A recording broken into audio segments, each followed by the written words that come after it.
Hey y'all. Hello, hello, hello.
The way this is all I got.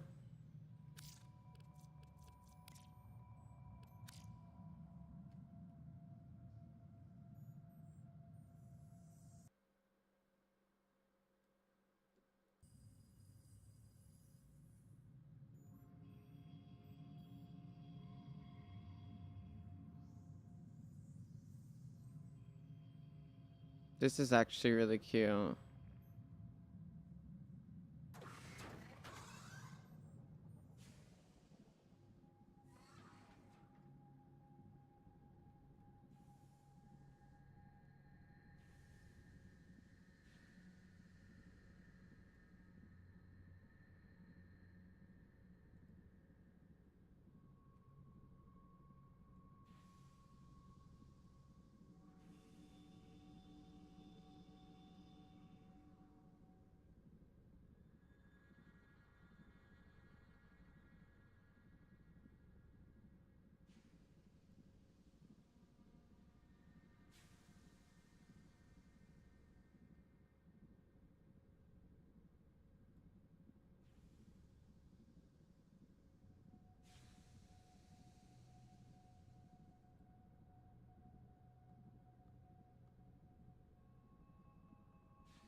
I don't like the way this, like, is it the snap? Maybe.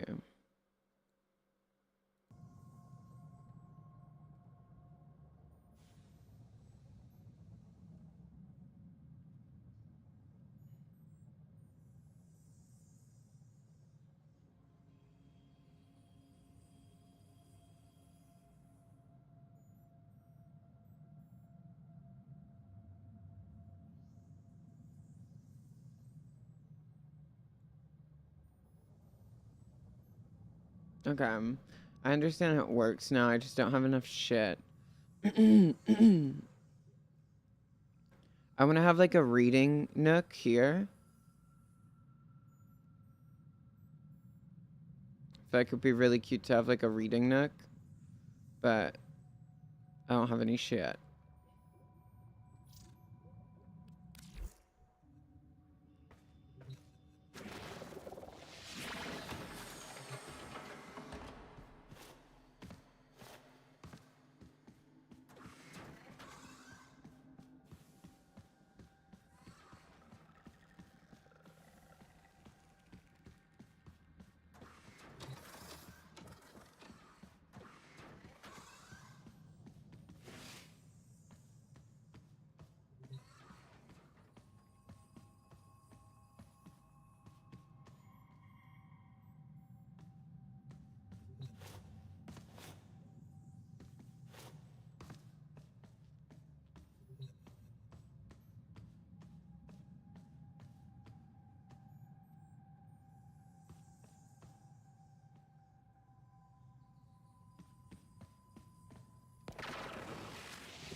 Operator, did you enjoy that poem? Ordis is composing one as well. 3 It begins, parts, 3 "A scumbag acts, 3 corpus from riddles Venus." for thee.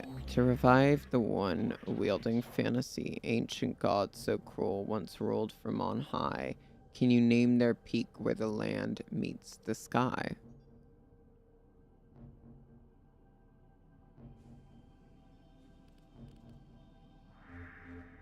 I'm searching this up because I have no clue. What should be something with Greek mythology, which I'm not good with?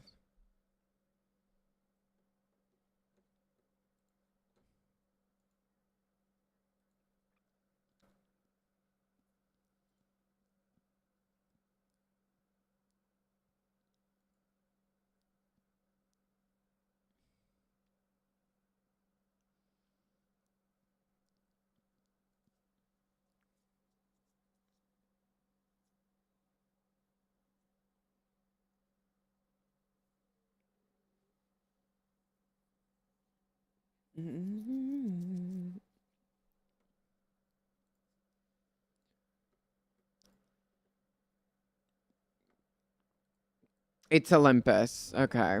Like, it was Greek mythology.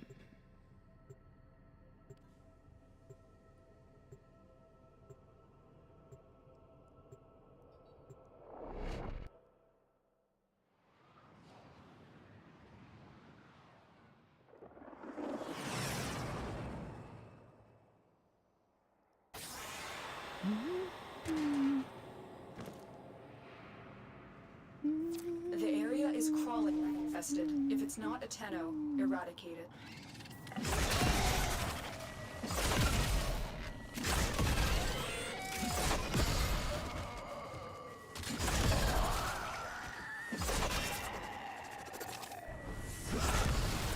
Strange energy in the area. A void imprint. I'm getting faint visions. Memories. Continue the mission while I investigate.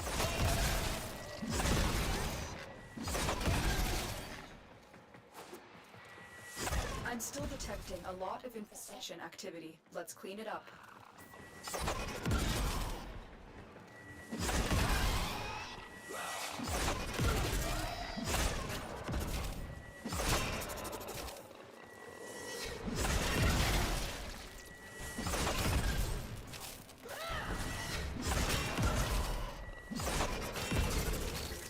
Stay focused. There's a heavy unit.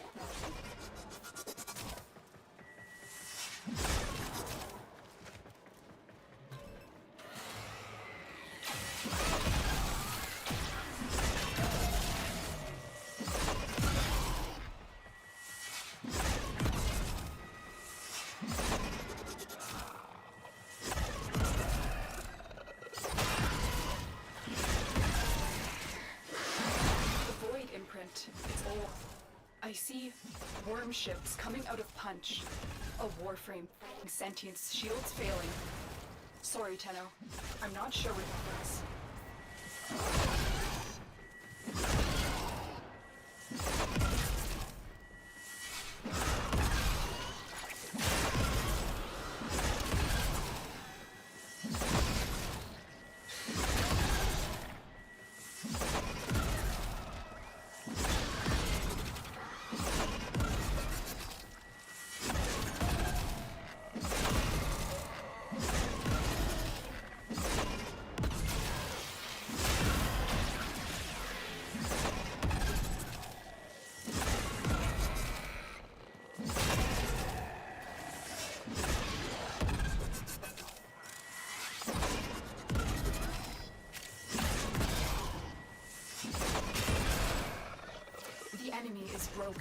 Well done. Now get to extraction.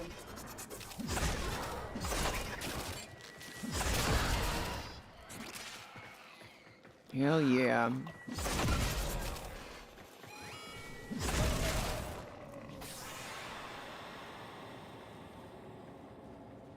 How do I get out of here?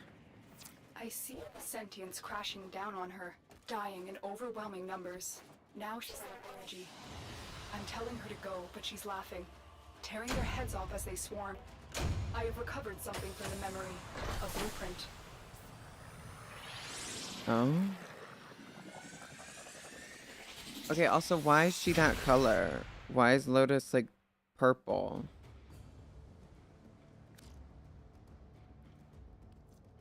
Tenno, this is an important discovery. A warframe design that was thought lost. Have Ordis construct that blueprint. It could be a clue to where the next memory is hidden. Operator, exciting news! Ordis just found another inscription on Mirage's helmet. Allow me to recite it. To build the one you think witty, seek the nymph who sang oh so prettily. She lured him in with her song and a grin. His wife must have thought it a pity. For closer inspection, I've placed the inscription in your inbox.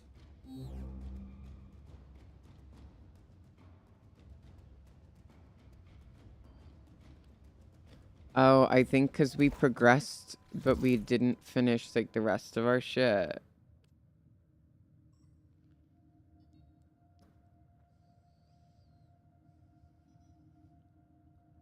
Exciting news. Ordis found more writing on the inside of Mirage's new optics. To build the one you think witty, seek the nymph who sang oh so pretty. She lured him in with her song and grin. Must have thought it a pity.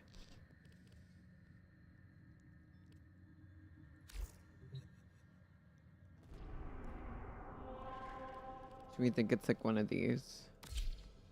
No. No. No.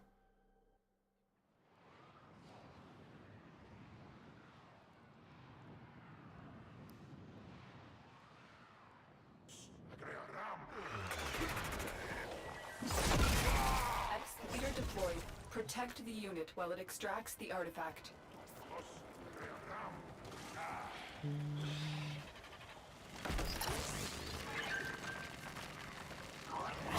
I guess we can always finish this.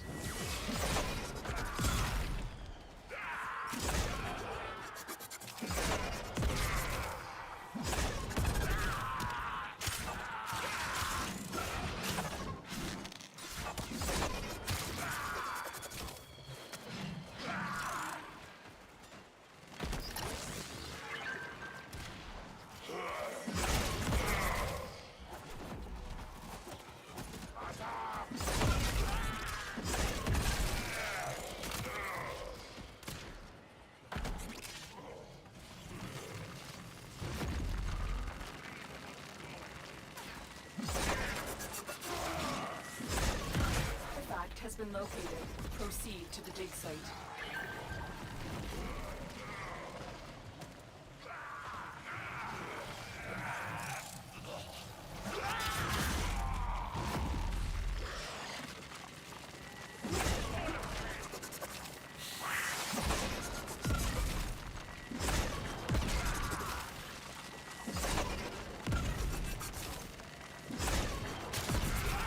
Excavator is ready to go. Powered and protected from enemy fire.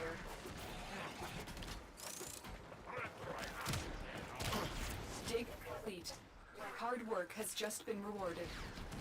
Extraction is available, if you choose.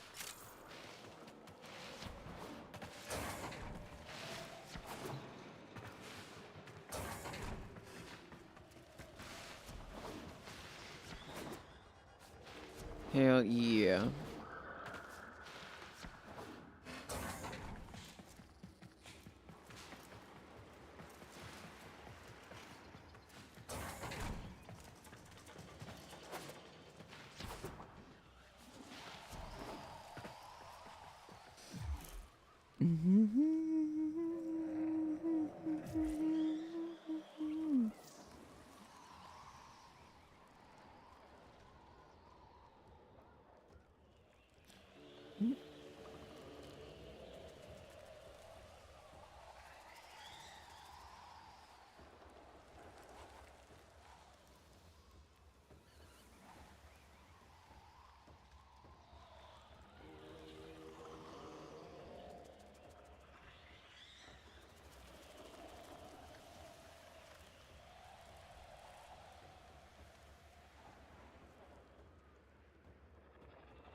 we just uncovered.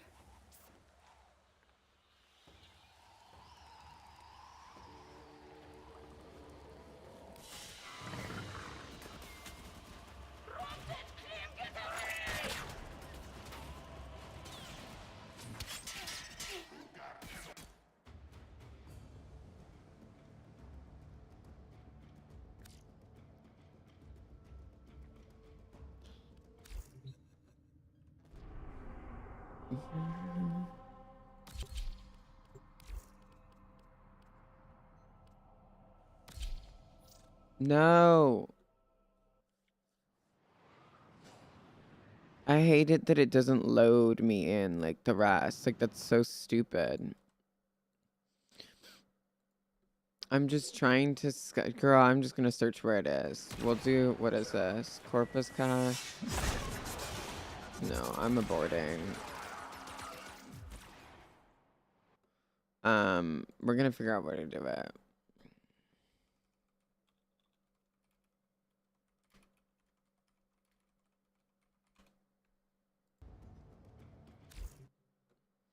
I'm not good with riddles, like, sorry.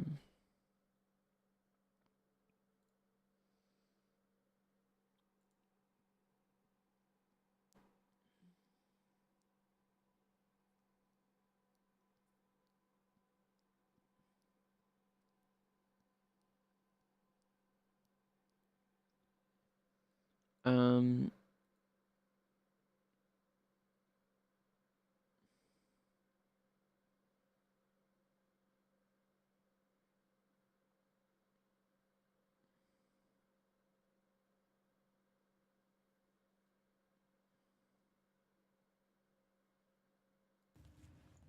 Okay.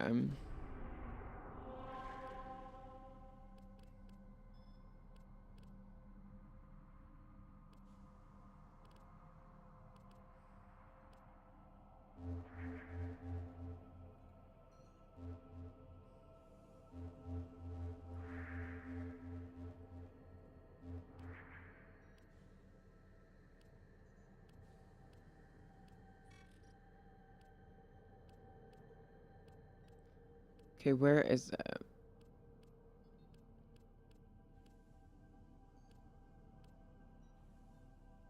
I need an infested ship.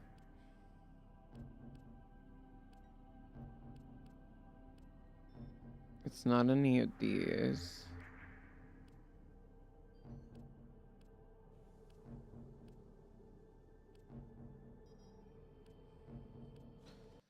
Why can't I find it now?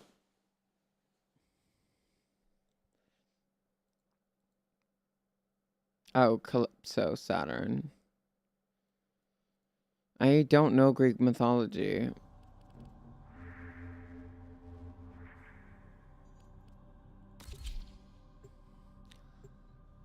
There we go. There we go.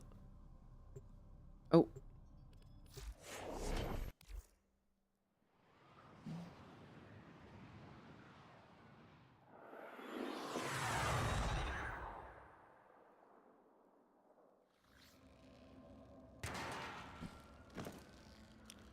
Infestation survival. Hell yeah.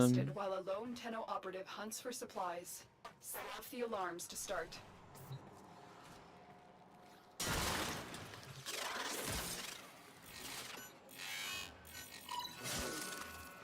The infested are releasing toxic spores into the area. The emergency life support is your only chance for survival.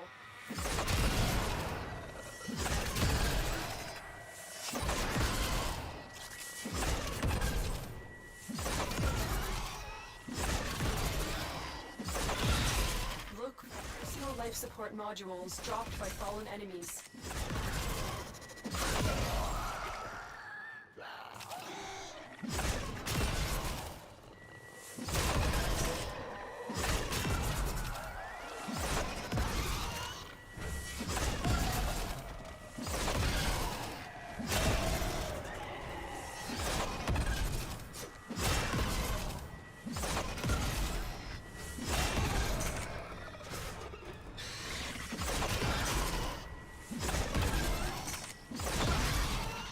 Yippee, yippee.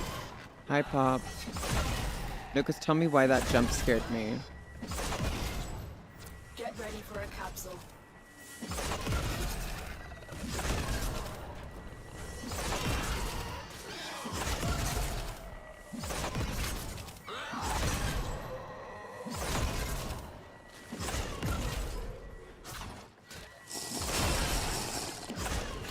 Hi, Robbie. Hello, everybody.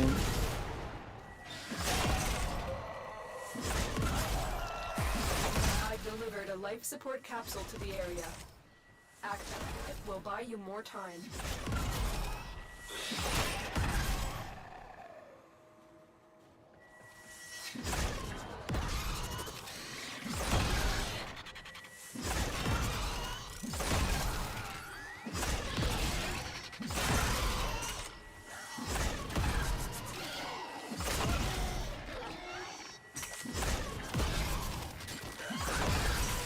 I'm good. We're just chilling.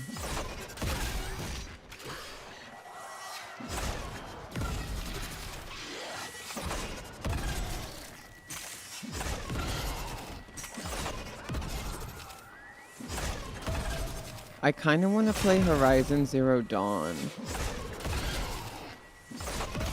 For some reason, this makes me want to play that. Or, well, actually, the stealth attacks, because I'm pretty sure you can, like, stealth attack there, and I miss. Life support on the way. It's a very well-made game.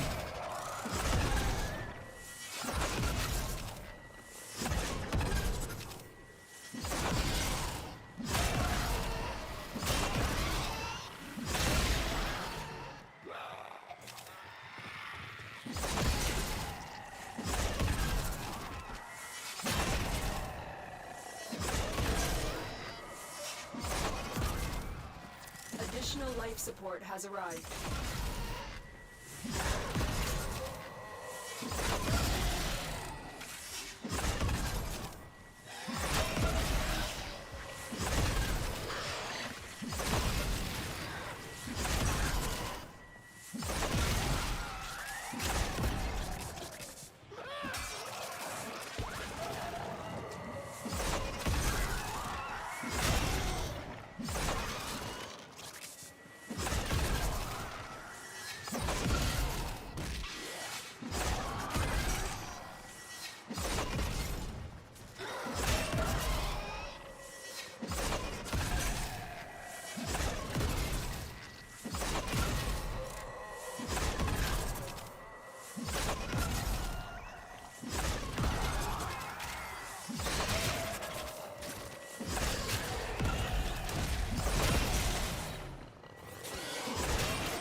I have to do this for 10 more minutes.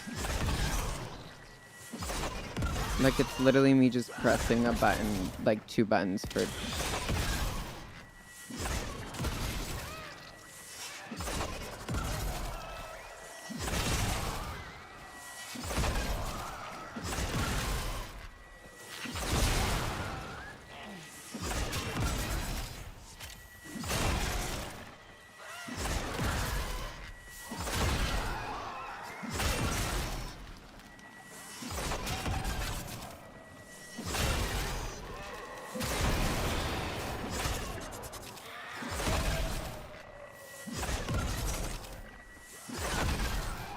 I'm sensing another void imprint.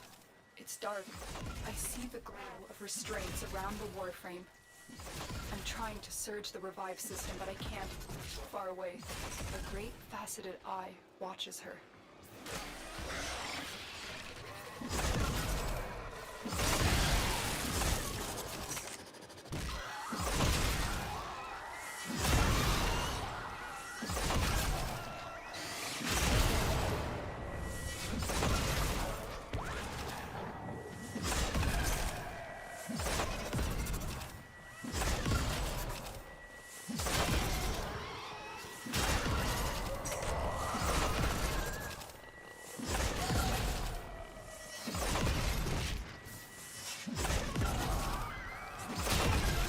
want to get into like a more open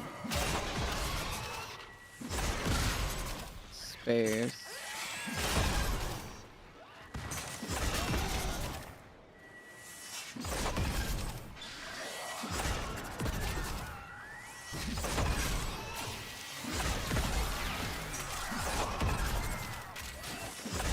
Damn, I need to turn the music up for myself.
Hell yeah, okay.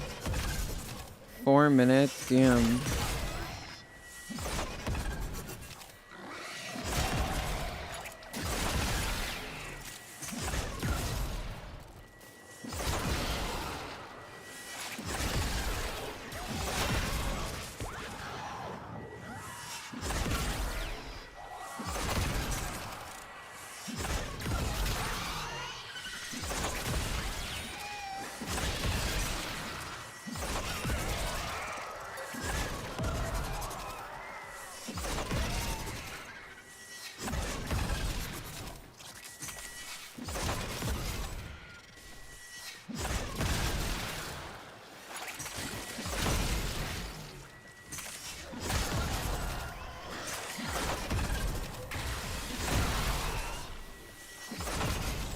Okay.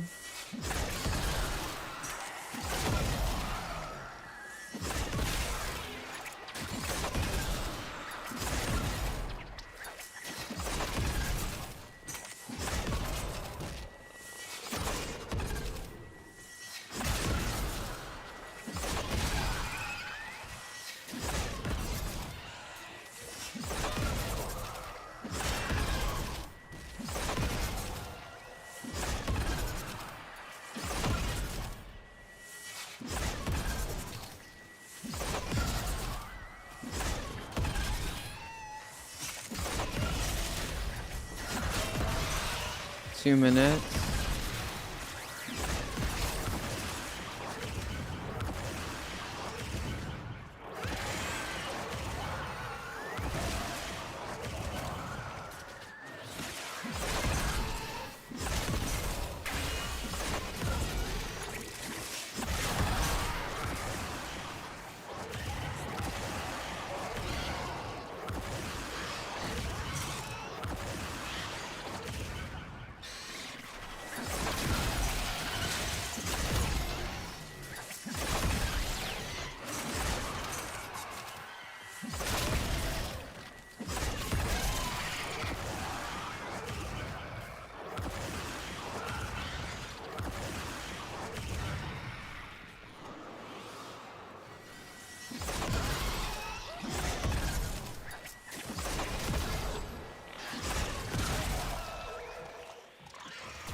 Lose her, that I have another ship on its way. She is smiling because she knows I am lying. Tenno, the second blueprint has been recovered.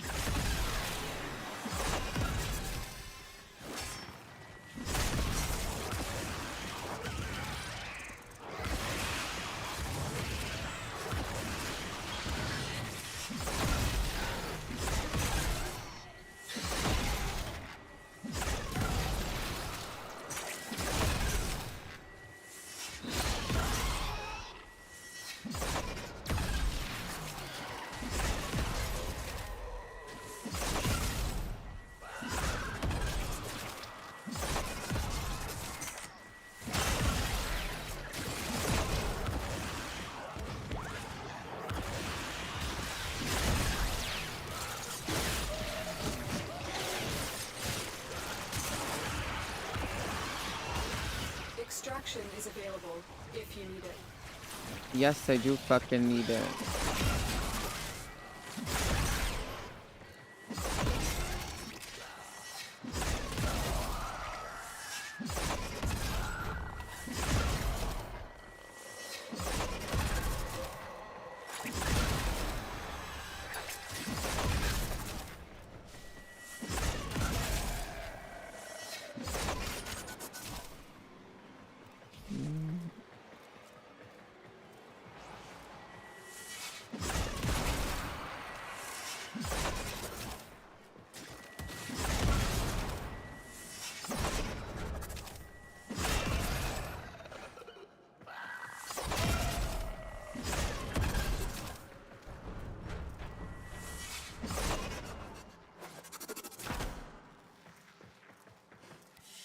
Hell yeah.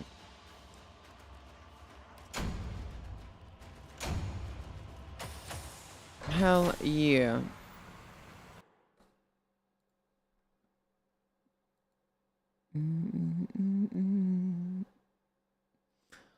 Okay, that was fucking annoying, but I guess we got a bunch of stuff. Construct the warframe component so we can decipher the next clue. Though I must admit, Tenno, I am not sure I want to know what happens next.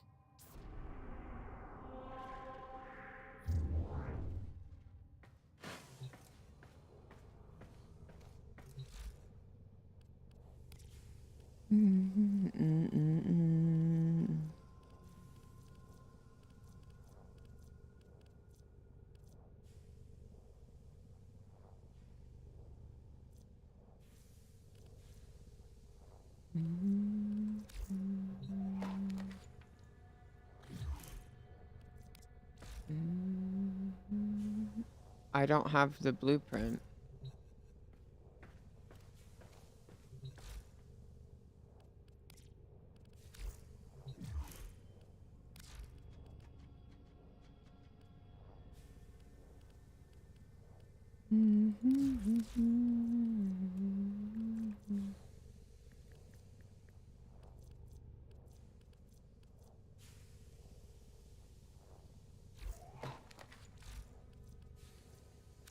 Um,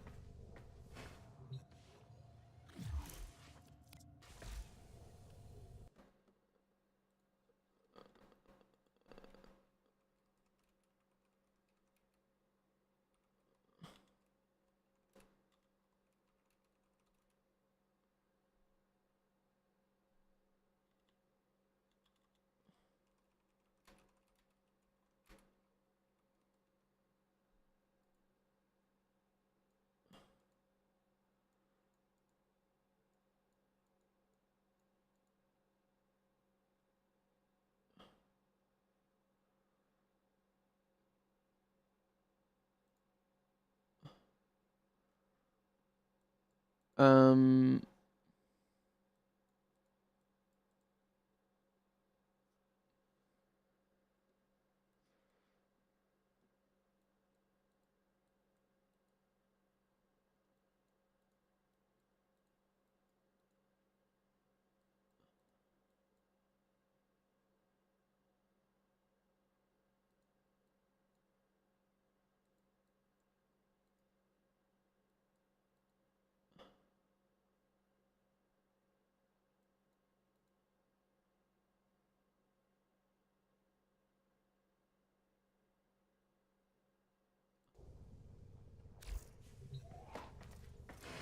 I can't get Mirage's shit. I don't have her.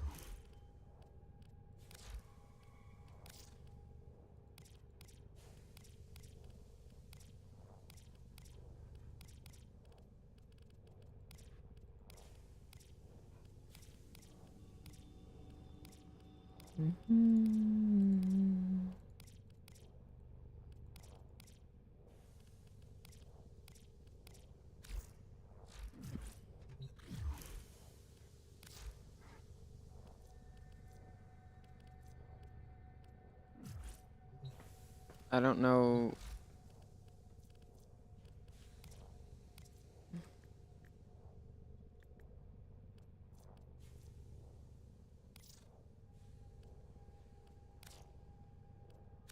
Um,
okay, so apparently it is a bug, but um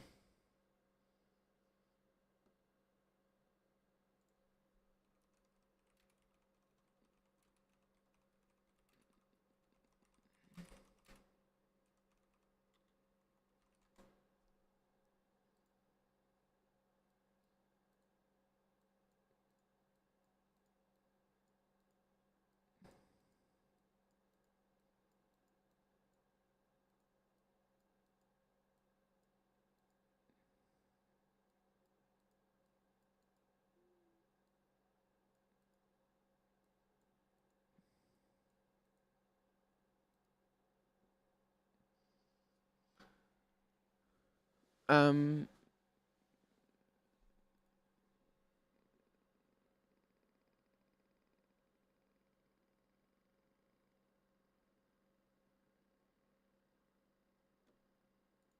I guess I can open a support ticket. Um,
I don't have the Mirage systems. It didn't drop.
Okay, it's apparently a bug, so I just gotta.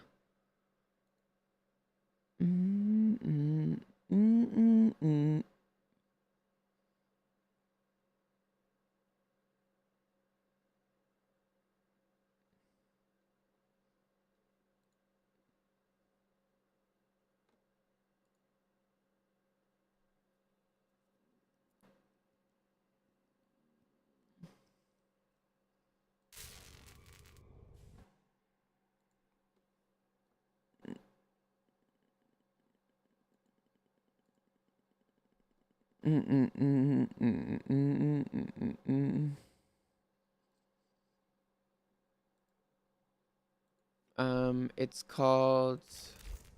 What's the quest called? Hidden messages. Um.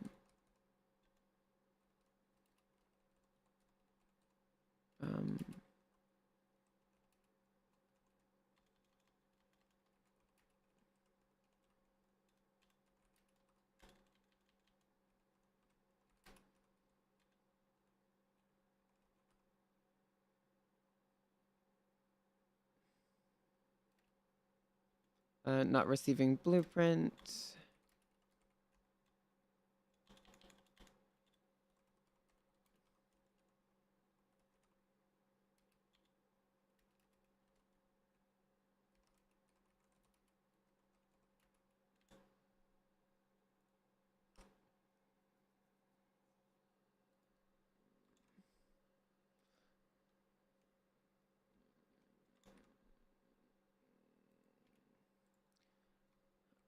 Hi, so...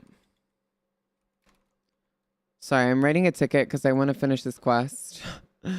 So we're just gonna support, and honestly, this is a good way to see how, like, quick they are with it. Right.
Um...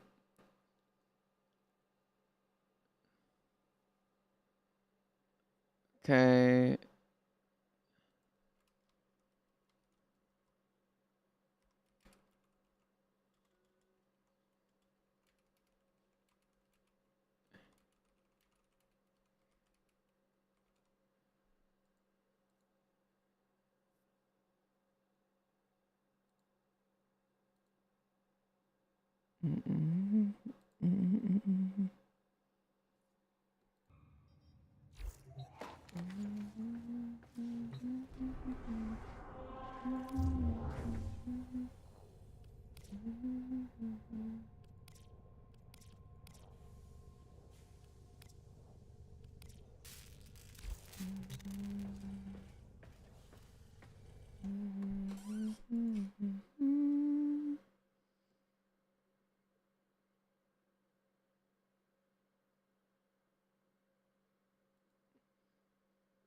Not the Harrow quest, it's the Mirage, it's the hidden messages.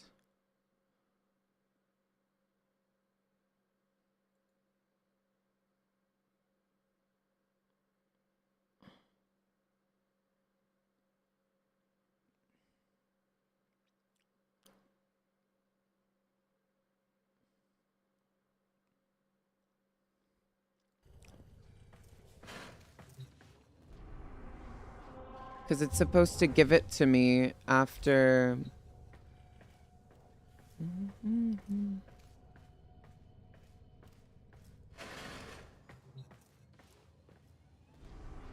I'm also pretty sure I had the Mirage Neuroptics prior. Dream. She looks just like a dream.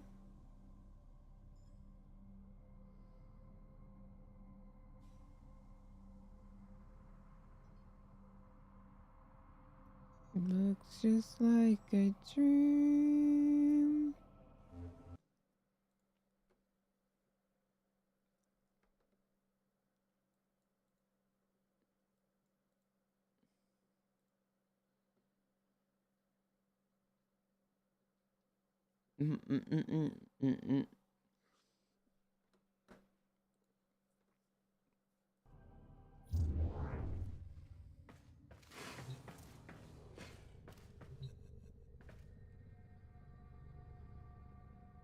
Mm, mm, mm.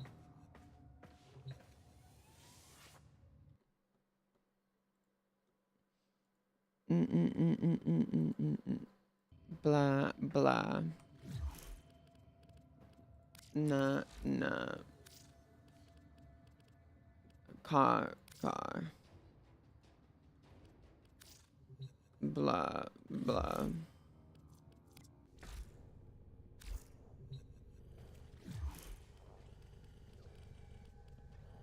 Let me...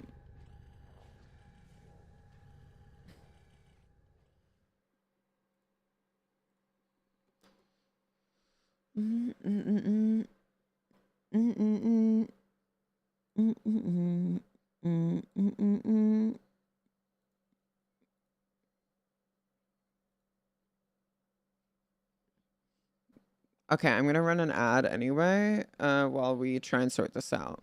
Nah, nah, nah. Ka, ka, ah. Blah, blah, blah.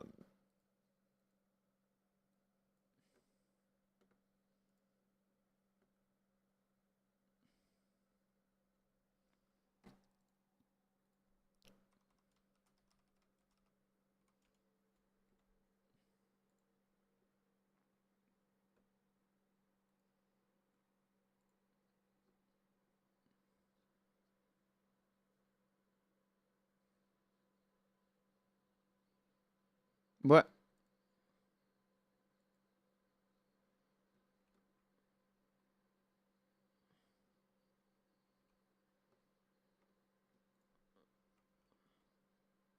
What the...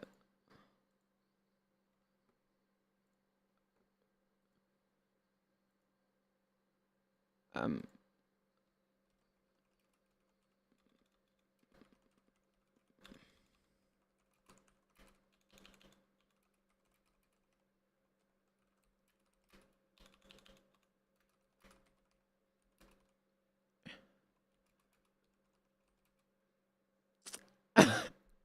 No way. I opened a ticket anyway.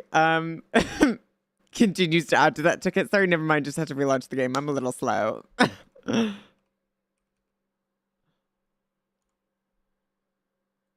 a little stupid.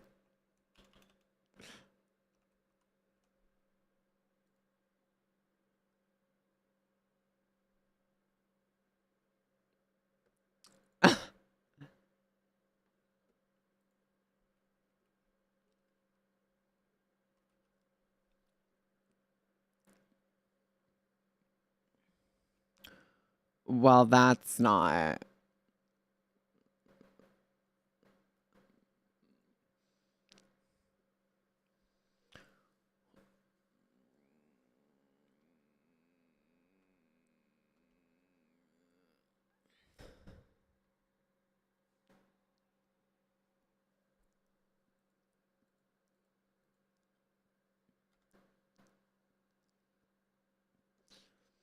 It is as if the person writing these messages wanted Mirage to be found. Within the newly crafted Mirage systems, Ortis found this. One more act before your prize is caught. On ancient sea creature, take a whirl or not. Look for the monster that swallowed sailors of yore. Make a mistake and you're sunk, nothing more.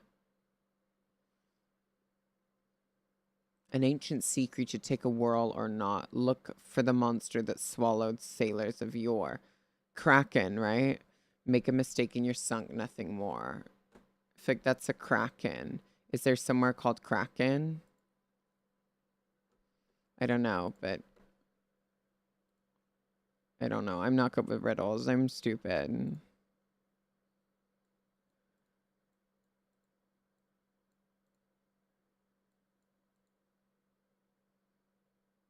How the fuck am I supposed to know this? Something on Sedna.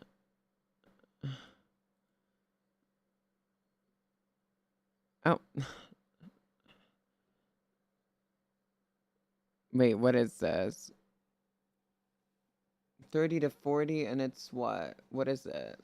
I don't know what it is, but we better pray. Hope it's easy. Oh my god, you guys can't see my screen. Me being even more stupid. Why did nobody tell me? You guys want me to fail. You guys want me to fail. So it was just scuffed. I just had to relaunch the game. I hear her comforting me, telling me not to despair as the warframe disintegrates and I lose her. Forever. Tenno, the last piece of her, of Mirage, has been recovered. This infestation must be contained. Destroy the hives to sterilize the area.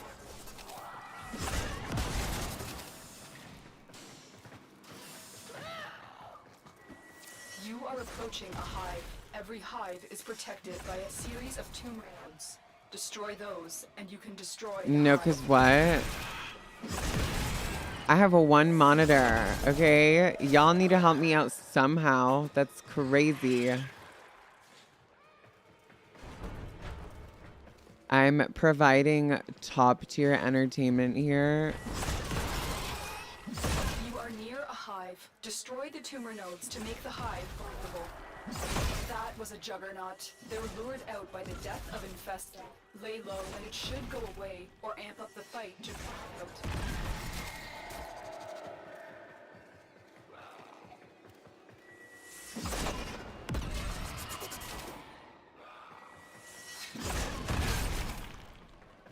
That's it. Now take out the hive.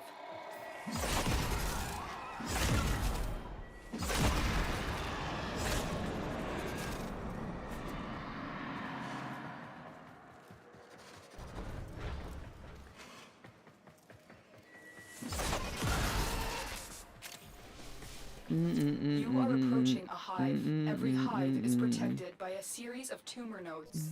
Destroy those, and you can destroy the hive. I am no longer detecting signs of a juggernaut. Move on. You are safe.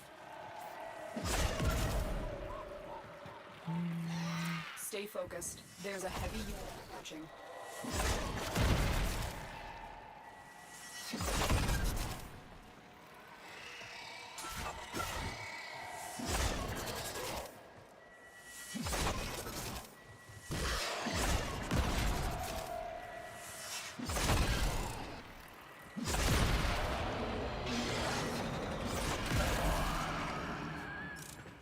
Hell yeah.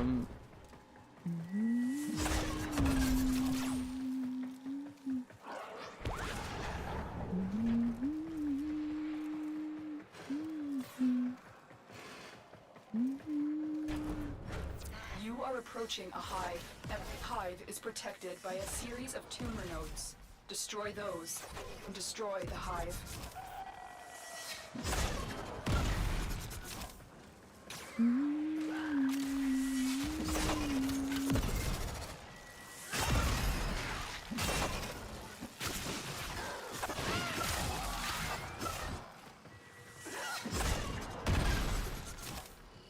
All nodes destroyed. The hive is vulnerable. All hives destroyed. Head to extraction.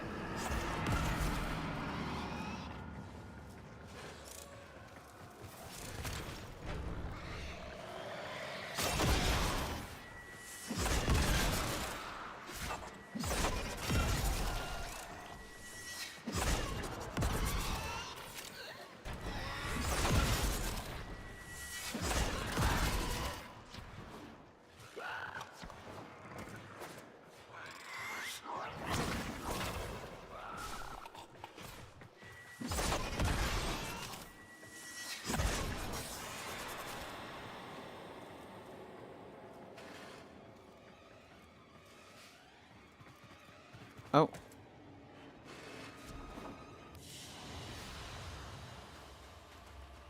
The way, like, the first thing I didn't do was, like, relaunch the game.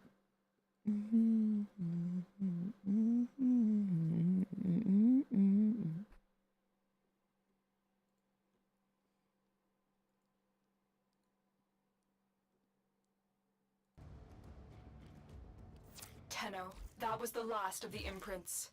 Forge this warframe in honor of these memories. 3 acts complete, the end draws near. Soon Mirage will cause enemy fear.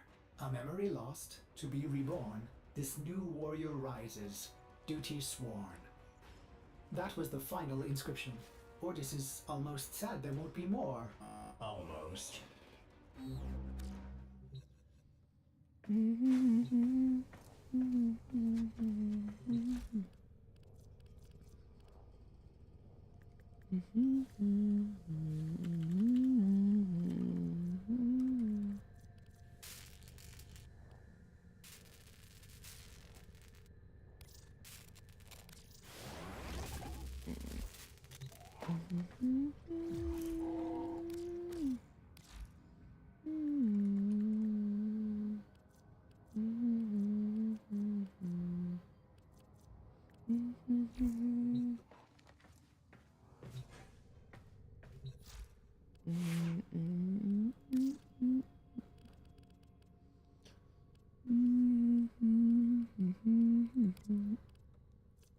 Operator, Ordis has determined the secrets to happiness. A combination of heightened dopamine levels and a terrible memory. You're welcome!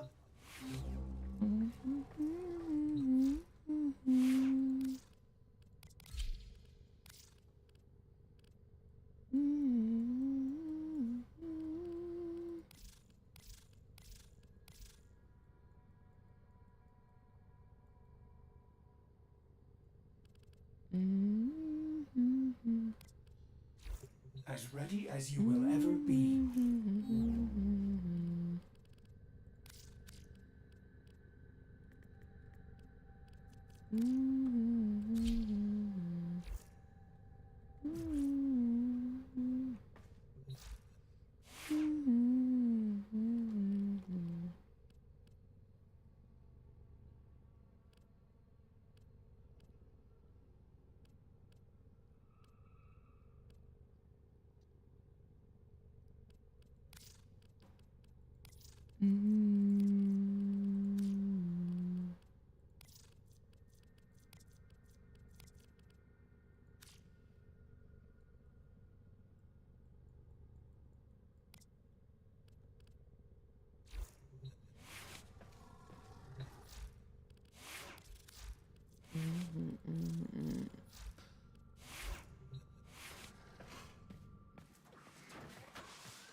Synthetics to 68 and oxides to 68.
Aw.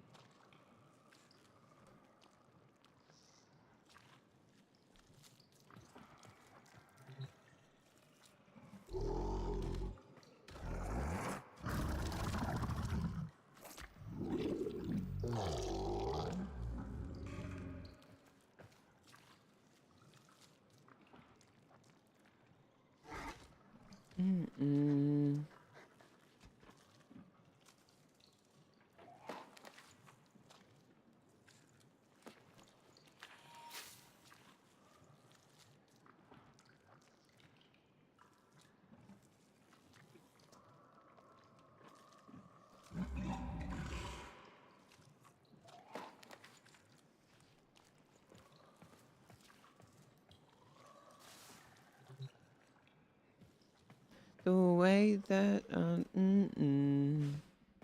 okay.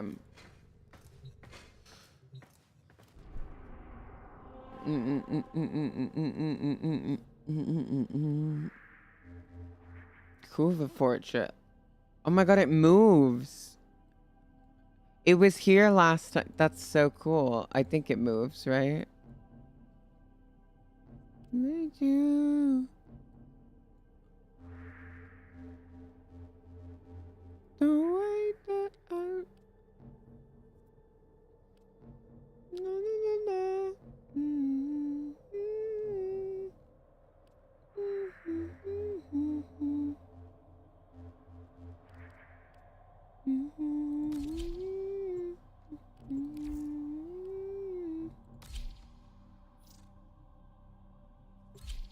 na, na.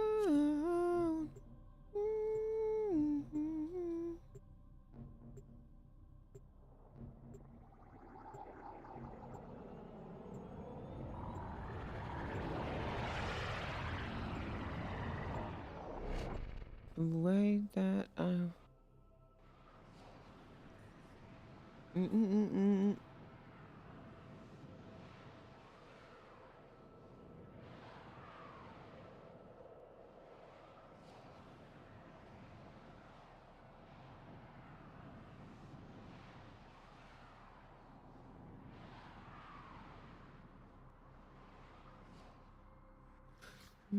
Operator, incoming transmission. It's from Fortuna.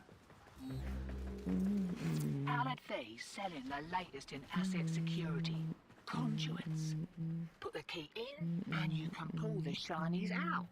Trick is, you've got to wait to open. Something happens to the conduit before you can pull the goods. You don't get the goods. Ever. Also, the bleeders Allied sold the tech to will try to kill ya. Give that console the old bypass so we can get this thing started. The hunt is on, Tenno. The synthesis scanner is detecting a potential target. Use it. Search for traces of the target. This isn't your regular bolt job. Allied Faye sold the conduits with interference routines specifically designed for the Tenno. Things might get a little weird.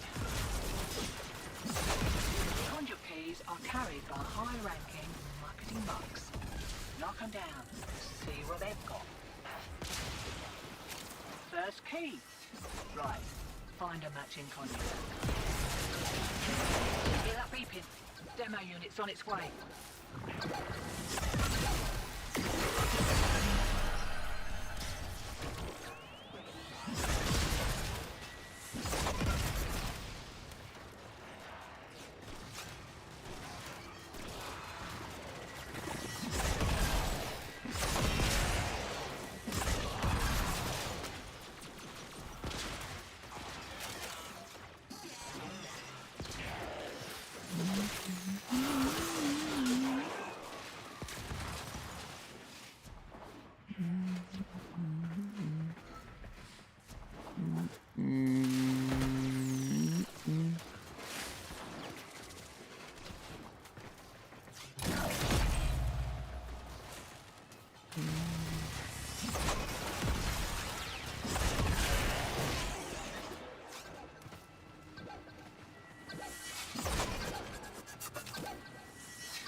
Who is slowing me down this much?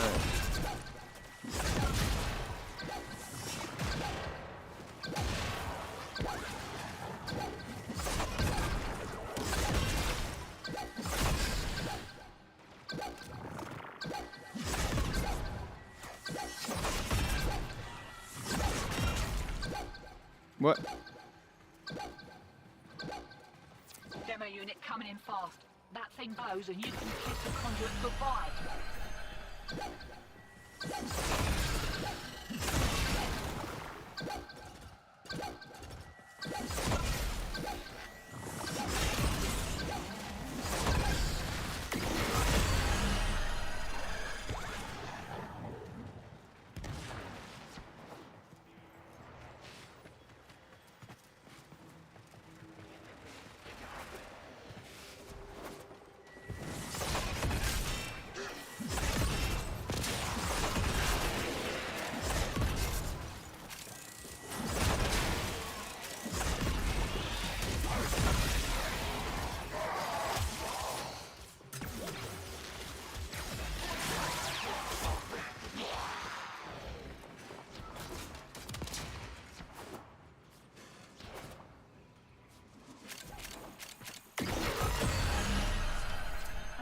Done.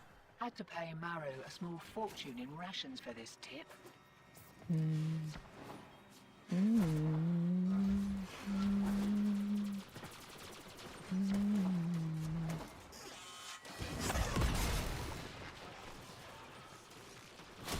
Right. They're back. And they're well pissed off.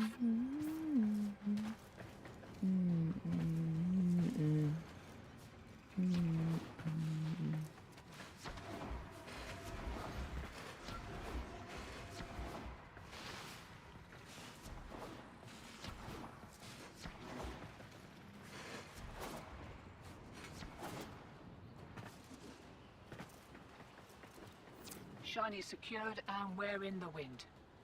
I'll send your cut via the usual. Have a good one. Oh, we're not. Can't do anything about that last interference routine. You'll just have to wear it. Maybe I can catch the next one. I have the key.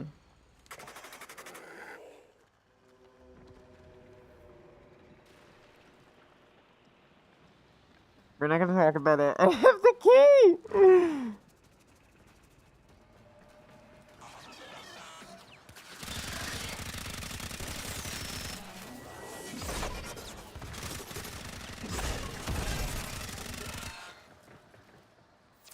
Check, ejecting.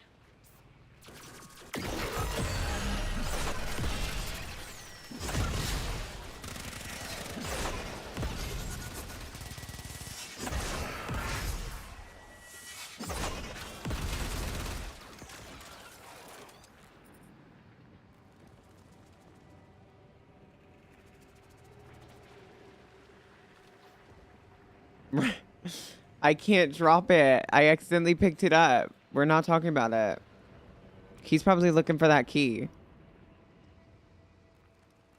We're not, y'all. Did I just throw for them? Maybe. Did I mean to? No. Why can't I drop it? What? Don't hit my pet.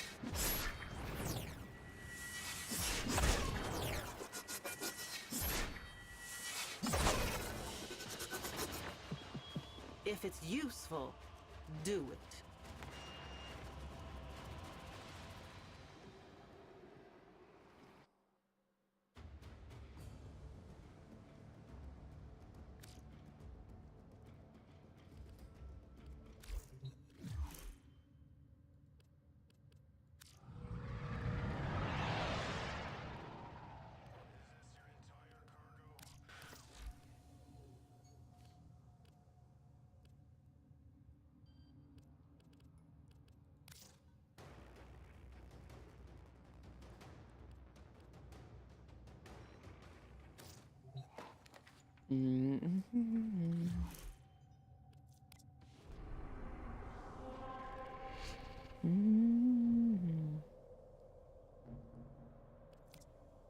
Oh, this one, we're gonna do this one later. I don't care enough for this.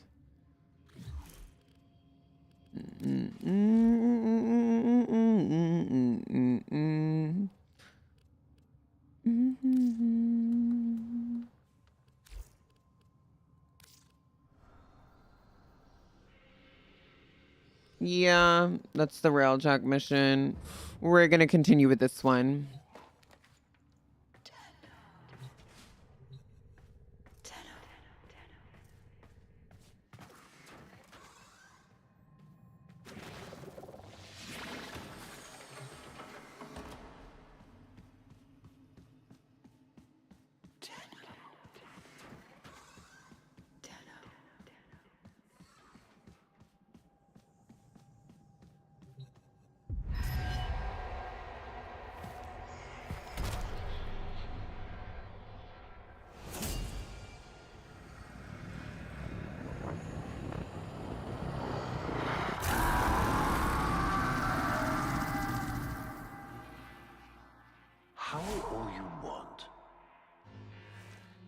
It won't bring him back.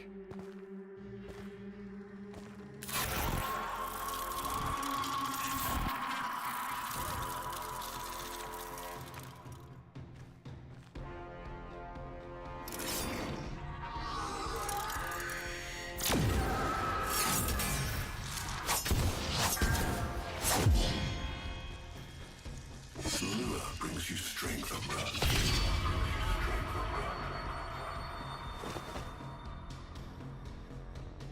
But you cannot defy your creator. Even I make mistakes. Like you.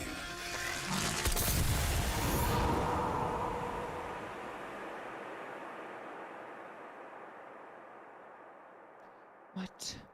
What? Operator, are you alright? Your data wave spiked for a moment. Ever since she Abandoned you. was taken, Ordis knows just what you need. A comforting memory from my data store. Ordis, don't. Forgive me. This is who you really are, a Tenno. More than human, but once a child like any other. What do you That's remember? enough, Ordis. Hey, bestie. Scan for sentient energy on Earth. Recent activity. I don't think... Oh, what's this? Besties. Marking on navigation. How did you know? Oh, Ordis, this is the operator we're talking about.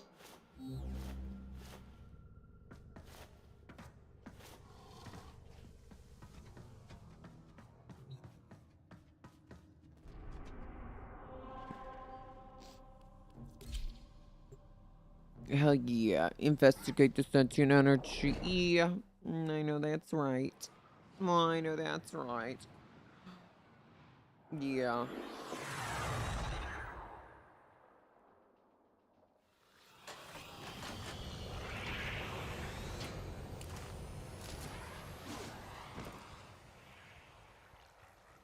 I am not sensing any sentience, but there is something. Oh no, ghouls. Something must have disturbed their incubation sacs. A disgusting motorcycle.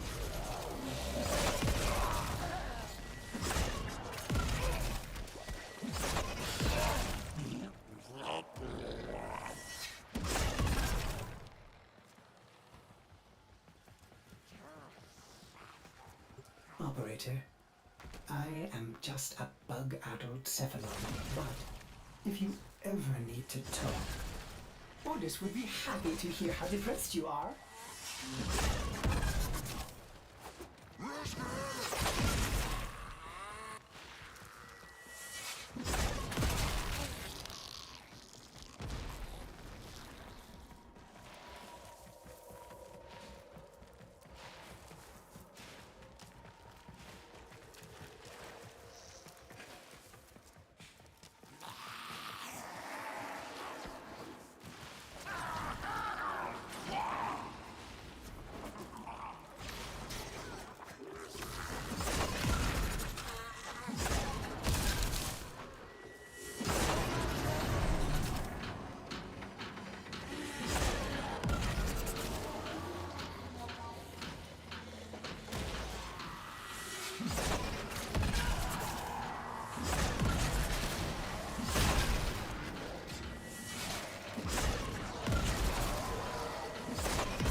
I saw this place. How? Did the Lotus show you? I don't know, but I think she wants me to see this. I'll scan the scene. Check for warframe traces.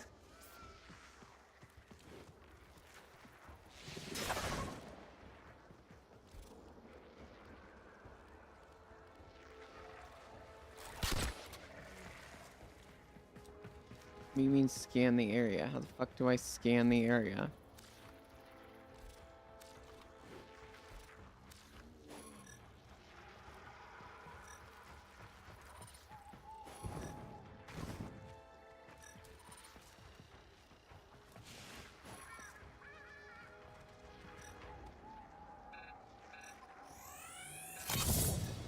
This blade may predate everything in your arsenal. Very faint traces of mineral exposure. From Lua.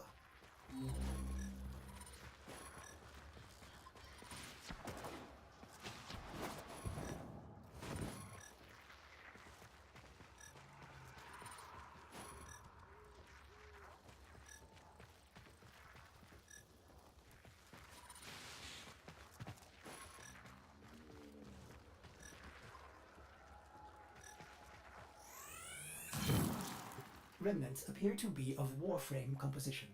I am not familiar with this design.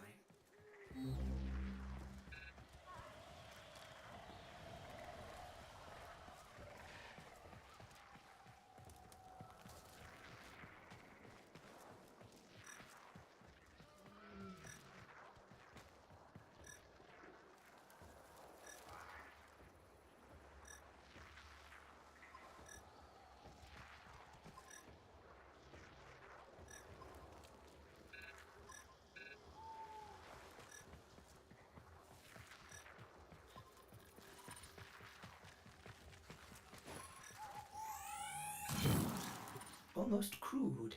If you can get another scan, I may be able to synthesize a partial schematic of the victim. I know what you're going through.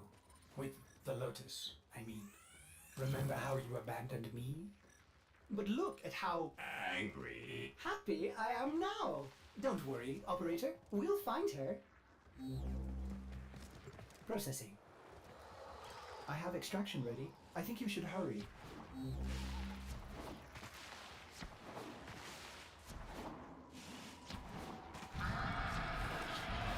Otis? What's going on? Are they coordinating an ambush? I may have underestimated ghoul intelligence. Expect resistance toward the extraction zone.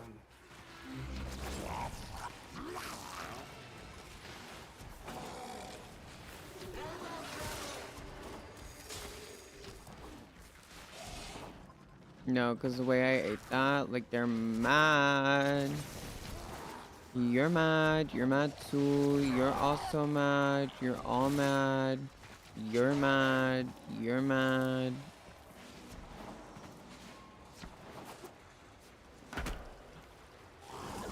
Well, I'm mad.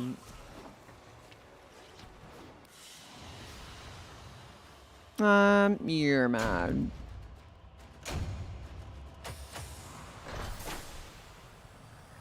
Ooh, now if we either get the Gunson Prime, I think I need, what do I need for the Gunson Prime? I think I need a blade, or I need 2 blades, and I think that's all I need. But I think they're pretty hard to get. Not sure though. Let me check. Check my foundry. I've reconstructed what I could. Check your foundry, operator. Uncertain if any Tenno has linked with this design. The transference bolt seems different, but we cannot build this without more data. What about Lua? You said there were traces on the weapon. Right. One step ahead, aren't you, operator? Marking on navigation.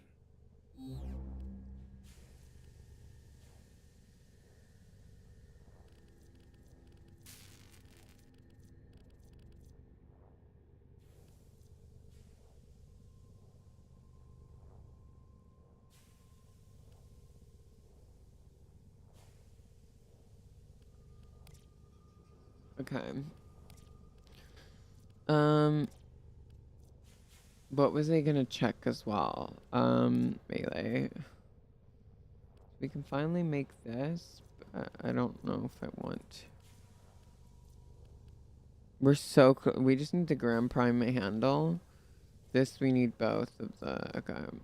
Okay, so we need 2 of the blades and 1 more handle. Do we have anything? It's the Gunson, right?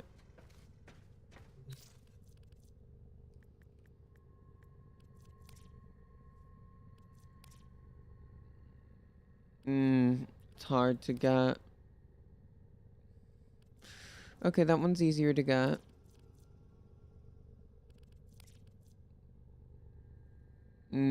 Okay. How many handles do we need again? I think we need 1, and then the blade is the hardest one to get, which we need 2 of.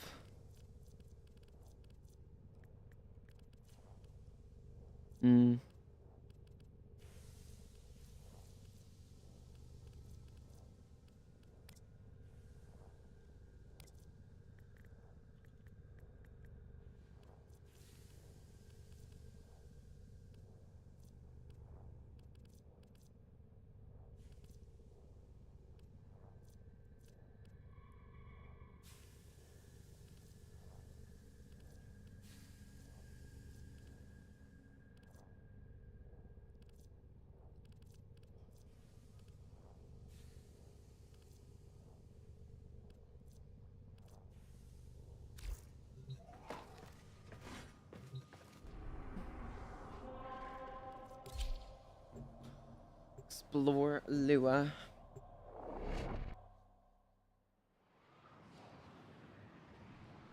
I do like the quests. I just feel like they're very jumbled. I would love to, like, I should probably complete my star chart. Like, get, like, a lot of the mods, and then we'll do, like, a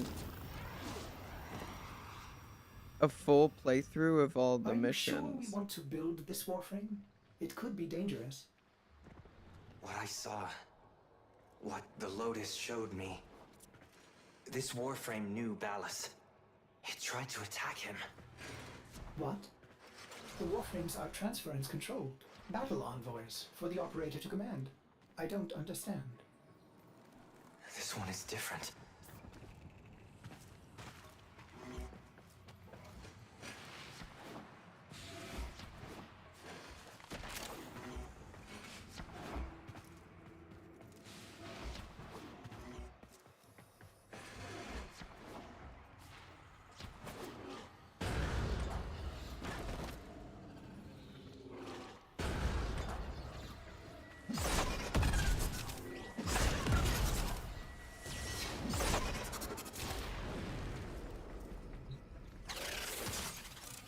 An Orokin cipher? Impossible to bypass. They use mnemonic code glyphs drawn directly from your memory. Perhaps search the area?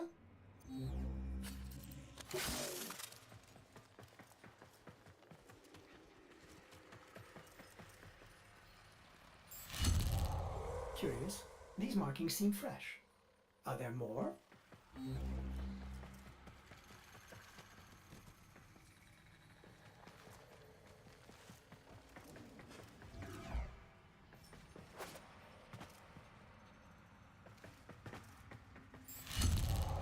Another. Is that a paired symbol there? The order may be important for the cipher.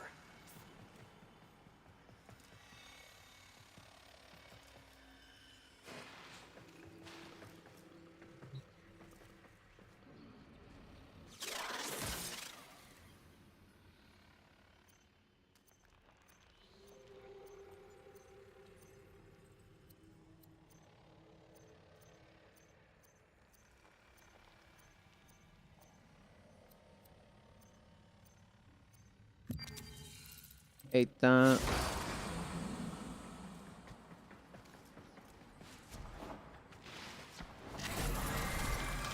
Ordis?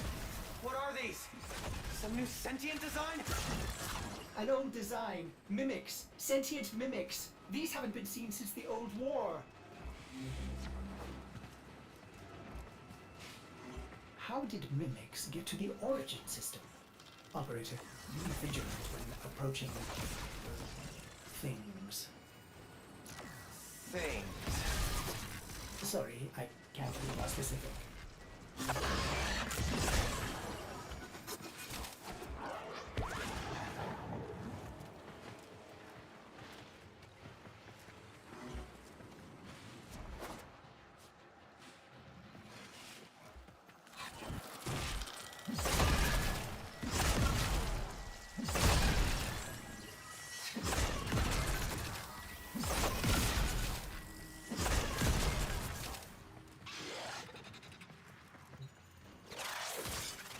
Oh, shit.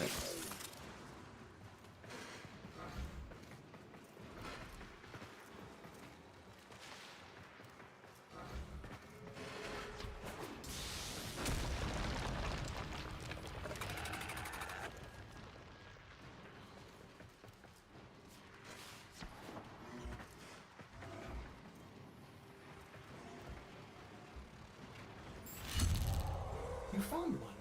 Memorize it. It's like a...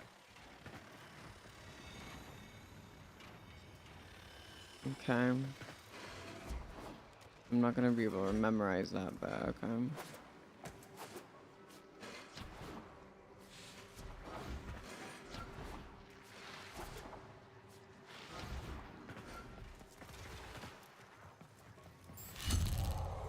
Another. And look, a different marking beside it.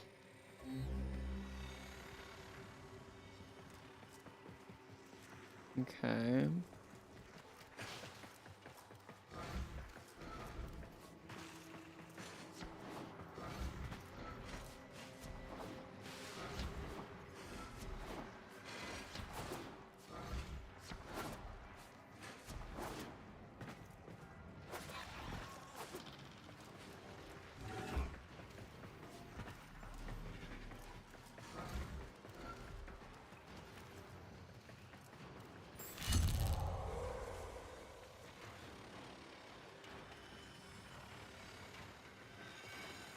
Mm-hmm. Okay.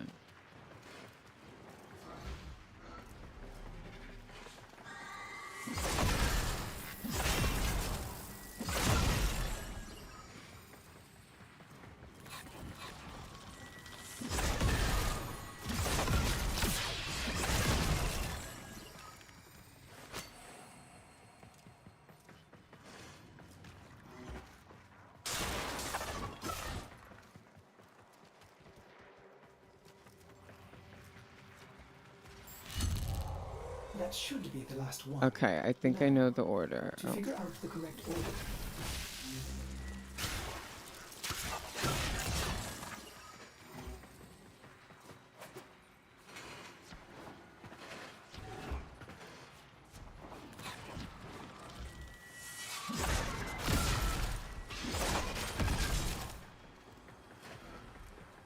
Okay, so...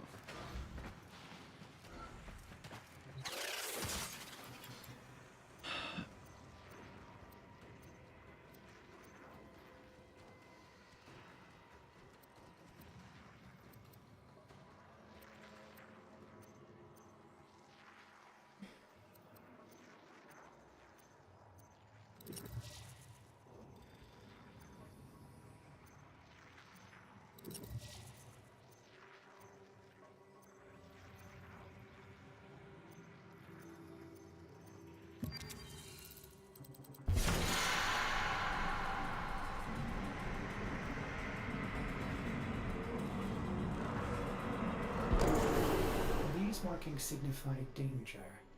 Was this a containment cell for something? Umbra. Cave-ins must have compromised the enclosure. Likely. There are still strong aftershocks from when you put Lua out of the void.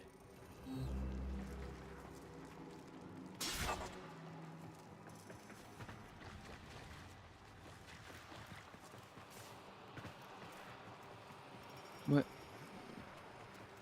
Oh.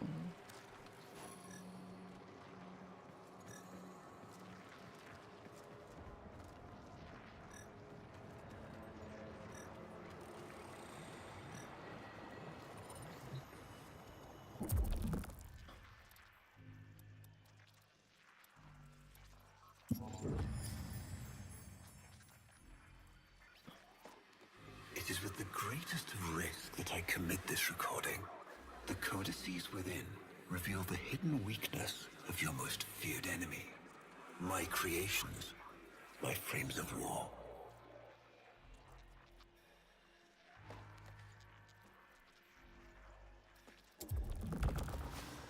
A Vitruvian. This is rare Orokin technology. Incredible, it survived this long. You should destroy it immediately. What? No! We need to get inside. But it's locked to a new set of codes. I'm bringing it back for analysis. I was afraid you'd say that.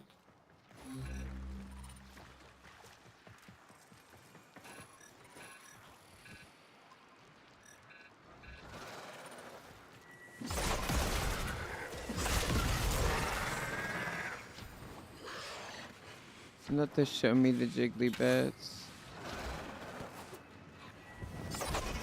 Okay.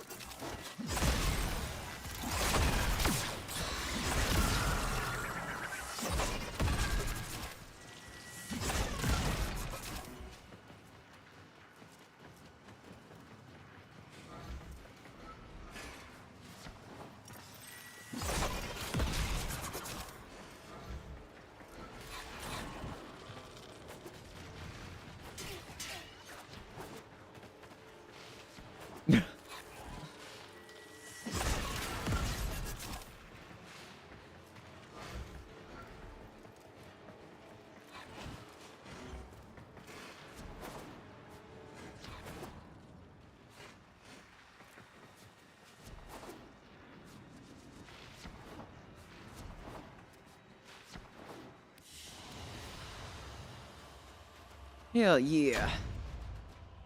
Yeah, I know that's right. That's right.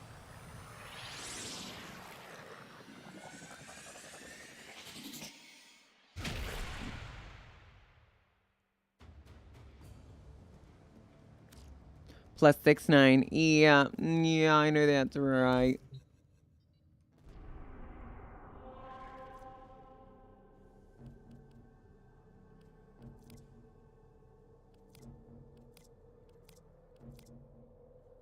Connect the Vitruvian.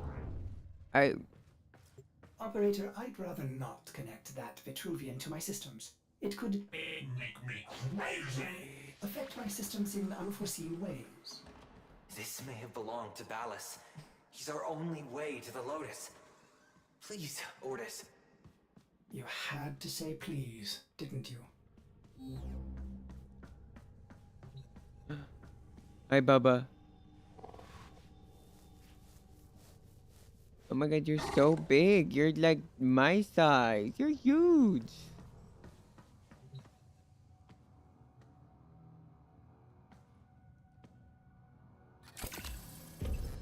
Ordis, you need to learn how to stand up for yourself. To say no and mean it, even if it is the operator.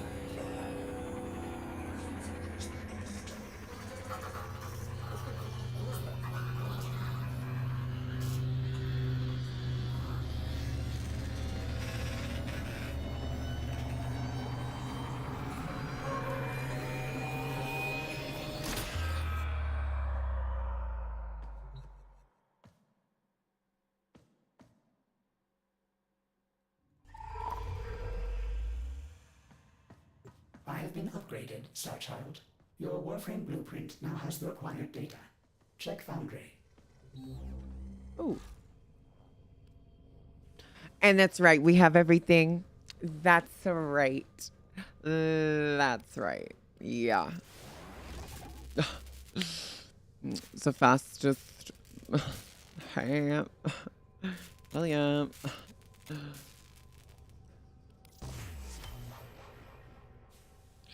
Oh, oh.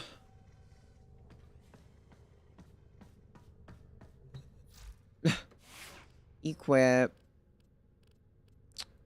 Oh, max already? Okay. Okay. Yeah, okay. Okay.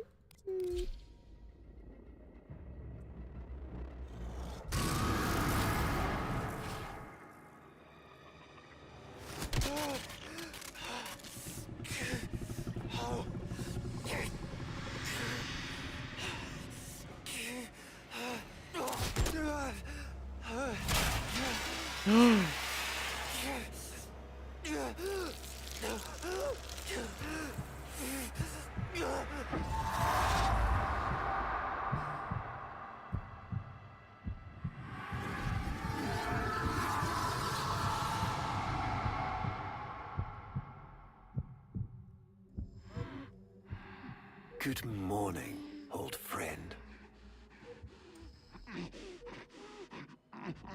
I'm afraid the disease has taken your voice, but we've prepared the finest serums to treat you. Shall we pass the time with a game of Comey, like old times?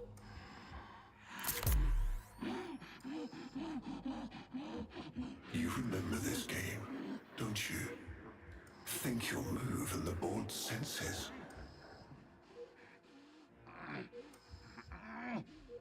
Oh, this. I've had them fit you with a transference bolt in honor of our history together. And look who hasn't left your side since you took ill. Look at him, old man. Look at your son.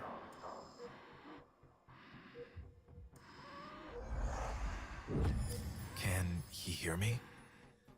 Father? It's me, Isa. Do you remember me? Of course he remembers you, young Dax. Which will make this reunion all the more tragic when you watch him die.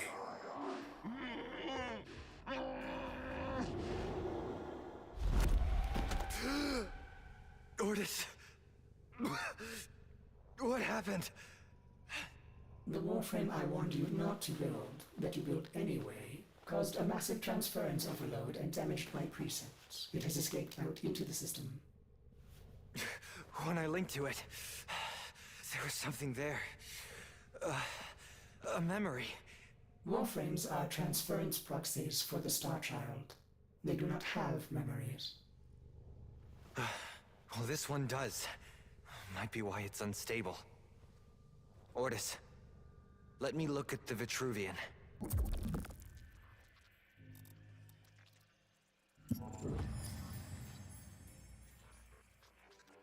What led us here? You did, you vile blasphemies. Machines thinking, breeding. You were to bear us a new, promised land. But when you arrived at that distant world, you knew that in time, we would bring ruin to it as well, as we had to Earth. And so it was, we came to war.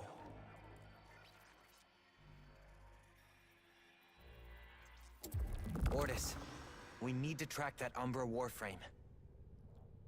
Done, Star Child.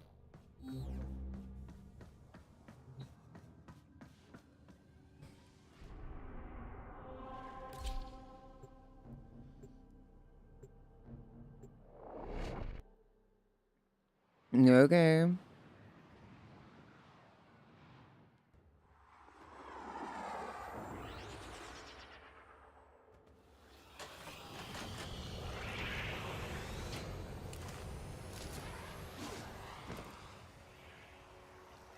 No, it's oh.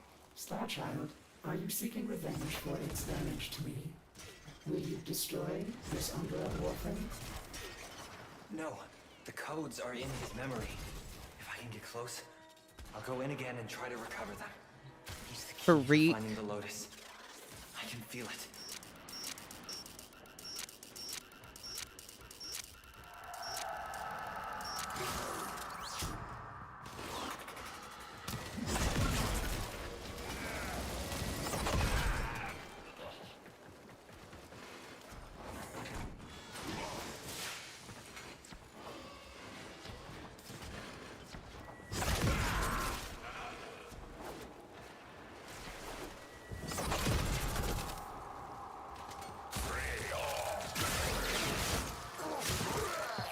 Yeah, you're dead.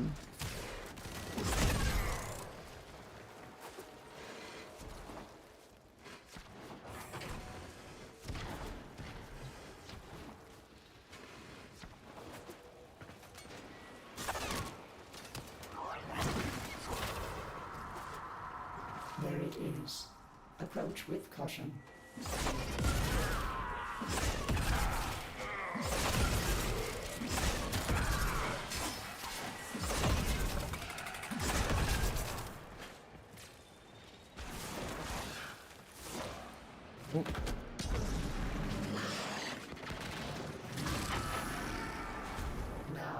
Use transference.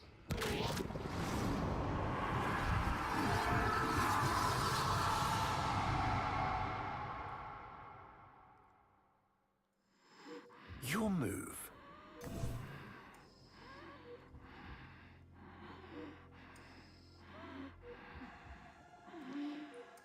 Okay, surround enemy stones to Go capture on. them. Block. Make a play. Finally.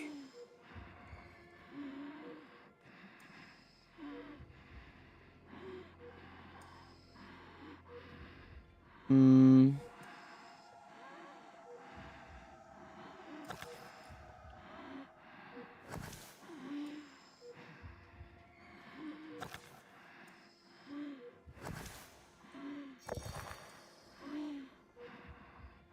He loves this game. I'll never forget the time I finally beat him. But now I'm thinking he just let me win.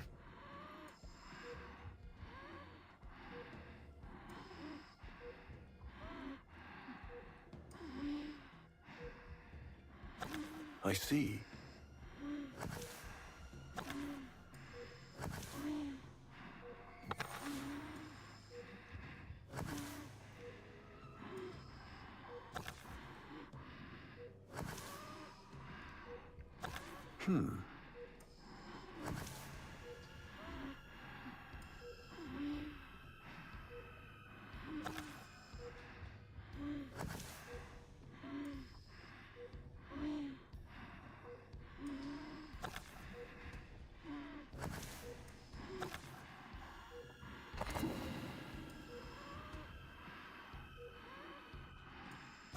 Curious.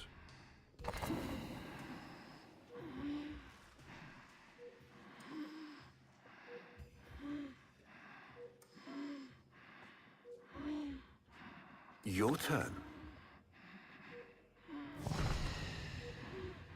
Shit. Mine. You served with distinction, old Dax. We commissioned a portrait in your honor, there, on the wall. The sentient battle at Hull. I can't imagine. You were awarded the Lua Cross for valor. Will you follow in your father's path? Of course. No. He will, and his children will. You see, these are the stakes of this little game. Each stone I capture will be another, and another, and another, culled from your subversive bloodline. You thought you could outplay me? I've had lifetimes to plan my defection. You spied on me, intercepted my communications. But I saw your move long before you took it. And so, we come to the consequences.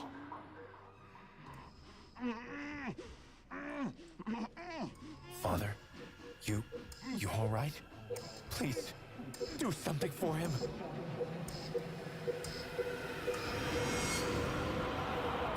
Starchild, were you successful?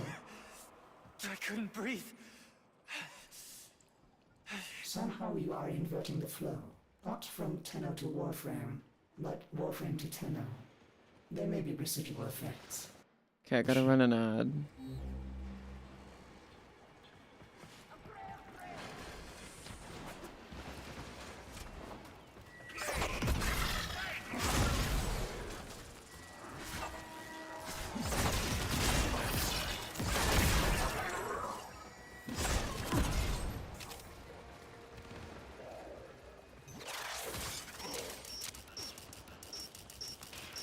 Okay,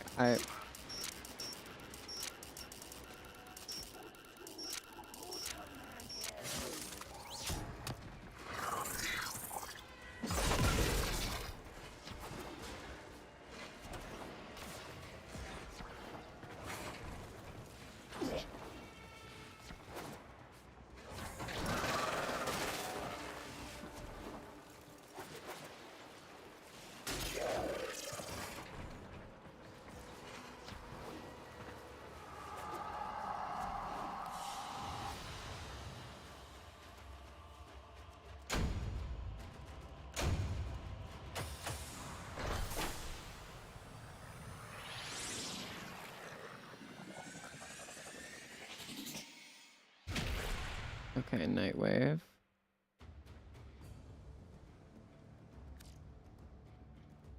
We gotta start doing the dailies, because I haven't been doing like the dailies, and I want to get to, oh.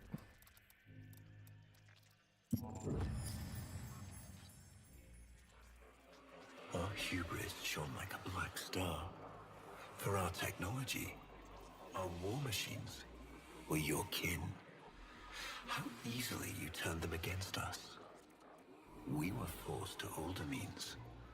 Not circuits, nor light, but flesh and disease. Our horrors passed. Our ravaged outer colonies became gardens.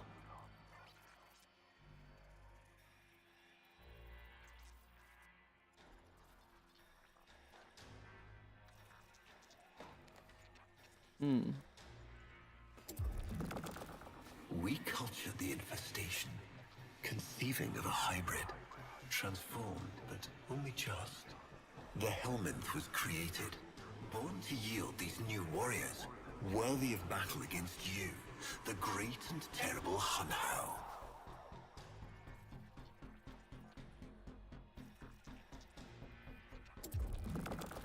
We took our greatest, volunteers or not, and polluted them with these cultured reagents. They transformed. They became infested.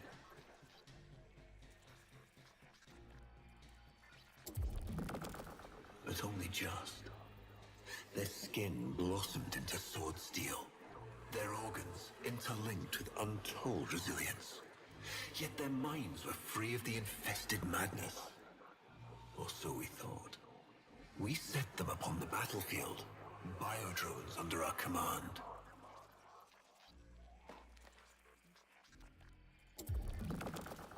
The warframes, all of them failures. Surprised? They turned on us, just as you did. And so we had no choice but to commit them to grave. This is all you know, Hunho, but there is a hidden half. A secret that lies within a place forbidden to you and your kind. I speak of the void.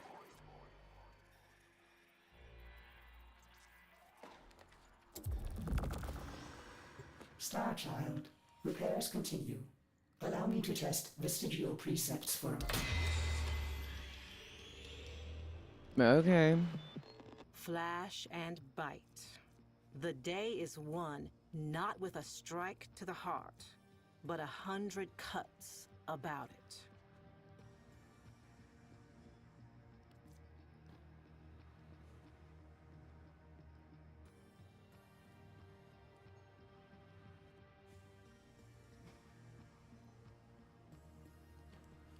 And that would get us to this.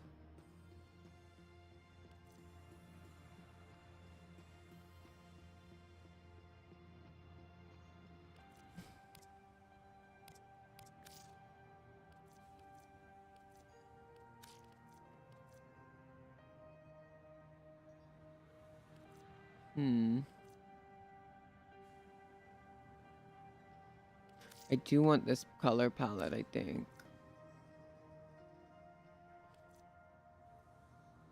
This also gives us a warframe slot. We also get weapon slots at level 9.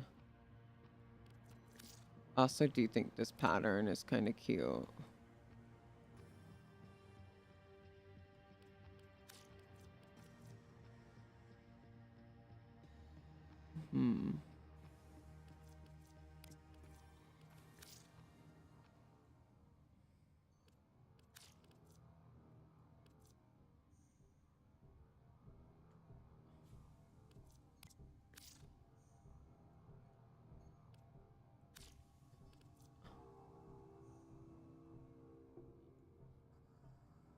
What reminds you of Okami? The pattern?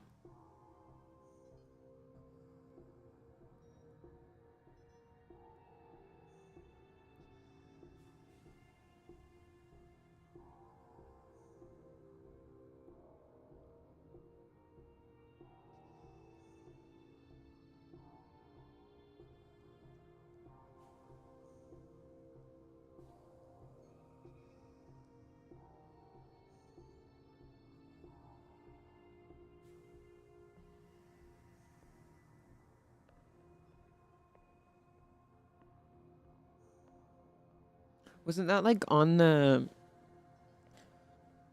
trying to think what that was on. I'm pretty sure. Wasn't that on the Wii? Was it the Wii or the PlayStation? Because those are the two that I had. Because that came out like... I'm pretty sure that came out in the 2000s, but I was like young. But it may have been one of the first video games I've ever played.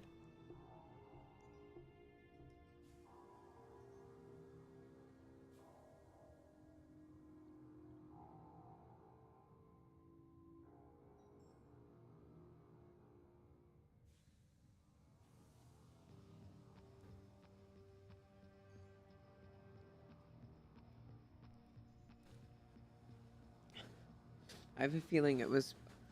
I don't remember playing the the first PlayStation. I remember playing on the PlayStation 2, though. Let's check what's next. It's Oh.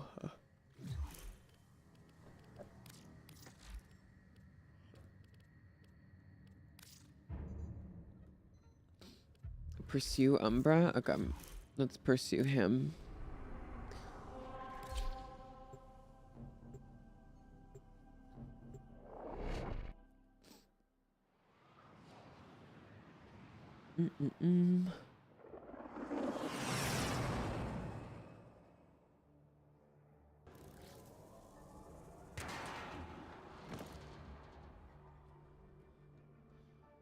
Ballas must be tracking Umbra now. I'm detecting increased sentient presence in the area.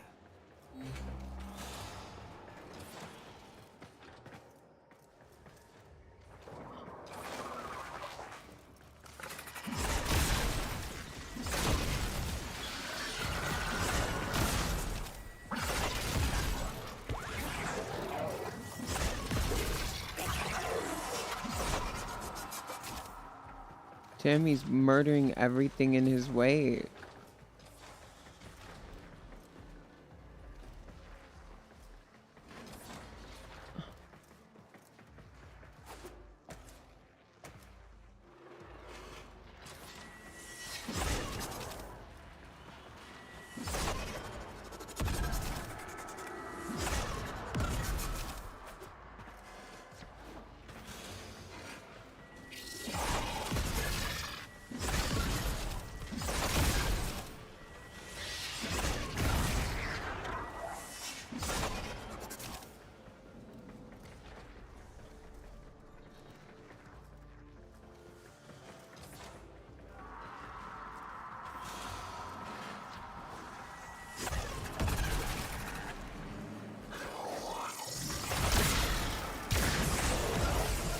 The area is locked down. We need to take care of those mimics.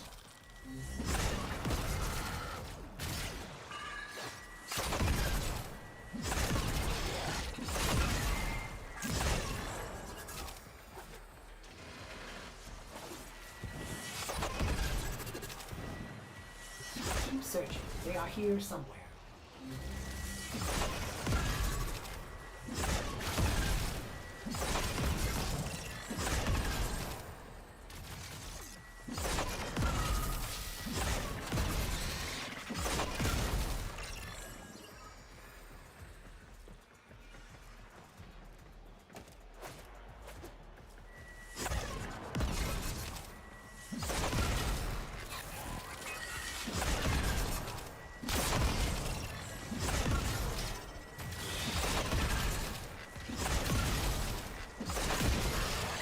Lockdown ended. Very good. Now, where is that warframe?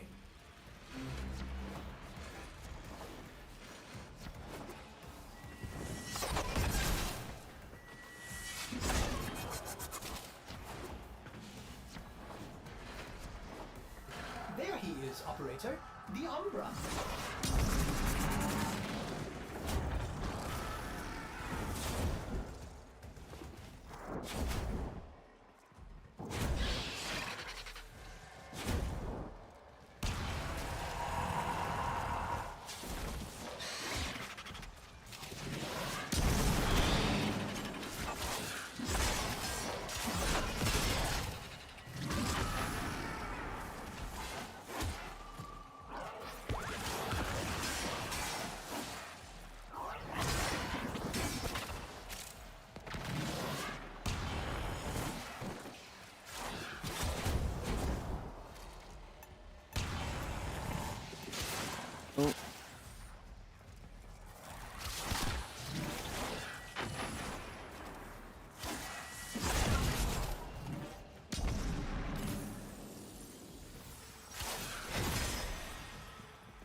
His shields are fucking depleted. That did it! Now is your chance. Use transference.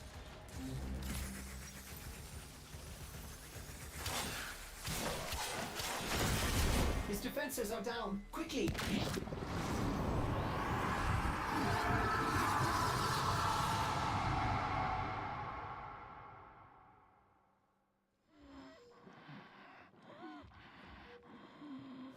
Trouble concentrating, old friend? Look at all your Comey stones I've taken. This one, a brother. These three, his children. And on, all of these gone to the Jade Light. Father, do you remember your Shazin? Remember how you'd sing to us? Smiles from Jiran?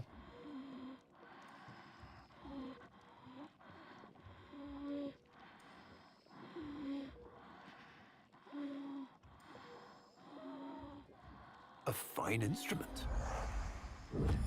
How thoughtful to remind him of his better days. Come now, your move. Only a few stones left.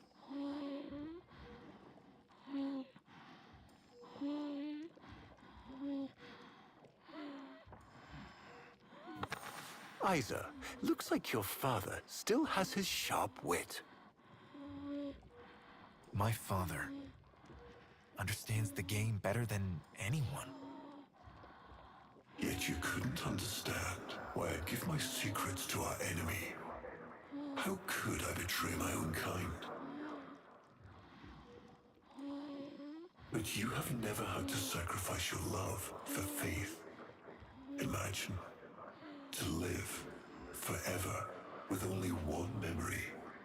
Seeing the one you love die.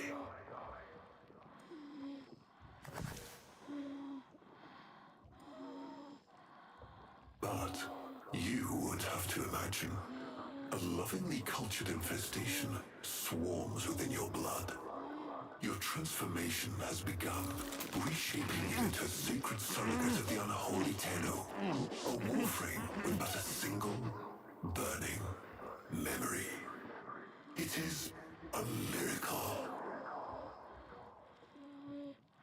But all miracles require sacrifice. Wait, but I didn't...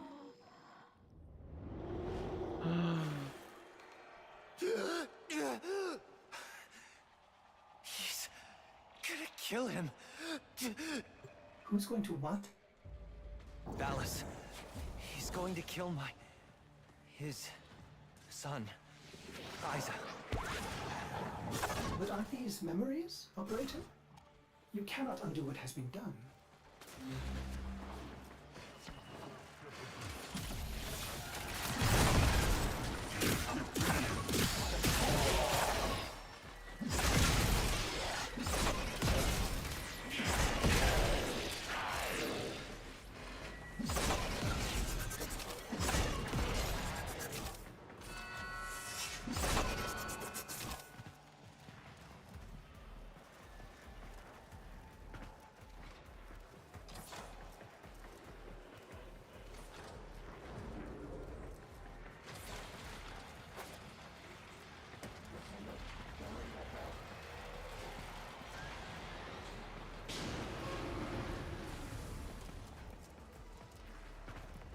Oh.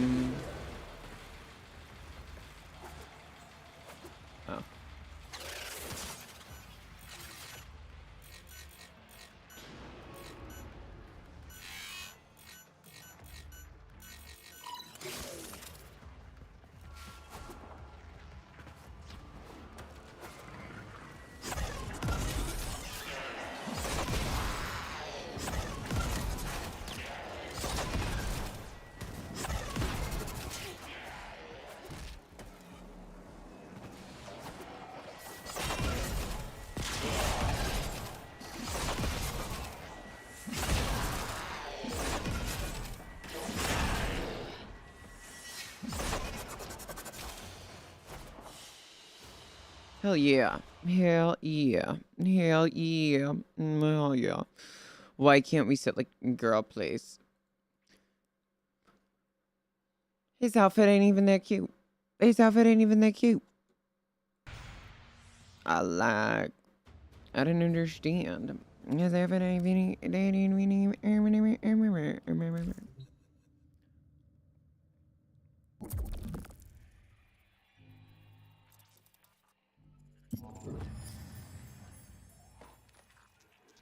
Before the vain faith, our people held dualism as truth. That all things were of two parts, mind and body, consciousness and matter, of our world and the void. It was from there that our answer finally came.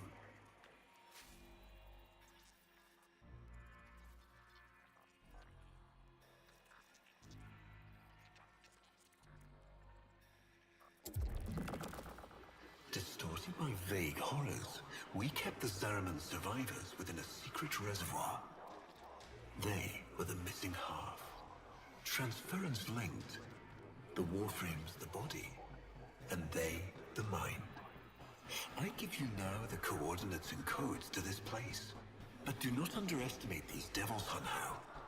They did what we could not. We had created monsters we could... I know what I have to do. Operator? I don't need to hear it. I lived it. Prepare the landing craft, Ordis. I'm going in. Myself. Oh. I hope that doesn't mean what I think it does.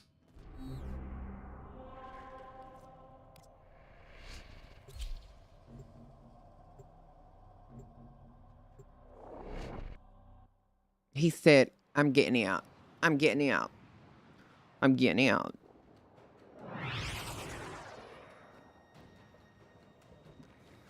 Operator, please reconsider. You know how dangerous this is. The sentients will be here in force. This is why you bring a warframe to these things. My warframe is here. I just have to find it.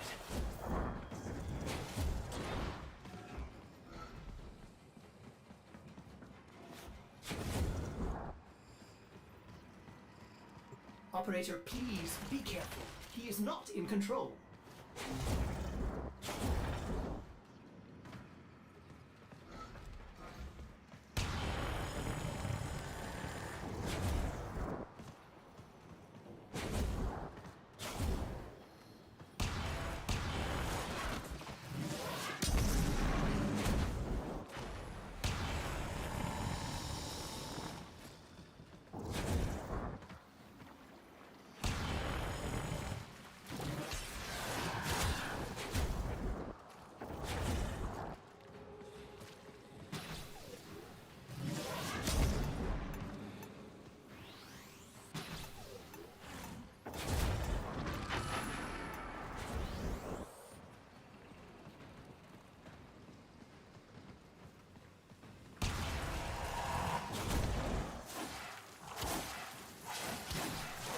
Okay.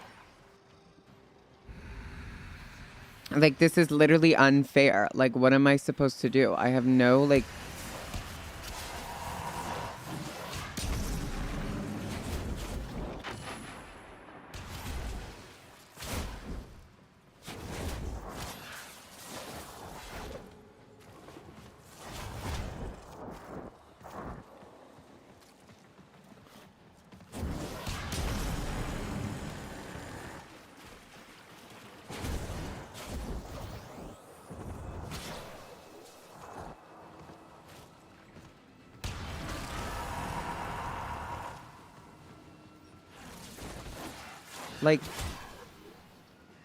Like, hello? No, because this is, like, borderline. Some of these, like, I don't know if I'm the right level or what. How do I ult?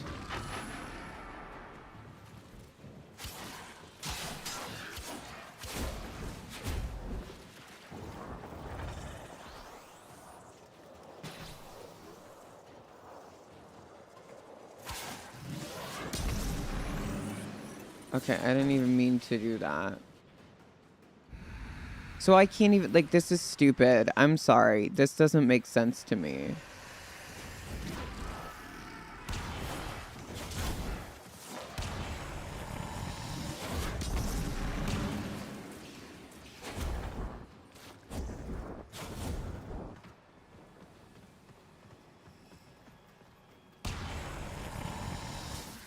He can literally just push me over. Like, I can't do shit. There's slash for fucking 3 seconds.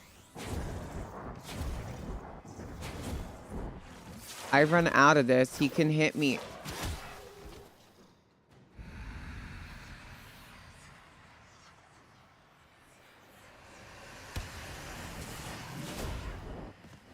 I have no abilities. How do I, like, what's the, do I have abilities? Like, I'm confused.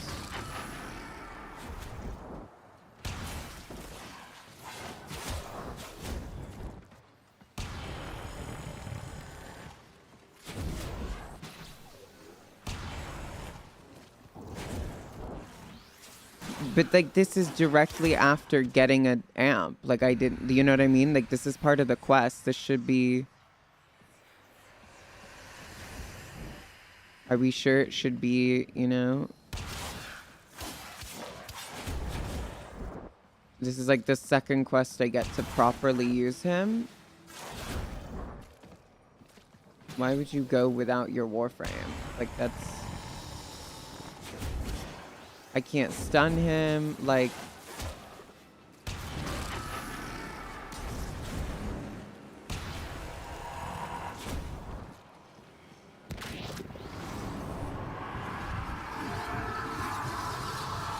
I don't know, this is a little stupid.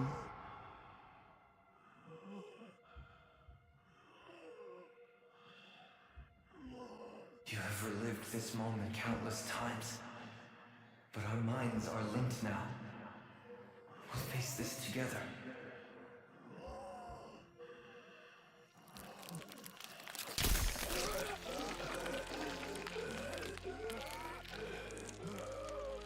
This poison he's given you, it has taken your will away.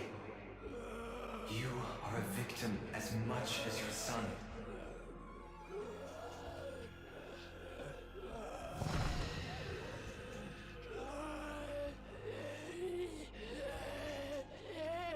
Sorry, Isa. The time has come. We are together. I am honored to be your son. Ballas did this, not you. Don't worry, old friend. I'm not going to kill your boy. You are.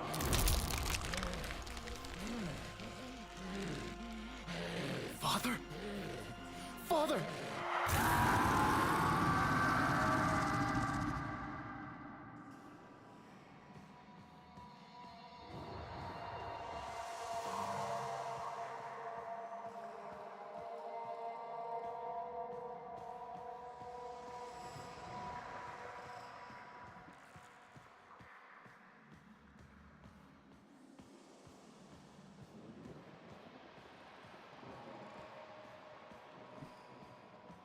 I hate it when they lock you into having to walk sometimes.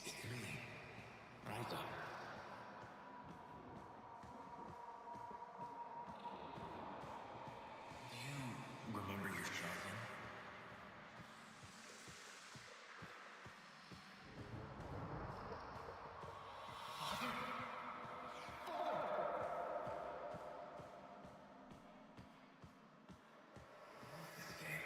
I'll never forget the time I finally beat him.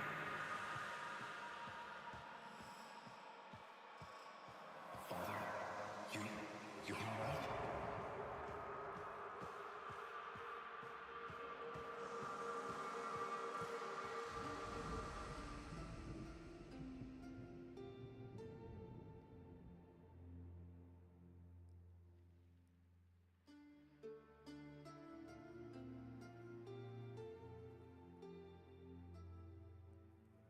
We had created monsters we couldn't control. We drugged them, tortured them, eviscerated them. We brutalized their minds, but it did not work. until they came.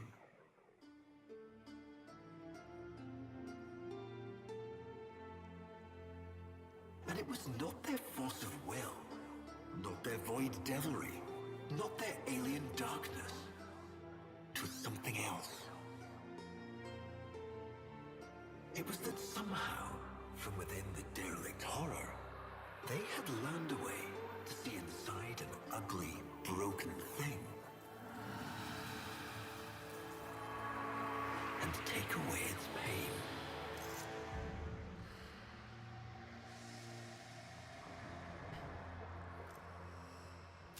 We accept this memory and move beyond its reach.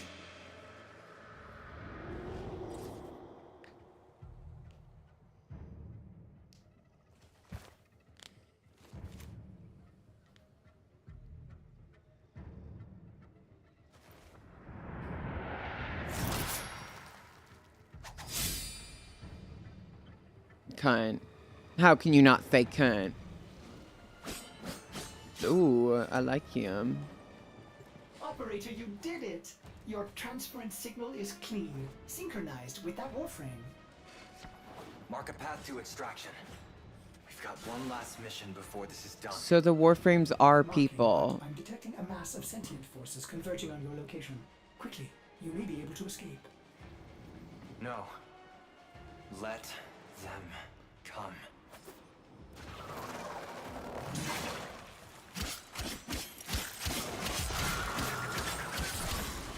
Okay, so what are you? Okay.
What do you mean the original ones were?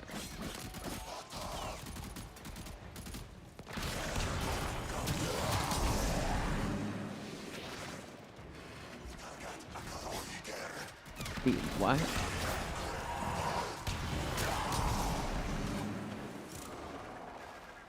He still fights while I'm out of my suit?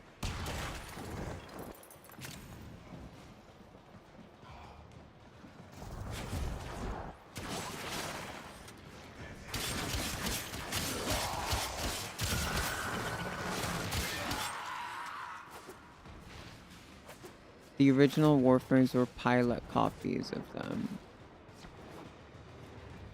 Wait, what do you mean? Wait, huh?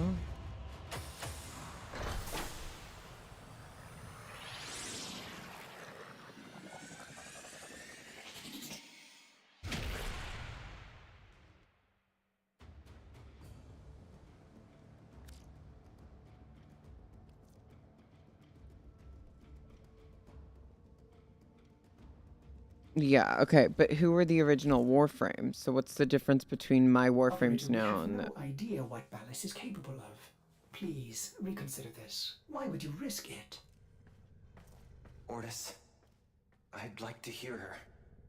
Yes. Yes, of course. Accessing data store. Which should I play?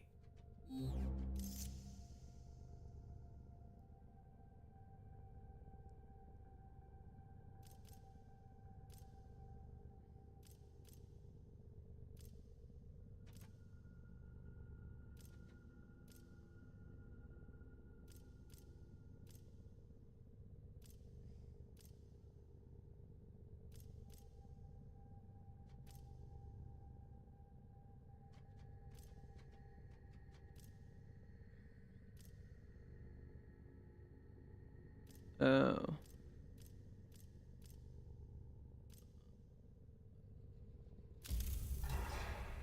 Dream, not of what you are, but of what you want to be. Operator, there is much to be done. Please consult the navigation console.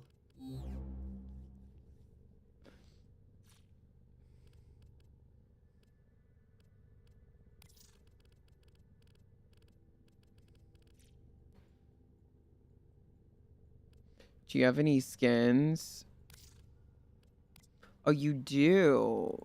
They're not. Okay, this one's not bad. I don't mind this one, actually. I do like this one. Of course, you have to pay for this one.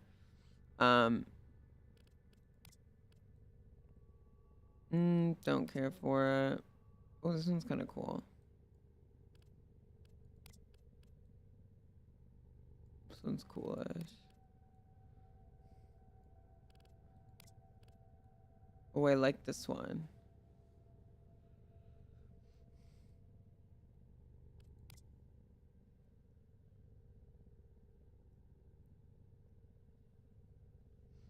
Okay.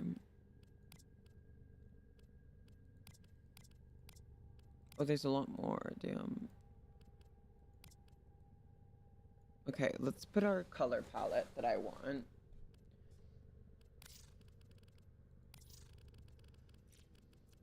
Oh, do we have Legacy on?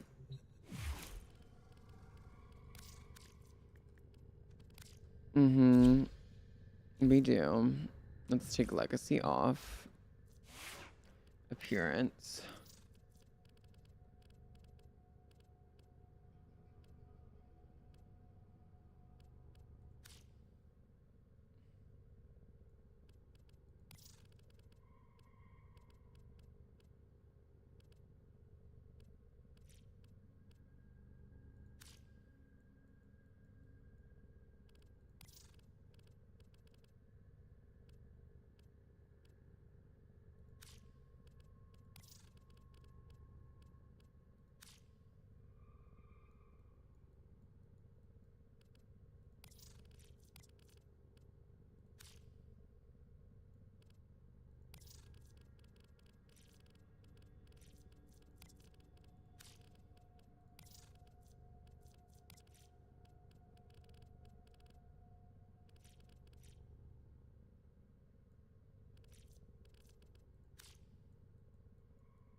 Okay, let's see.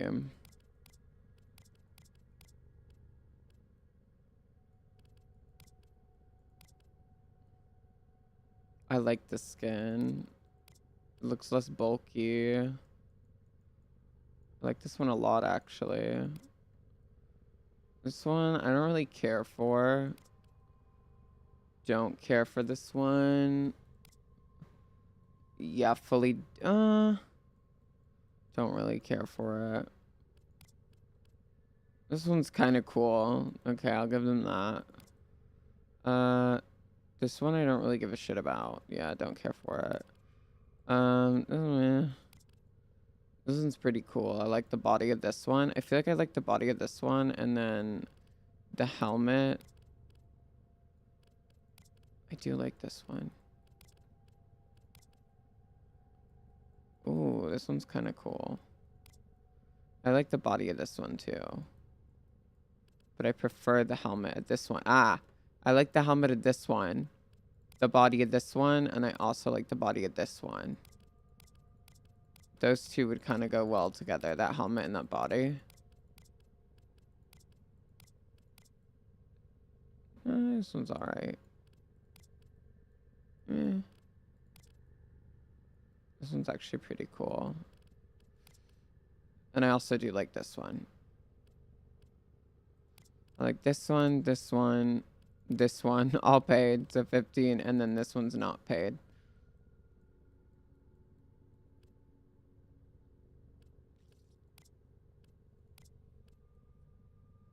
Oh, I also do like this body.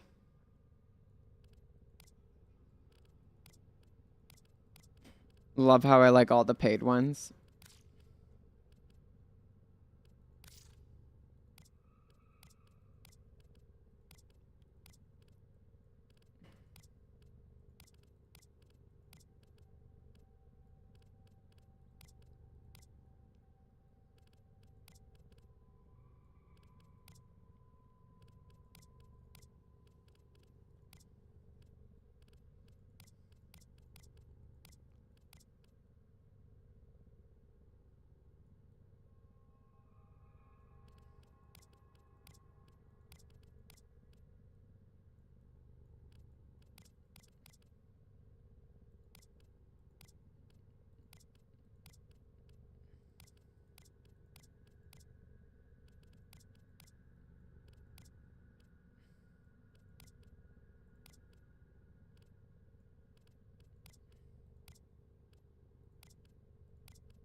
Okay.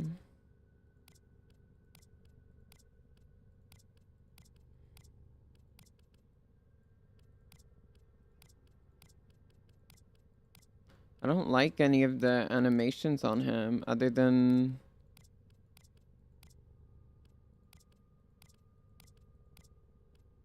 this one's actually kind of funny. The limbo one is.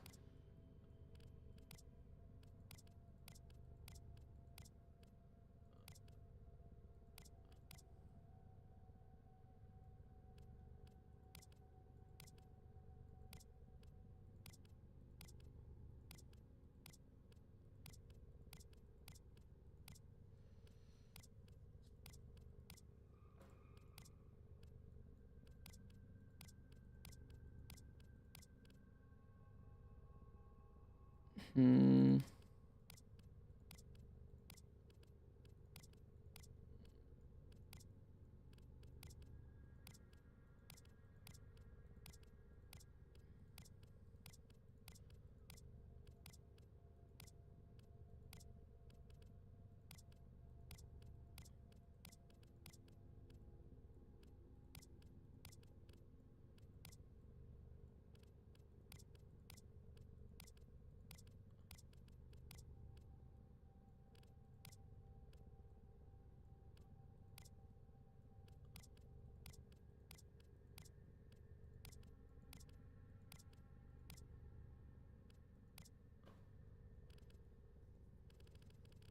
I actually like this one.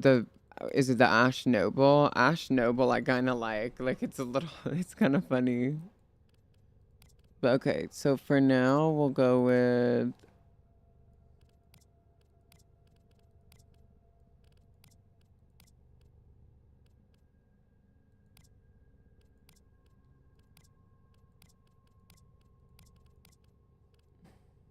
I don't mind this the Caliban Noble. What's this weapon? Did I get a new weapon? I did.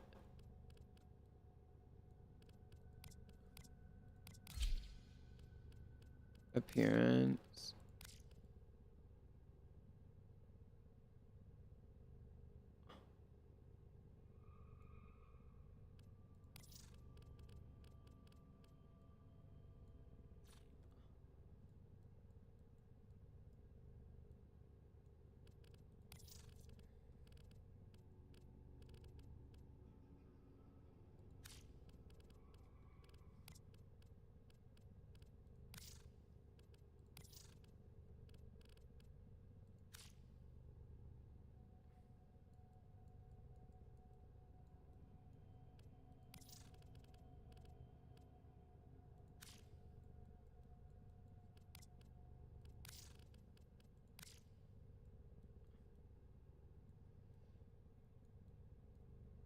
Okay, that looks pretty sick.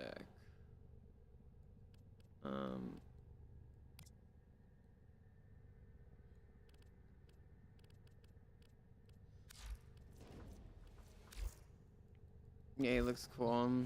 Oh, wait. I forgot we also have attachments that might actually look good on him. So we essentially get like a free prime, even though we can't get like the actual prime.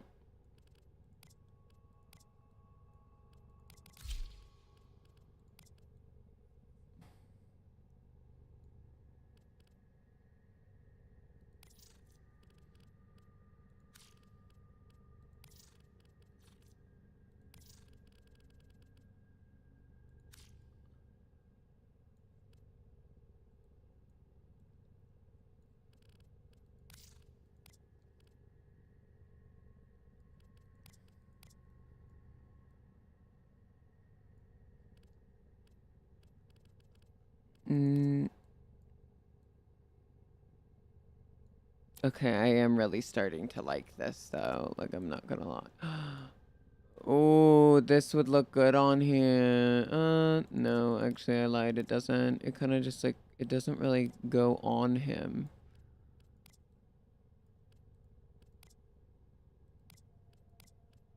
I think he's like properly attached to him. They don't look like they're attached.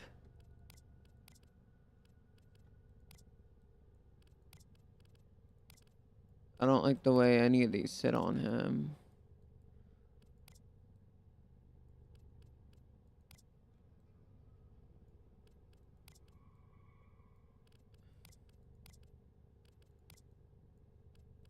They're like too dainty because he's kind of big. Ooh. I don't mind that one.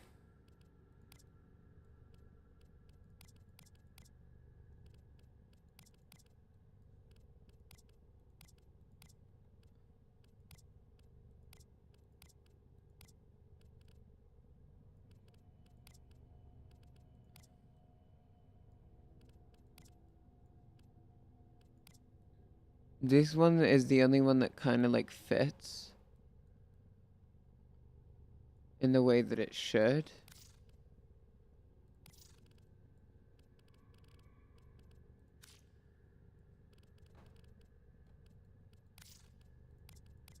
Yeah, this one's the only one that kind of like fits.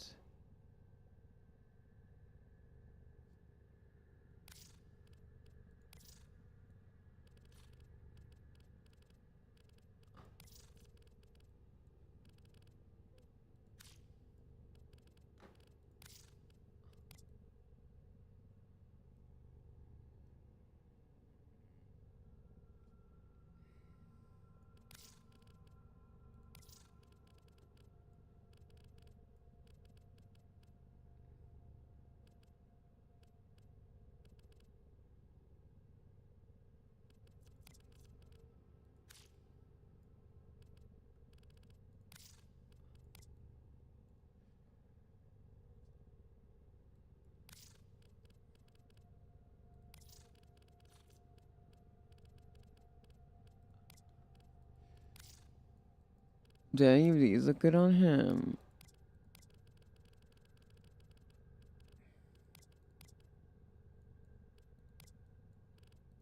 Hmm.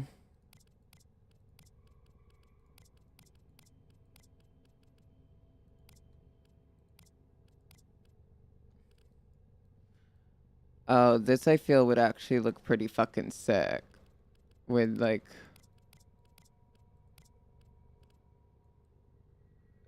Wait, where's the one with the hood? That I really like.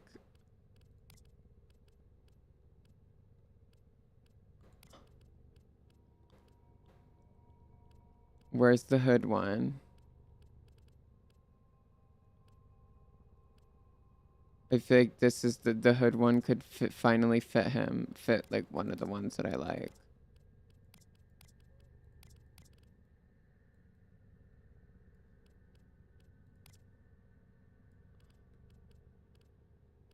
Where is it? Where is it? Where is it?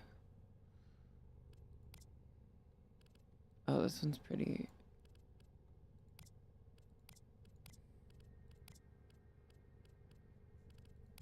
Where's the gosh darn hood?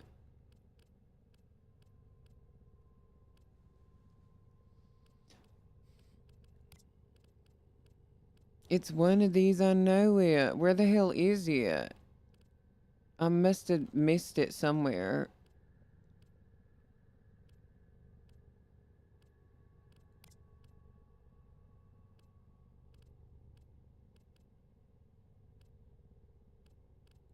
Because it's not this one.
Oh, here.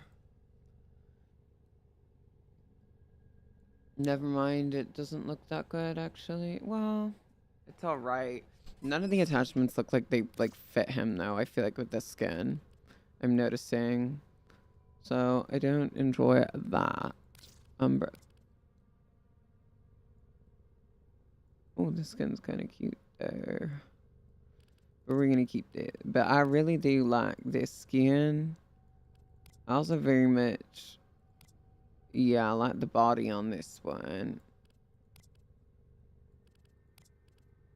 I also do very much like the body on this one. Okay.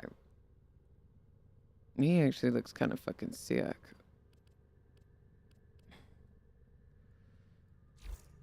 Okay.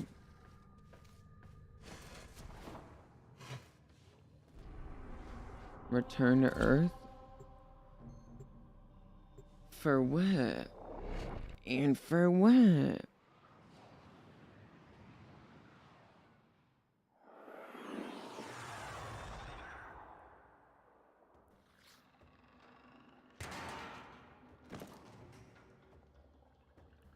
He is waiting for you, but I'm detecting powerful signals emanating from the courtyard. They are calling out for reinforcements across the entire system. You don't have long.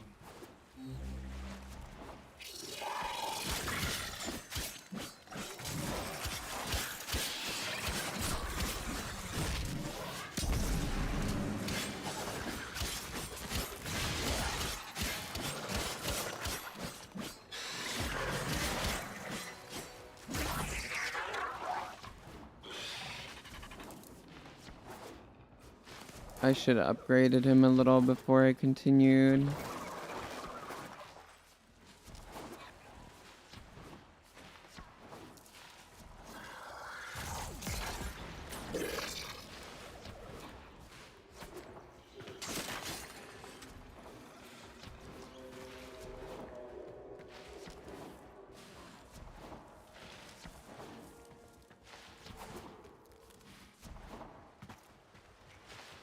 I tried to release you from your torment, but it seems those devils rebuilt you.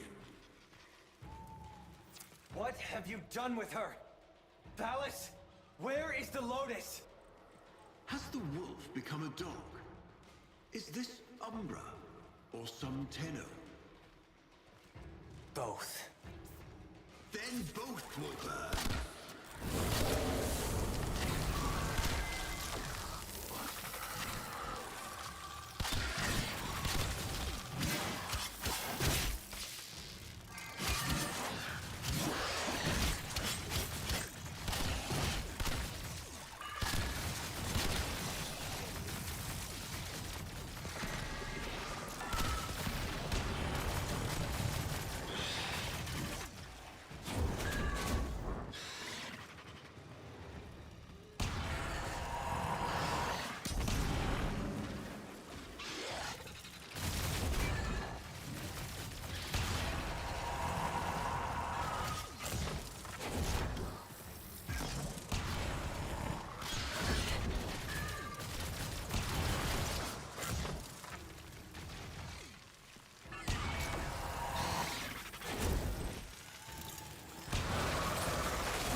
stop.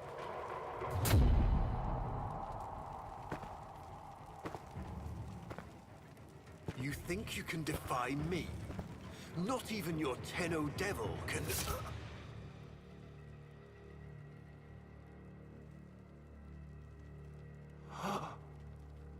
I created you.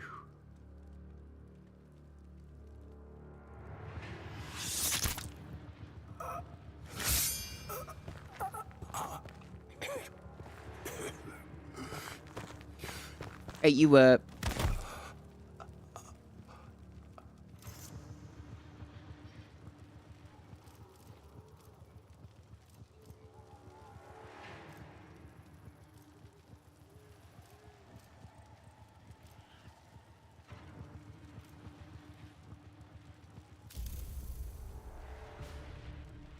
The cycle is broken. How I know what she sees in you.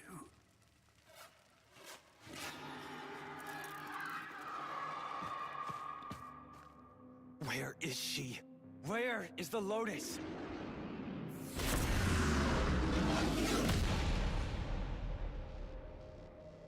Oh, we're so fucked. Is that Lotus?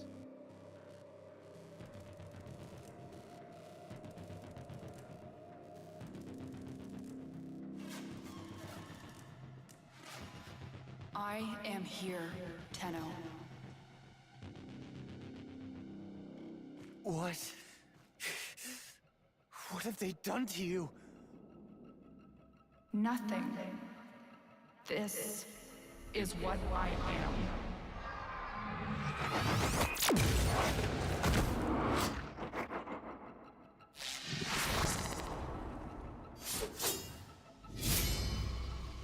Drifting, gaunt beyond the bleak star. Mother, I am coming home.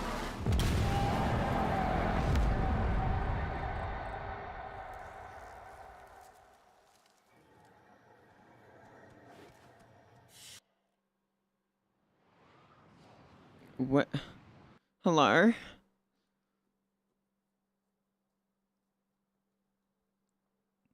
Hello? Like, what just happened? I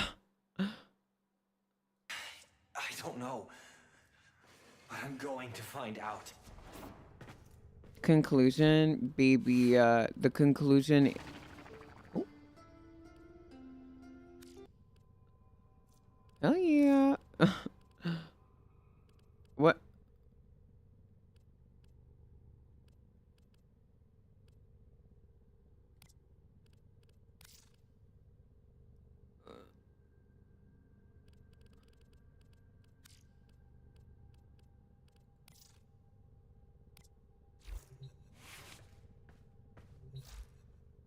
Why can't I see? Oh, now I can. I was like, why can't I see him? We also, okay. So can we get Excalibur? We can, because I was thinking if we get him, we just sacrifice him.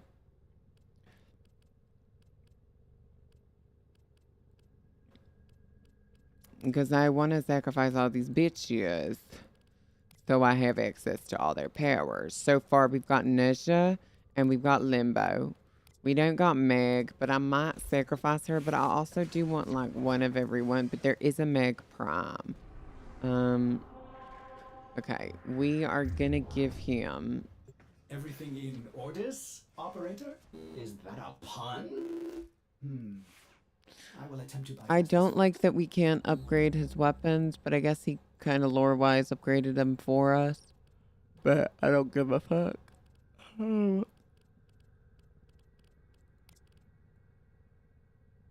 This one's kind of cool. Okay.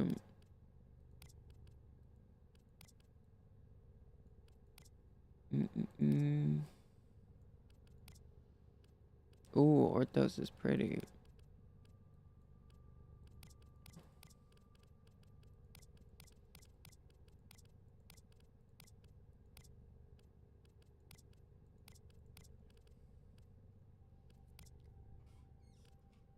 Okay, so what I am gonna do though is I'm gonna go back to my Neja. Neja looks kind of cool with a sword, but we're going back to what we had before because we're Ready to gonna go. kick bottom.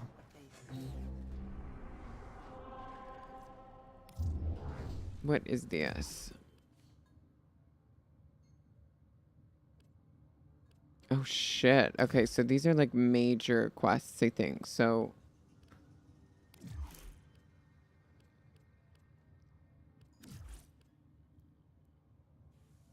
I'm guessing what I want to do.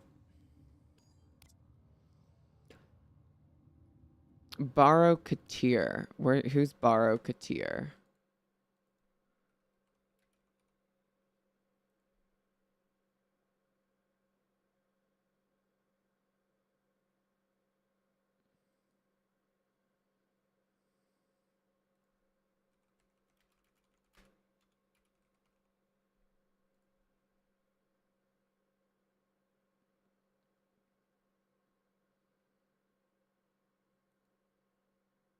Um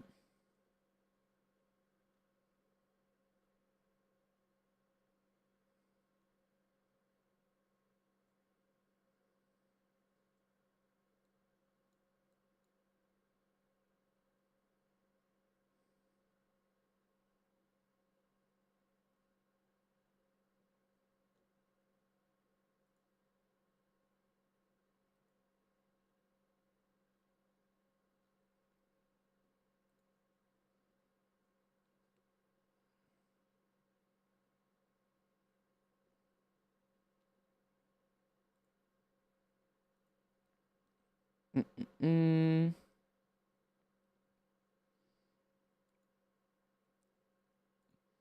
I don't know who Borrow Katir is and how to get his shit.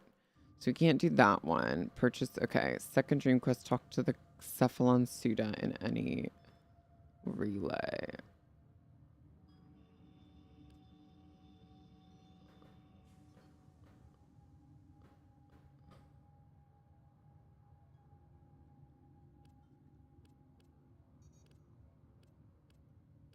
Heart of the New War. So I'm guessing all these other ones. Okay, so I can do, I think, all of these, which I kind of want to do before we do these big quests, because I feel like these will unlock a bunch more.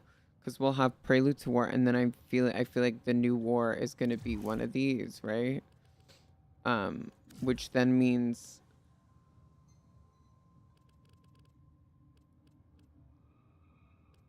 we already did War Within. Did we do the New War?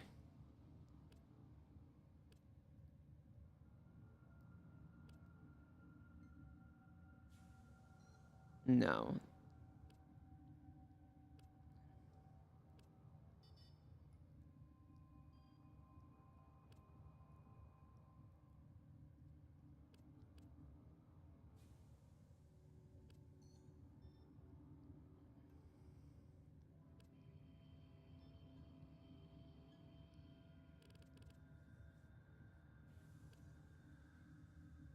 But we did do the second dream, right? Yes, we did.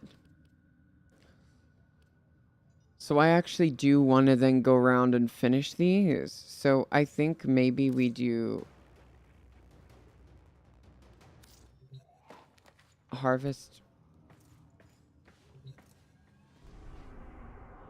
from Juggernaut. So I'm guessing like a survival will be better to do.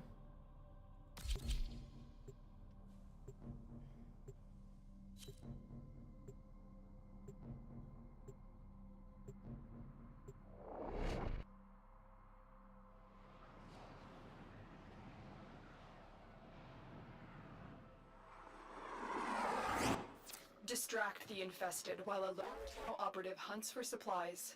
Set off the alarms to start. Infested are Oh, releasing someone's here with toxic us. spores Nice. into the area. The emergency life support I am delivering is your only chance for survival.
Life support on the way.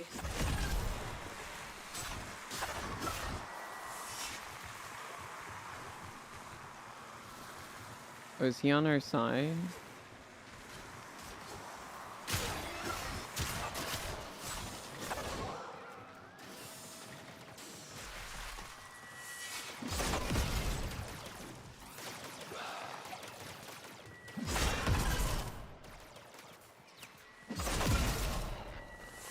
I've delivered a life support capsule to the area. Activating it will buy you more time. Life support has been replenished.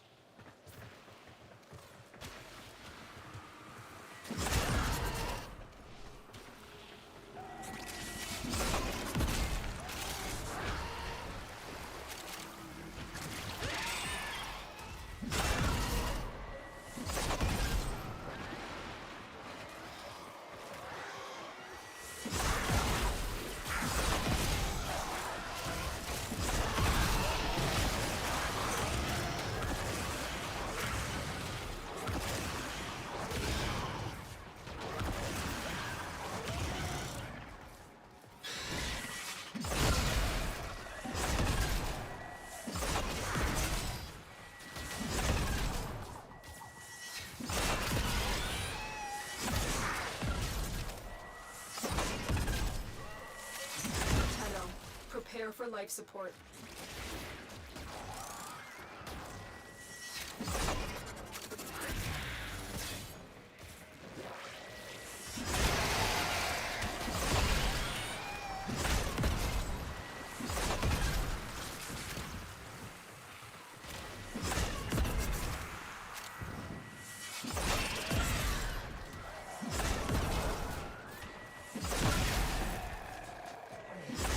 Additional life support has arrived.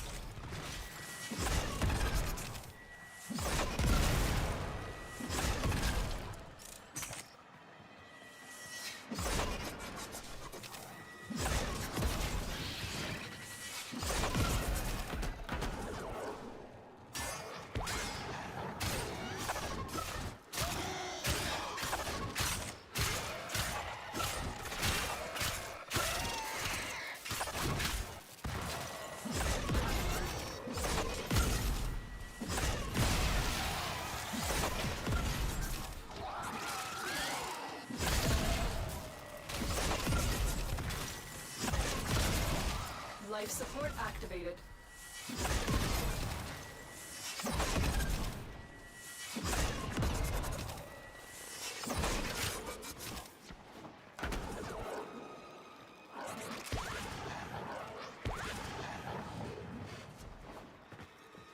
Get ready for a capsule. Okay.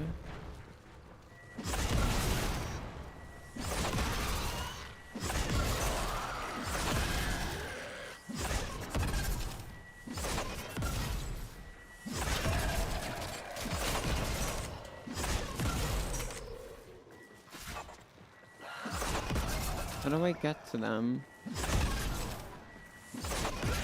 Another life support capsule is now.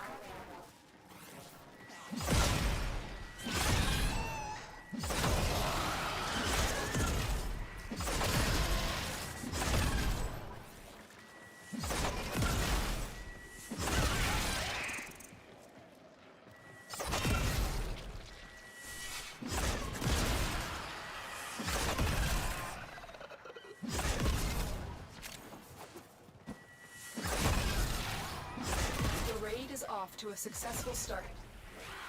Extraction is available if you need it.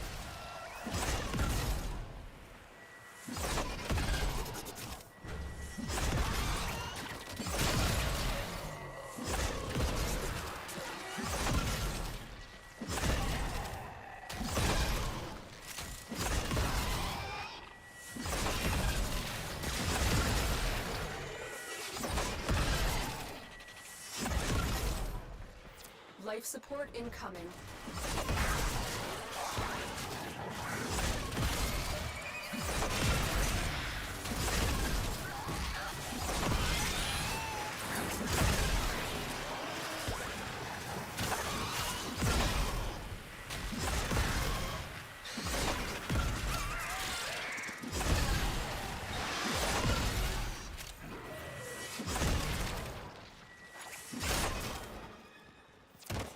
delivered another life support capsule.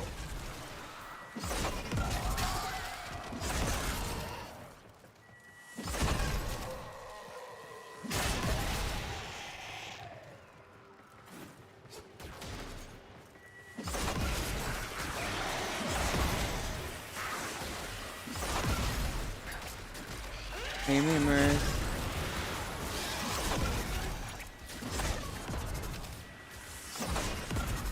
Life support has been replenished.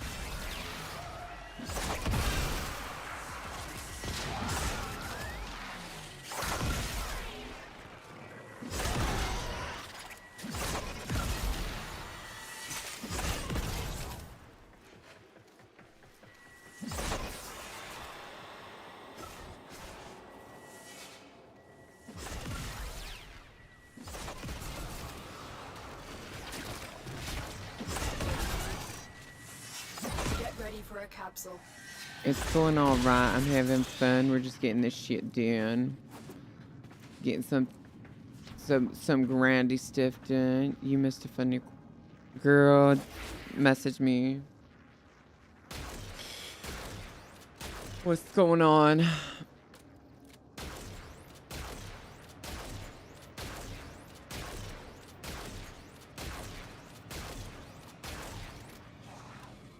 Another life support capsule is now available.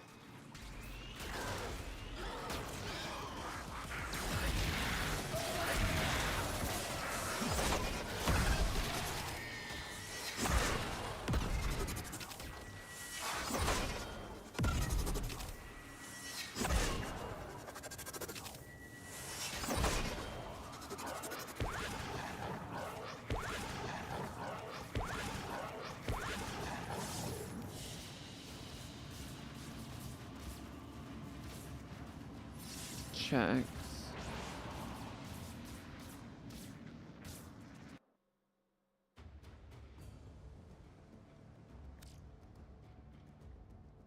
I am looking forward to discussing. Are you many things with okay? Alan Jordis once you have Like, rescued is him. everything I alright? can't wait to tell him all about you.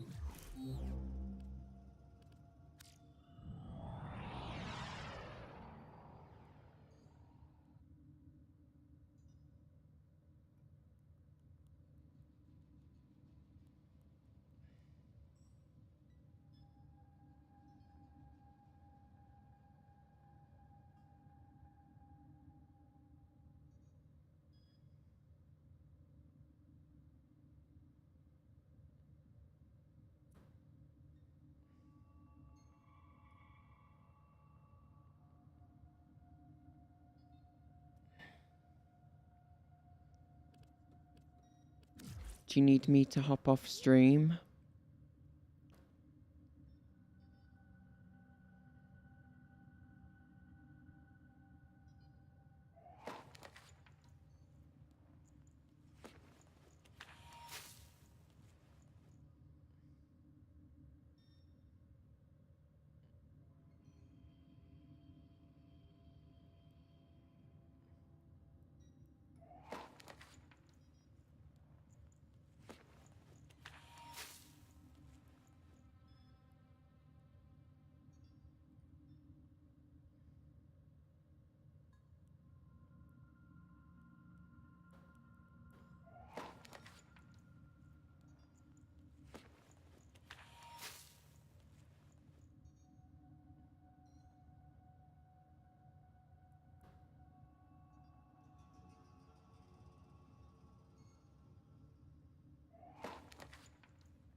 Damn. Yeah, if you do need me to hop off or you know, anything that just, always let me know. But damn. Get yourself something to drink. Can't lie, Make sure you eat tonight as well. Make sure you're taking care of yourself and maybe take a bath. I would I would say maybe take a bath as well, just to relax. Give yourself a nice bath. Like, just you know you're gonna need it. You probably fucking stink. No,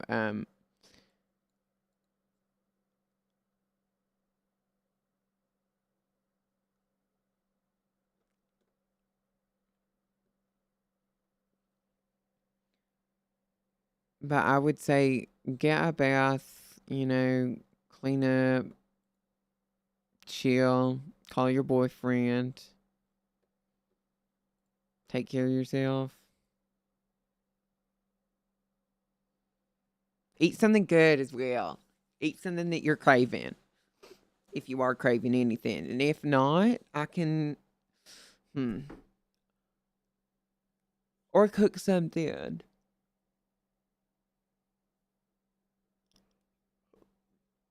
Or order out. Honestly, I feel like after that you should order out.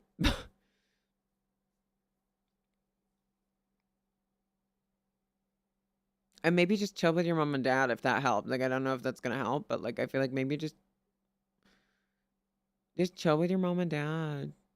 Eat the old like order out and have a little like I don't know, like a family night or something. Yeah.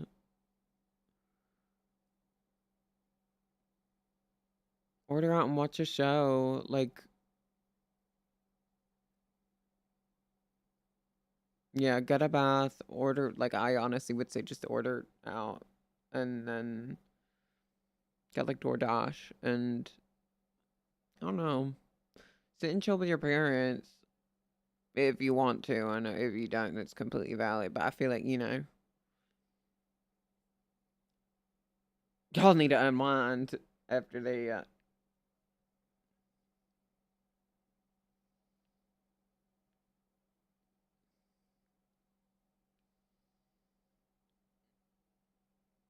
yeah.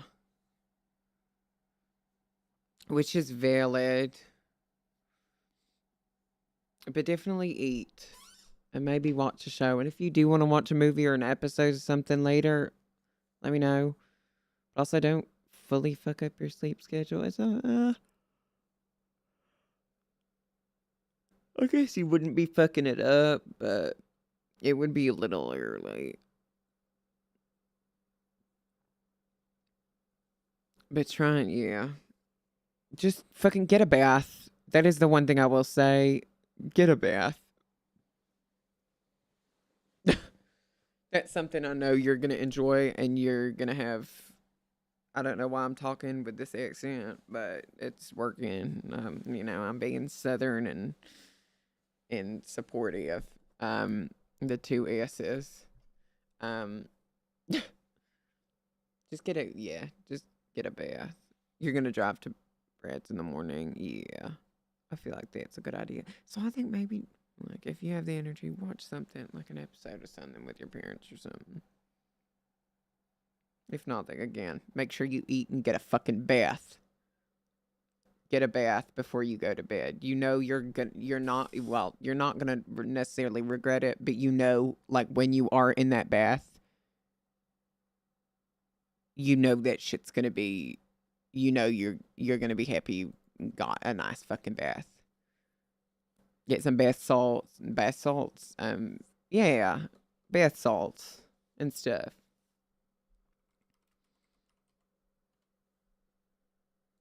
Aren't there like, or no, they're not bath salts. They're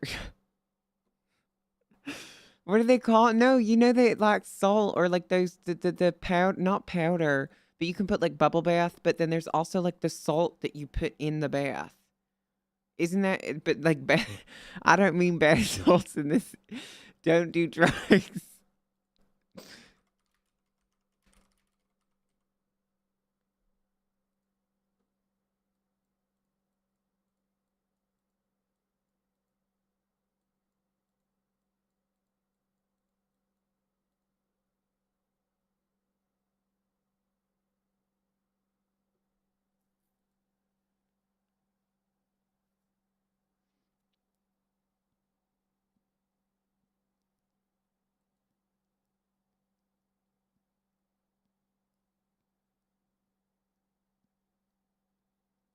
Yeah, they're okay. But get that. You know you're gonna want to get a fucking bath. Trust. I need to do that. Oh my god, this summer. Oh my god. I need to book a trip somewhere for at least a week. I think I'm gonna do Spain. I might do Barcelona and see if I eventually, if I don't move to the States, I move there.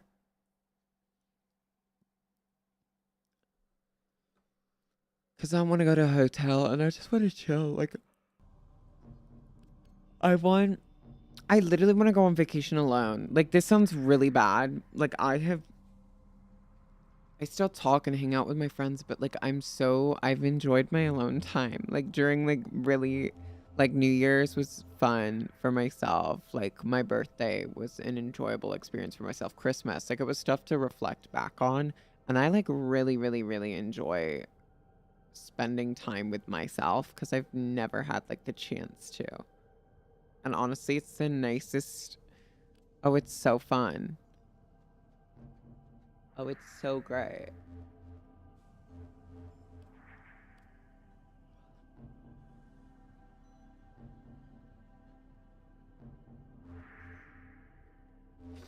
Okay, but either way,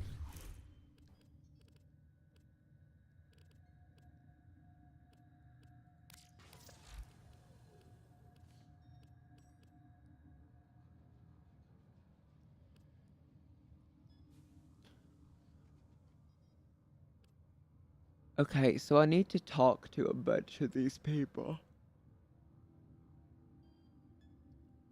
Talk to Cephalon Suda in any relay.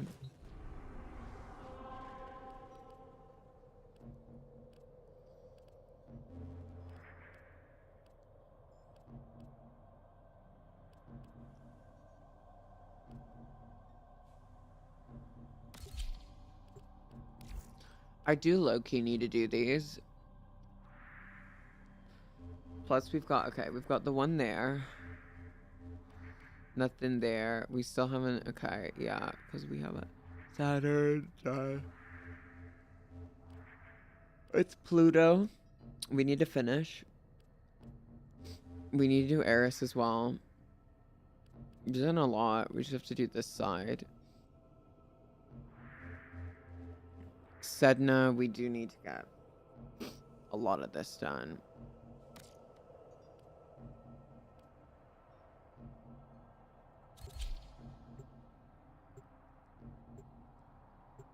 Oh, wait. You know what, y'all? What games do I have? Because I have enjoyed myself. But I low-key want to play something else. I'm in the mood for something else.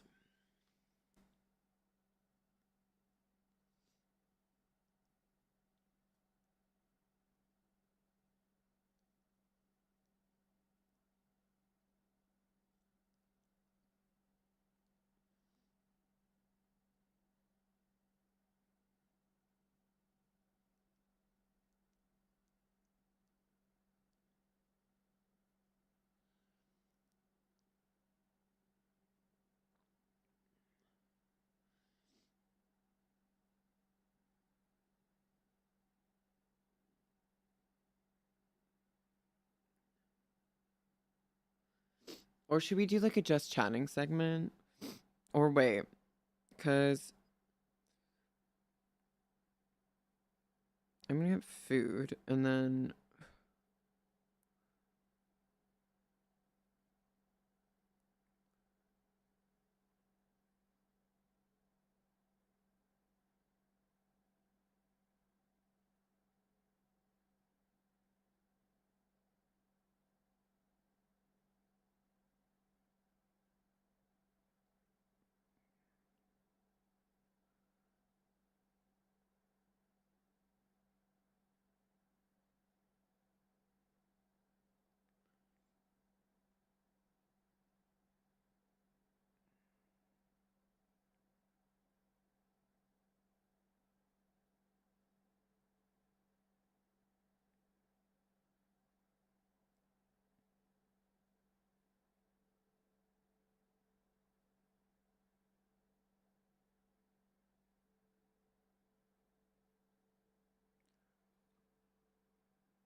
Oh my god.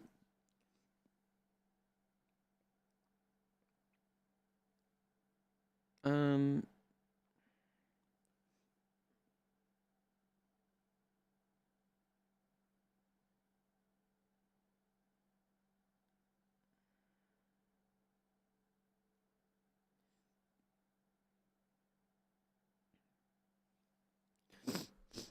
I don't know if I want to play something, or does anybody potentially have a game that they would want me to play that I haven't played?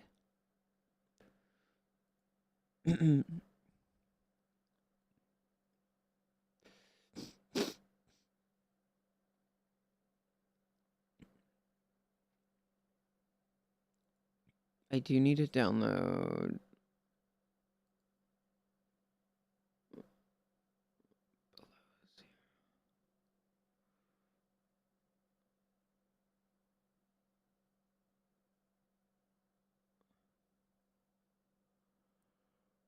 What am I in the mood for?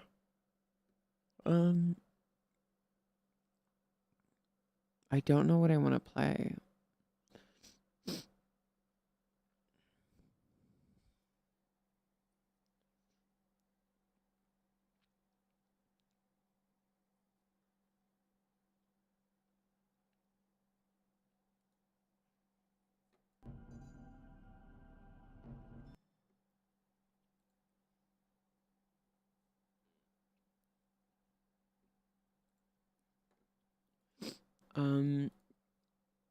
I don't really know.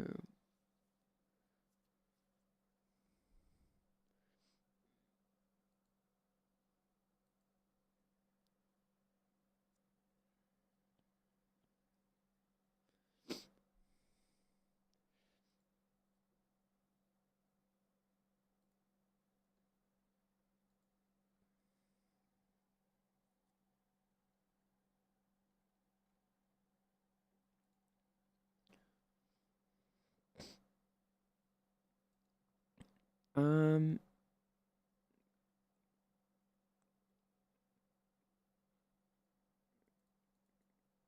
I don't know what I want to play.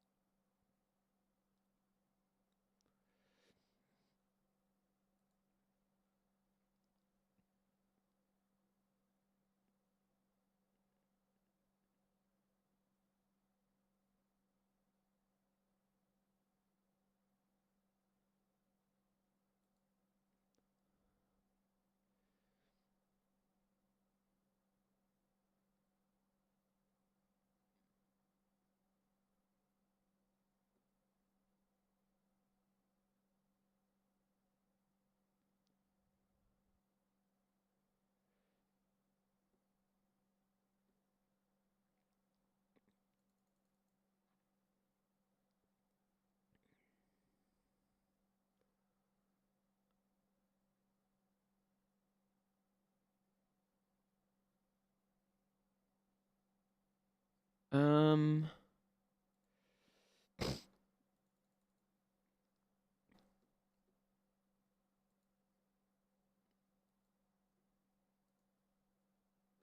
Sorry, I'm just spaced out fully.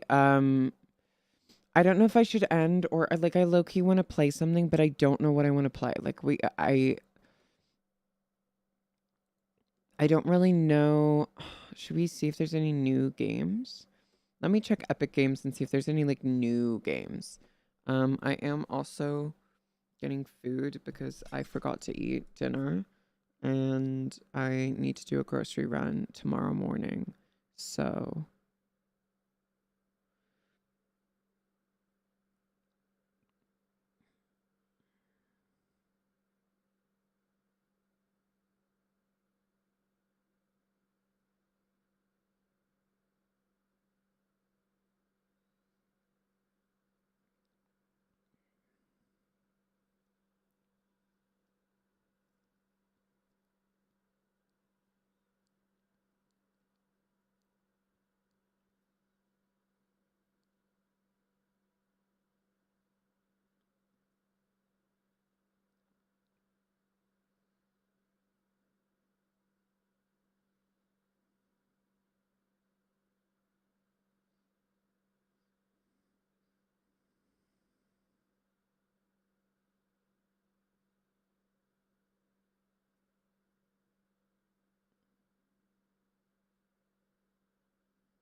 Okay.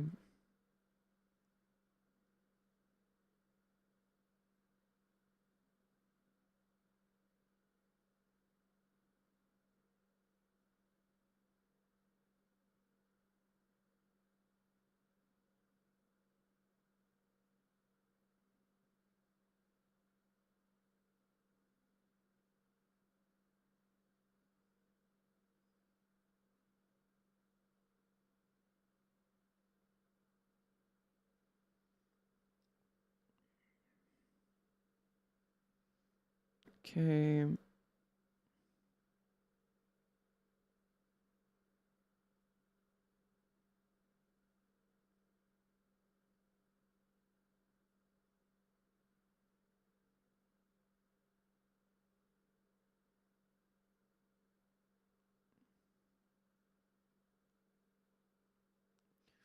Um, does anybody have any suggestions for games?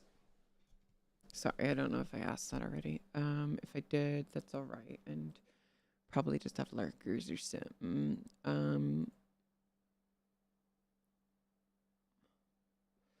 I could get.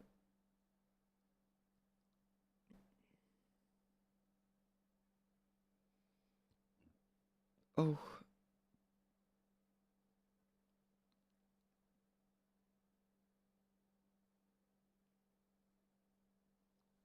Mm.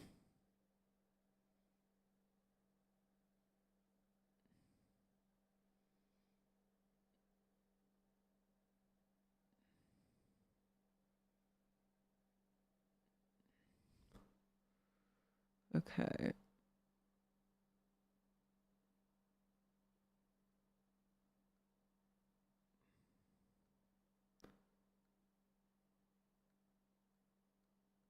Um.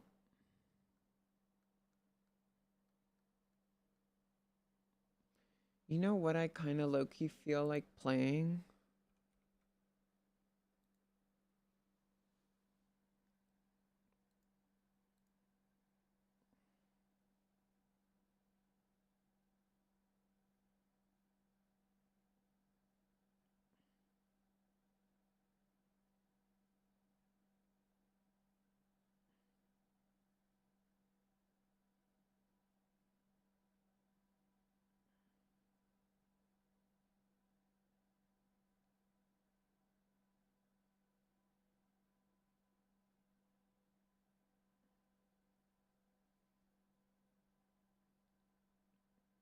Mm.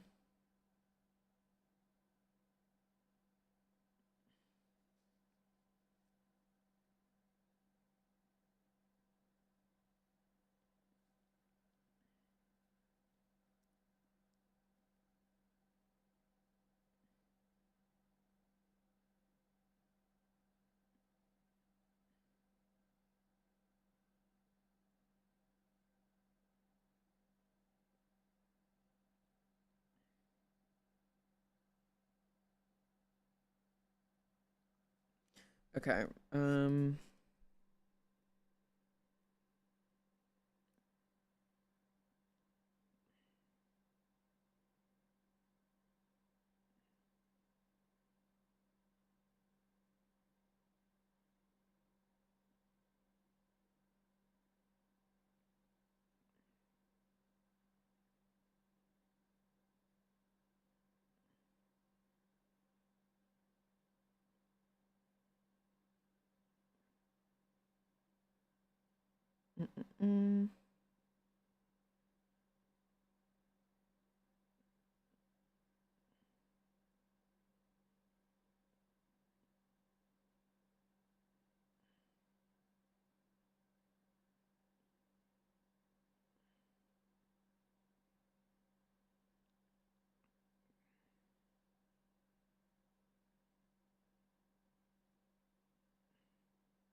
Okay. I got what I wanted.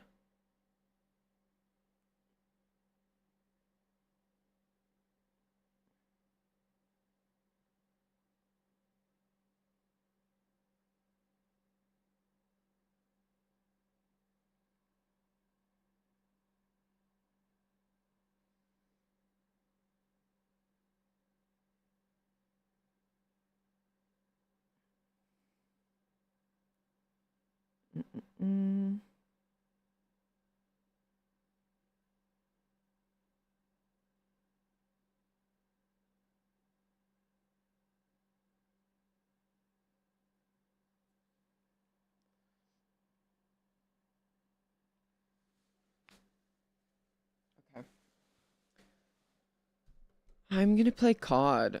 I low-key feel like playing COD. So we're gonna get COD.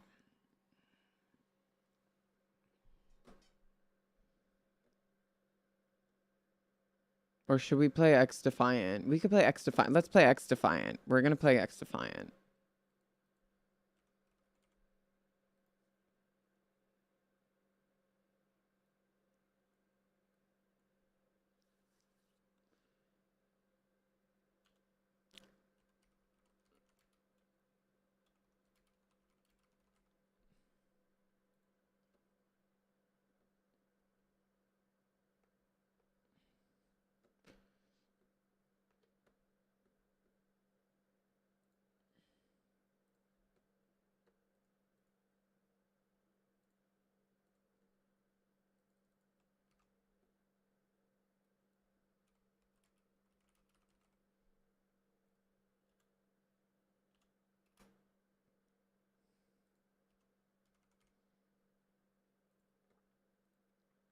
Okay.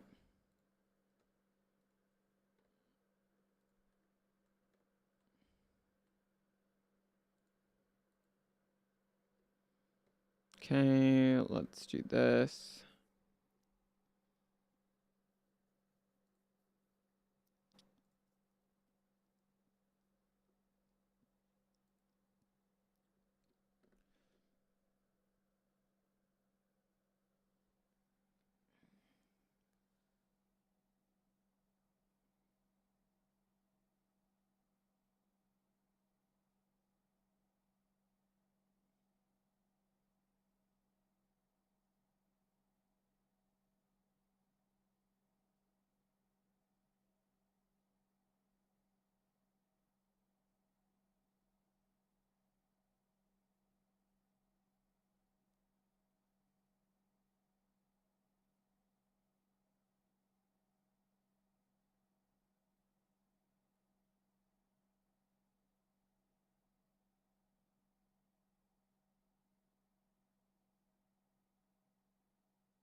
Okay.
Okay.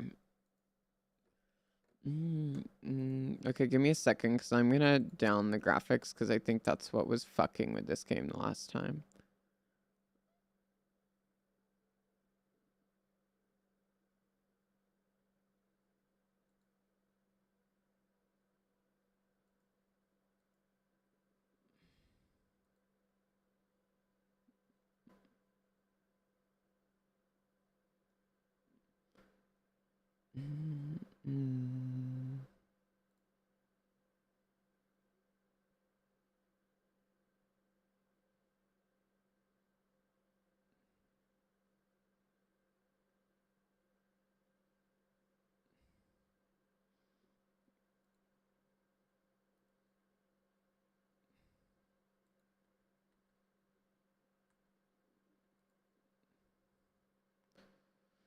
Okay.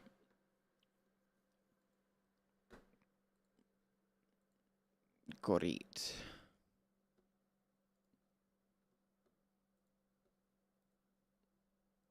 Library. Okay. We're playing it. Studio mode.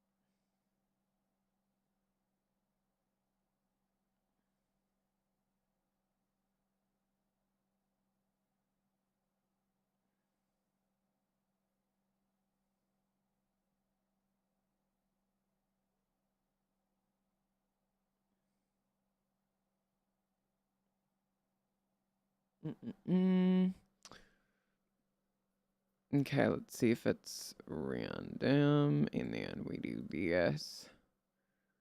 You guys should be able to see that. And then also that.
We're gonna try this new one.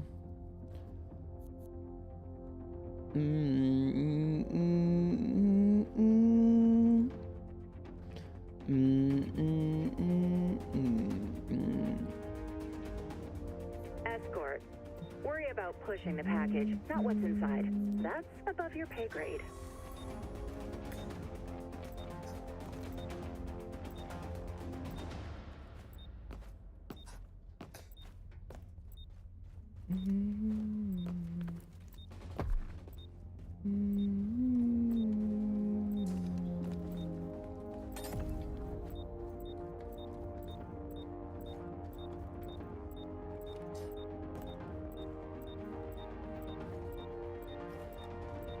Advance the package to the delivery zone.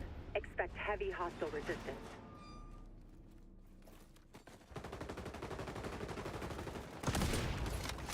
Reload! Target down. Frag out!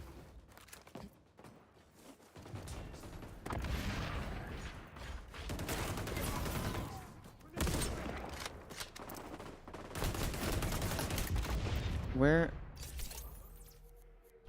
Okay. Loadout updated.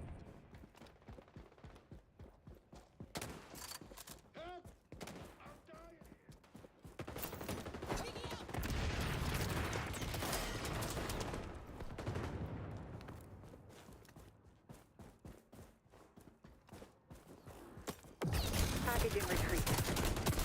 Oh, I flopped. Okay, I need to get back into FPSs. We've been... Going dark.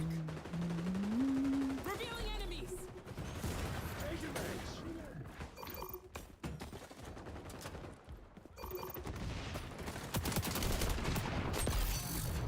Okay, I at least got the one. We need to push this.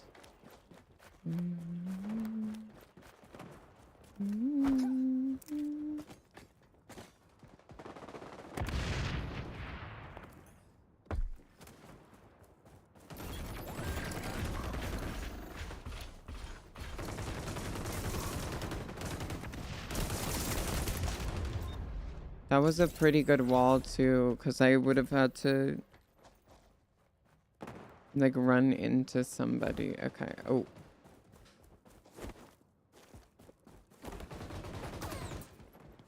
That's how you know I play Apex. Vengeance. I'll allow it. Oh, okay. Package is losing ground, Agent.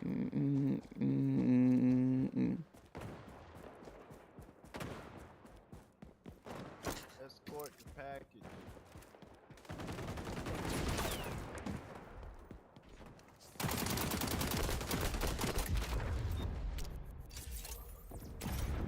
Advance the package, Agent. The way I'm flopping, but the others are flopping too. One of them said escort. He's like, one of them's mad, I think. You're down, but never out, Agent. Oh, we're not talking about that. Like, I'm playing like ass right now.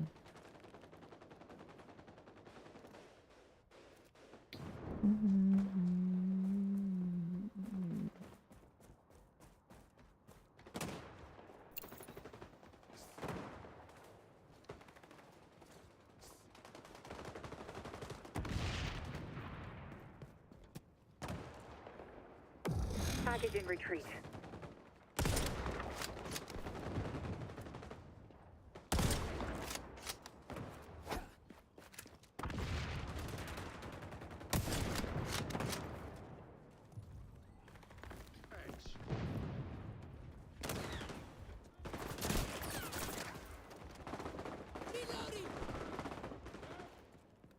Nearing checkpoint.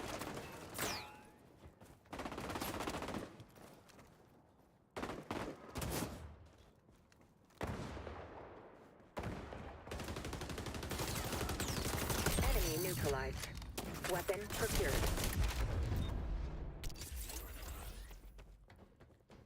I tried to do like a cool, like, let's grab the gun, let's fuck them up with their own gun, and then he put up his shield. Like, I don't really know what to do. Package is losing ground, Agent.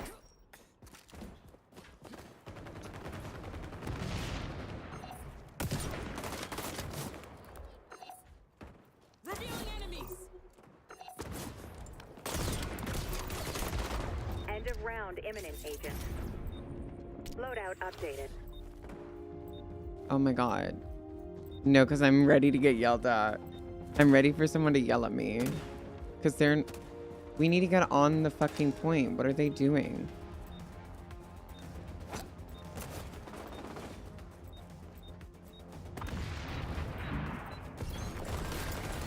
Five, 4, 3, 2, 1. Situation critical. Push that package immediately or fail. Contested? Contested? Rogue Echelon agent This mother- activated sonar goggles.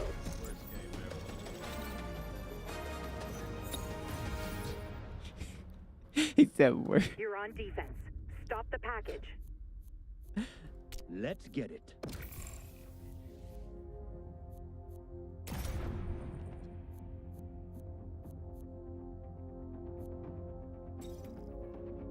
I'm so bad. Like, these two never got on.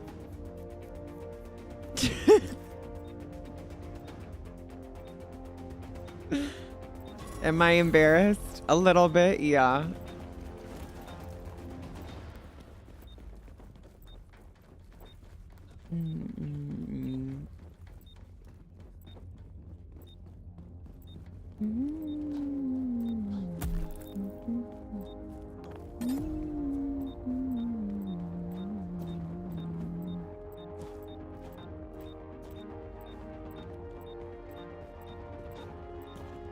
Mission update.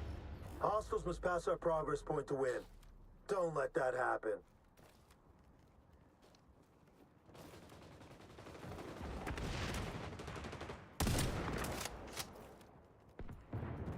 Tango down. Threat neutralized.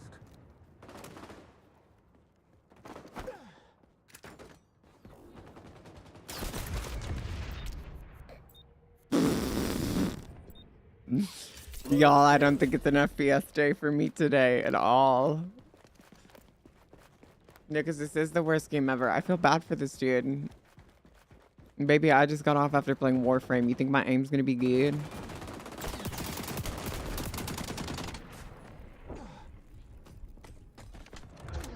Barrier deployed.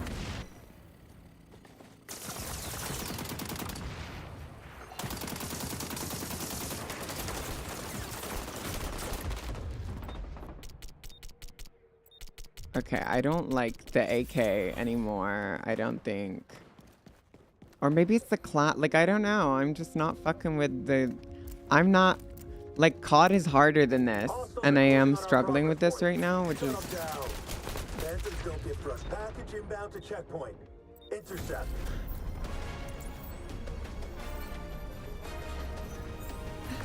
Wrong outcome. Hey, yo!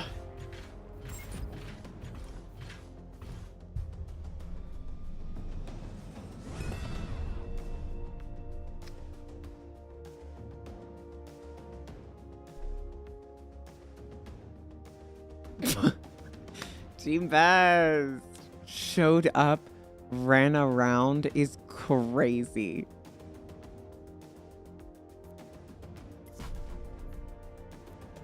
Showed up and ran around is crazy.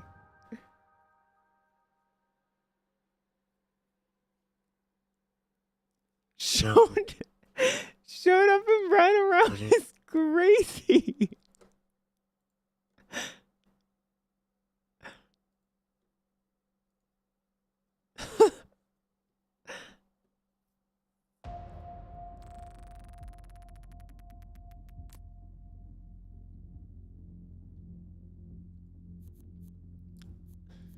Okay, y'all, I don't...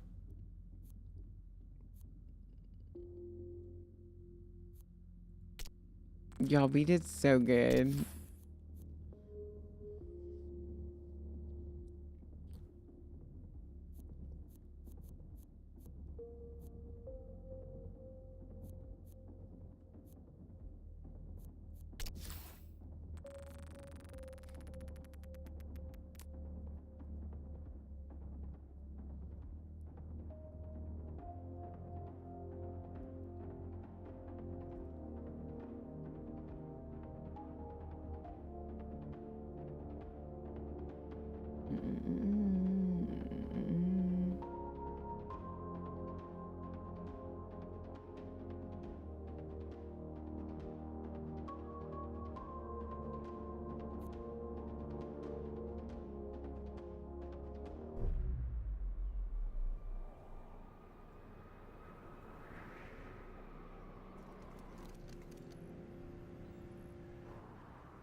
Let's do this.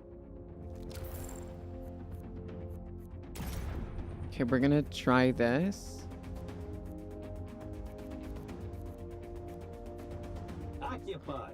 It's gonna be a brawl for real estate. 3, 2, 1. You keep on that capture zone, even if it gives you the runaround.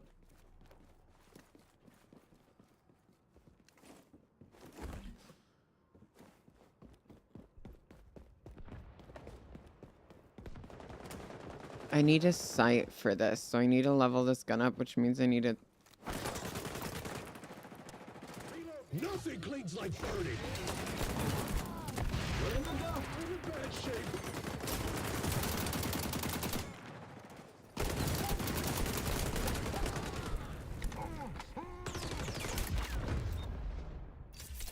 They're on the zone.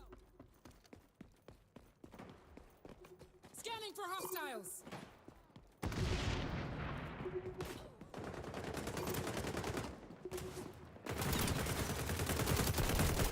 Sanitize.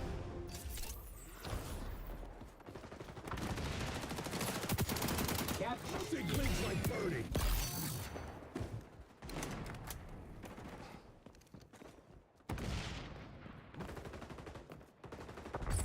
They're on the zone.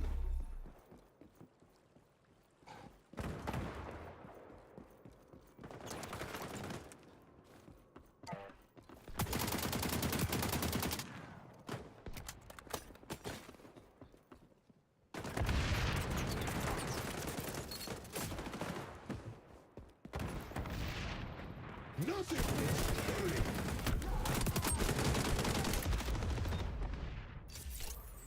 Oh my god.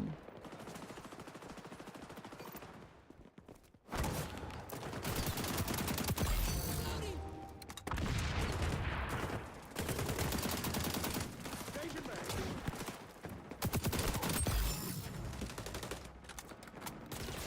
Bad guys on the capture zone is changing location.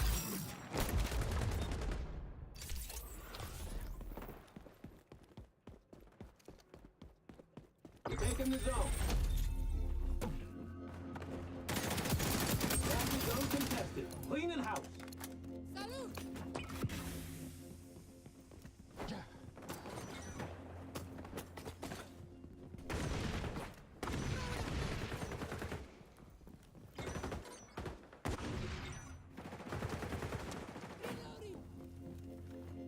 Fire up high.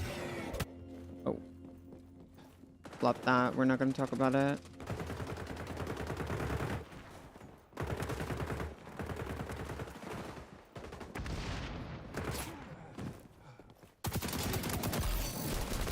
Capture it. Okay, we're doing a little bit better this game. I like the capture. I don't like the escort. The escort is a lot harder in my opinion. Bad guys on the zone. Oh, I didn't have my... I love that you can do little...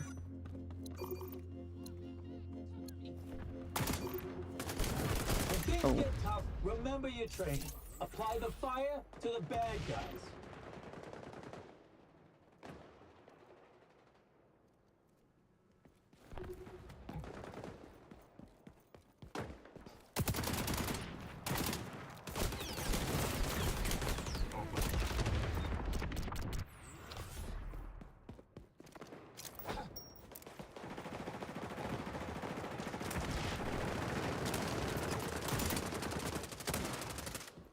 Got that napalm you requested. Taking the zone. The capture zone is changing location. Chucking grenade. Reloading. We're in the zone.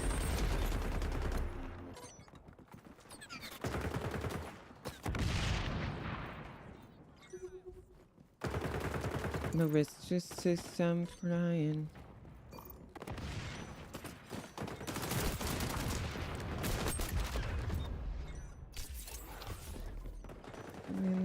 They're on the zone. Nothing cleans like burning. Deploying. We're in the zone.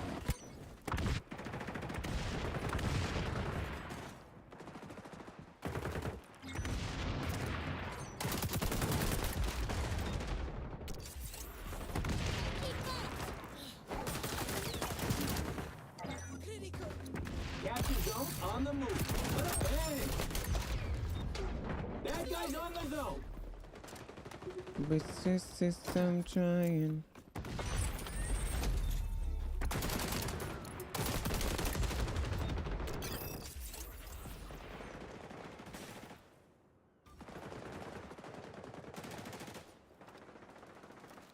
Activating sonar. Da, da, da. My food just got here, so I'll be right back. And then I think I just got my login reward and I'm only doing. Girl, that's crazy. It's crazy. And you have 1,000 hours.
Okay, well, we're gonna watch some true crime.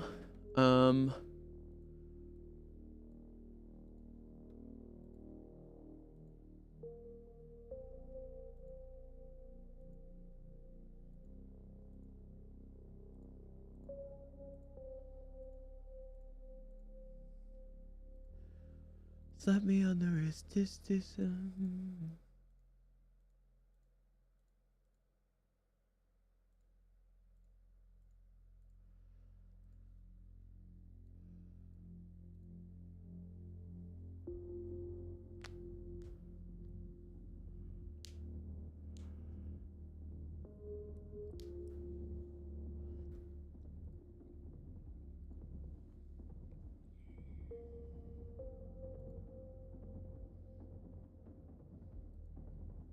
Okay.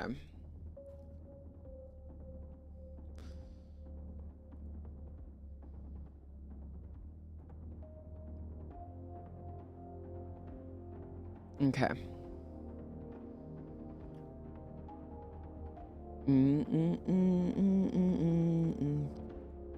Oh, she's doing Sinister like on.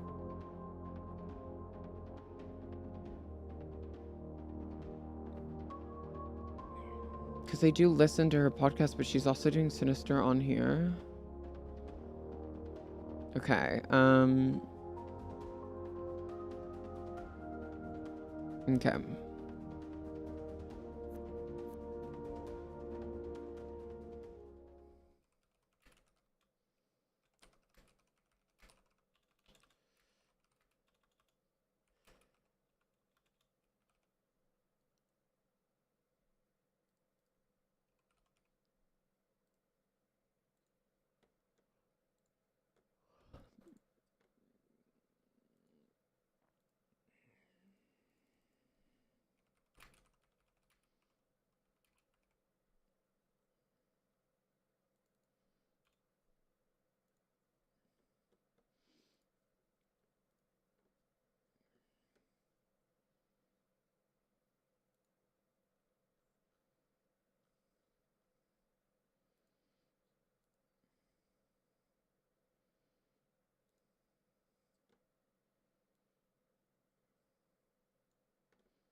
Okay.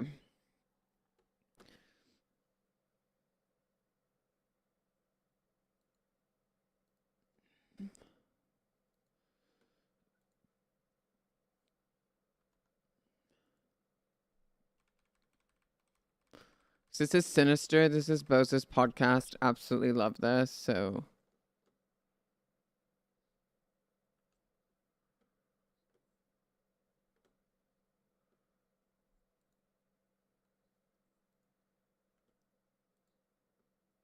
Elite colleges, including Harvard, and she got into all of them. She even got a write-up in the Boston Globe titled "Beating All of the Odds" because Gina Grant was a straight A student, and it wasn't effortless. She put in the work. She was smart, driven, and definitely had something to prove to the world. Gina was so academically gifted that she applied to 4 elite colleges, including Harvard, and she got into all of them. She even got a write-up in the Boston Globe titled "Beating All of the Odds" because Gina actually grew up as an orphan that had to navigate her teenage years all by herself. And somehow, academically, she still ended up on top. Harvard was in the cards for Gina until one day when the admissions team got a newspaper article from her past. This article changed everything, and Harvard rescinded their offer. See, Gina was an orphan, but she wasn't honest about where her parents went. It would later come out that she was quite a liar, a homicidal liar. Can you hear it now? Is everything working?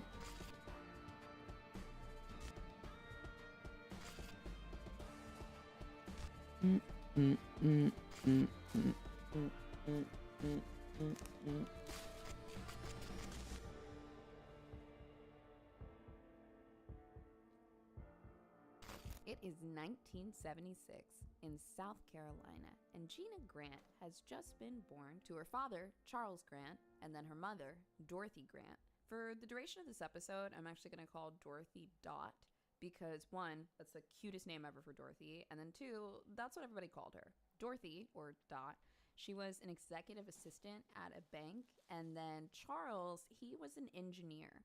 As usual, everything in the home starts out pretty normal. I mean, of course, there were problems, but there was no major issue in the first couple of years of Gina's life. Her older sister, Dana, was actually 9 years older than her, so her parents already kind of knew how to raise a kid. They'd done it before. They made a choice to have another child, and Gina was getting all of the attention from fairly experienced parents. Now, despite this seemingly solid two-parent home, there were a couple of cracks in the foundation, if you will.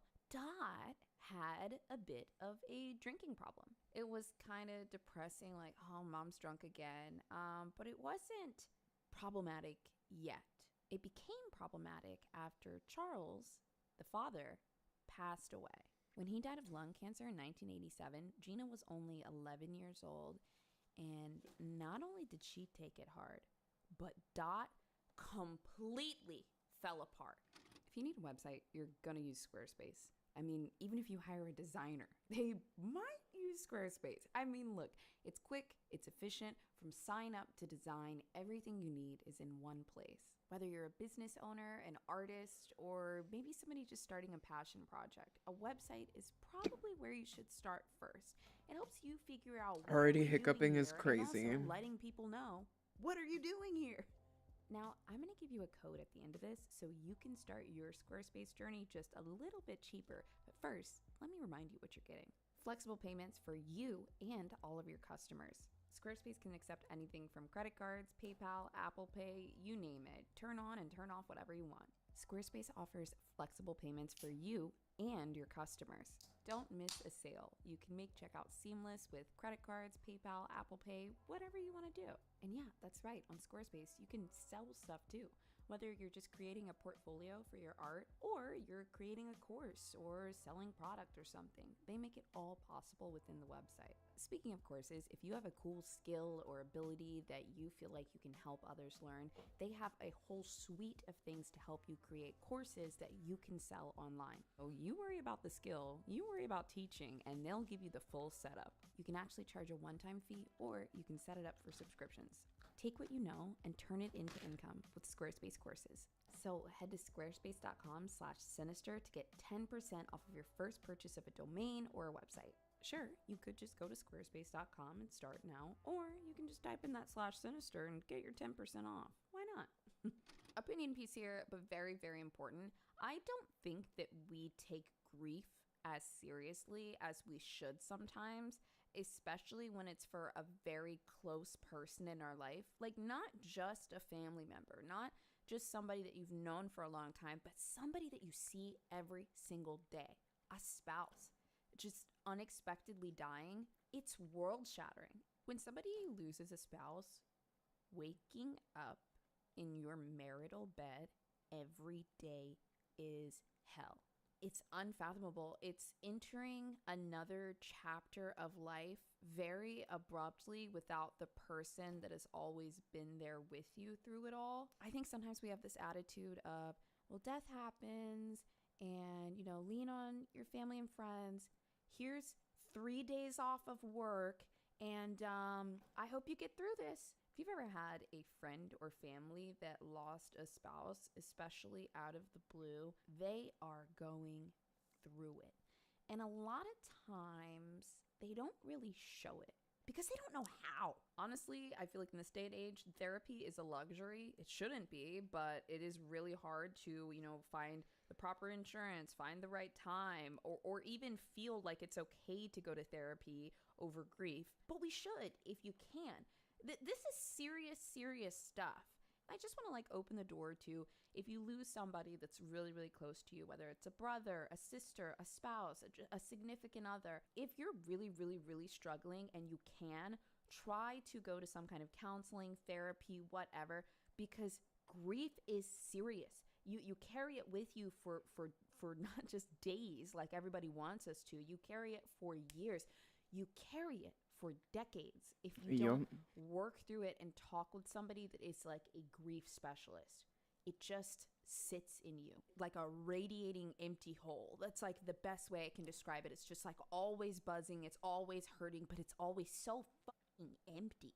That's what Dot was dealing with. And when you couple that with a drinking problem, somebody that's numbing their emotions with alcohol or getting into the routine of drinking, and now they've lost their spouse and they don't know what to do. Oh, she was gone. She did not know how to process these emotions. She was leaning And this is on really unhealthy sad. habits, just drinking it away, numbing the pain, hoping that it That's would like go the away, love of like someone's everyone said life. it Like even does. if like That you get used to it. You're able to move on. Dot did what she could. But her drinking got so bad that she actually had to go to like an addiction facility. And she was there for a while. And honestly, thank God she got help and other people told her that she had Yeah, to I was go, gonna but say that's it good that happened she right after went. Charles's death. So she actually had to take money like early out of his estate to cover her medical bills when she finally got out of the recovery center. That also tells you that money was probably really tight in the family. So, you know, we have the death of a loved one, we have a growing alcohol problem, we're having financial issues. I mean, it's a toxic combination. It says here that she had to be advanced $843 from her deceased husband's will, which was still in probate, in order to pay the hospital bills. Now, grief for losing a spouse is so interesting because sometimes people never remarry.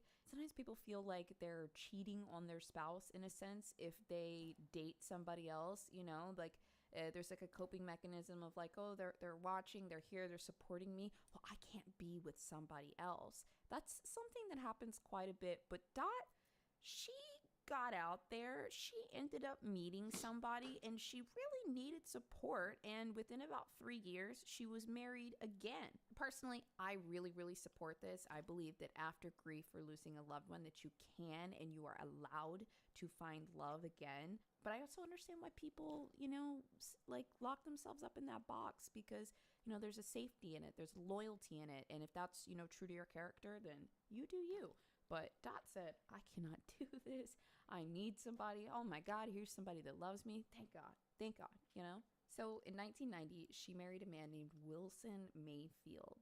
They moved into a 3-bedroom, 3-bathroom home. And you guys know I love to look at the square footage of things. I don't know why. I just do.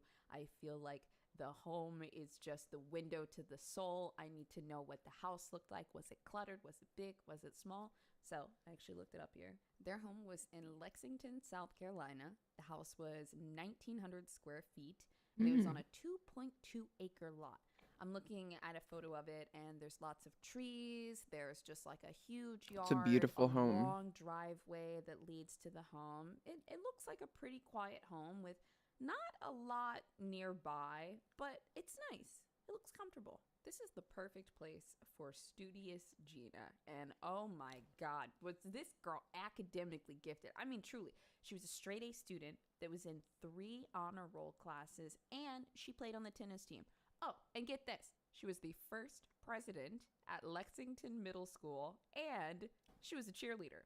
Now, I don't know how it is these days, but when you are trying to become the president or vice president of your student body, you have to campaign for this, okay?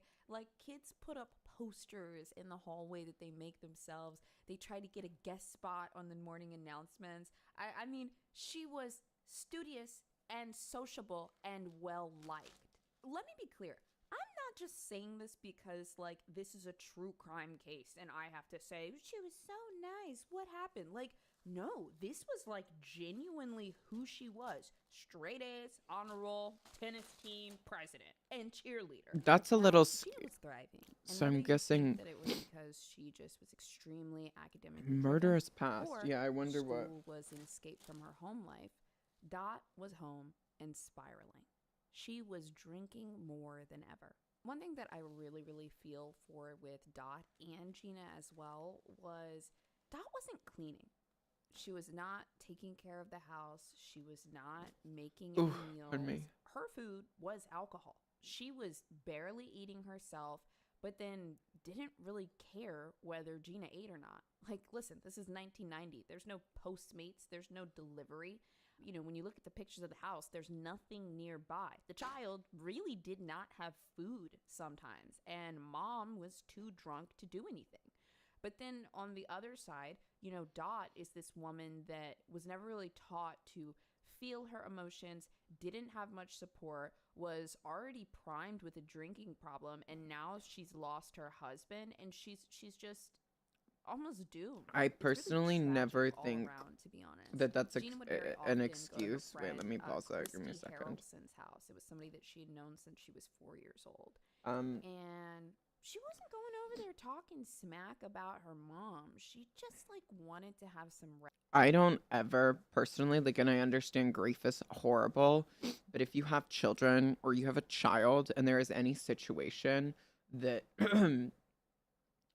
might affect your child, I feel like you as a parent, because you had a kid, you have the responsibility to step up. And I understand that's easier said than done, but I very much feel if you're not even prepared, if anything ever like that happens, like you haven't even like kind of put a plan in place, I feel like it's extremely irresponsible to have children.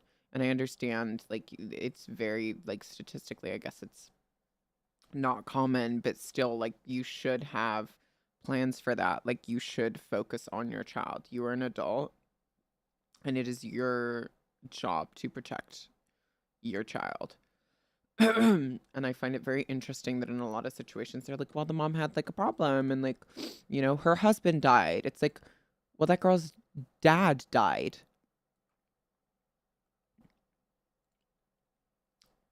Like, that person is now growing up without a dad and now without a mom because the mom couldn't step up.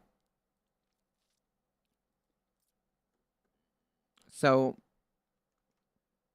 I don't know. I feel like, you know how with adoption classes, like you have to take parenting classes or whatever? Why is that not mandated like by law when you are, that should be like mandated by law that you have to go to those the second you like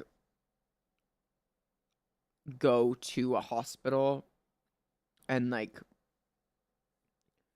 give birth, or like not give birth, before you give birth. Like the second you take that test and you go into a doctor to get like the pregnancy, like not approval, but like you take the pregnancy test, right? The second you like go to like a clinic or a doctor's, you are required then by law, like when they, you know, they finalize and they go, actually you are pregnant, like yes, your test was accurate.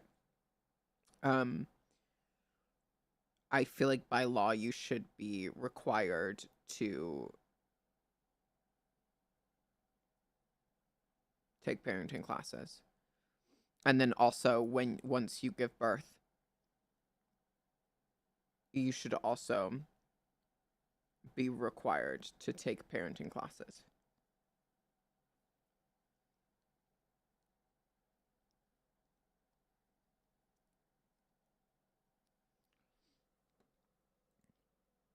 I feel like that should be I feel like that should be a requirement, like fully.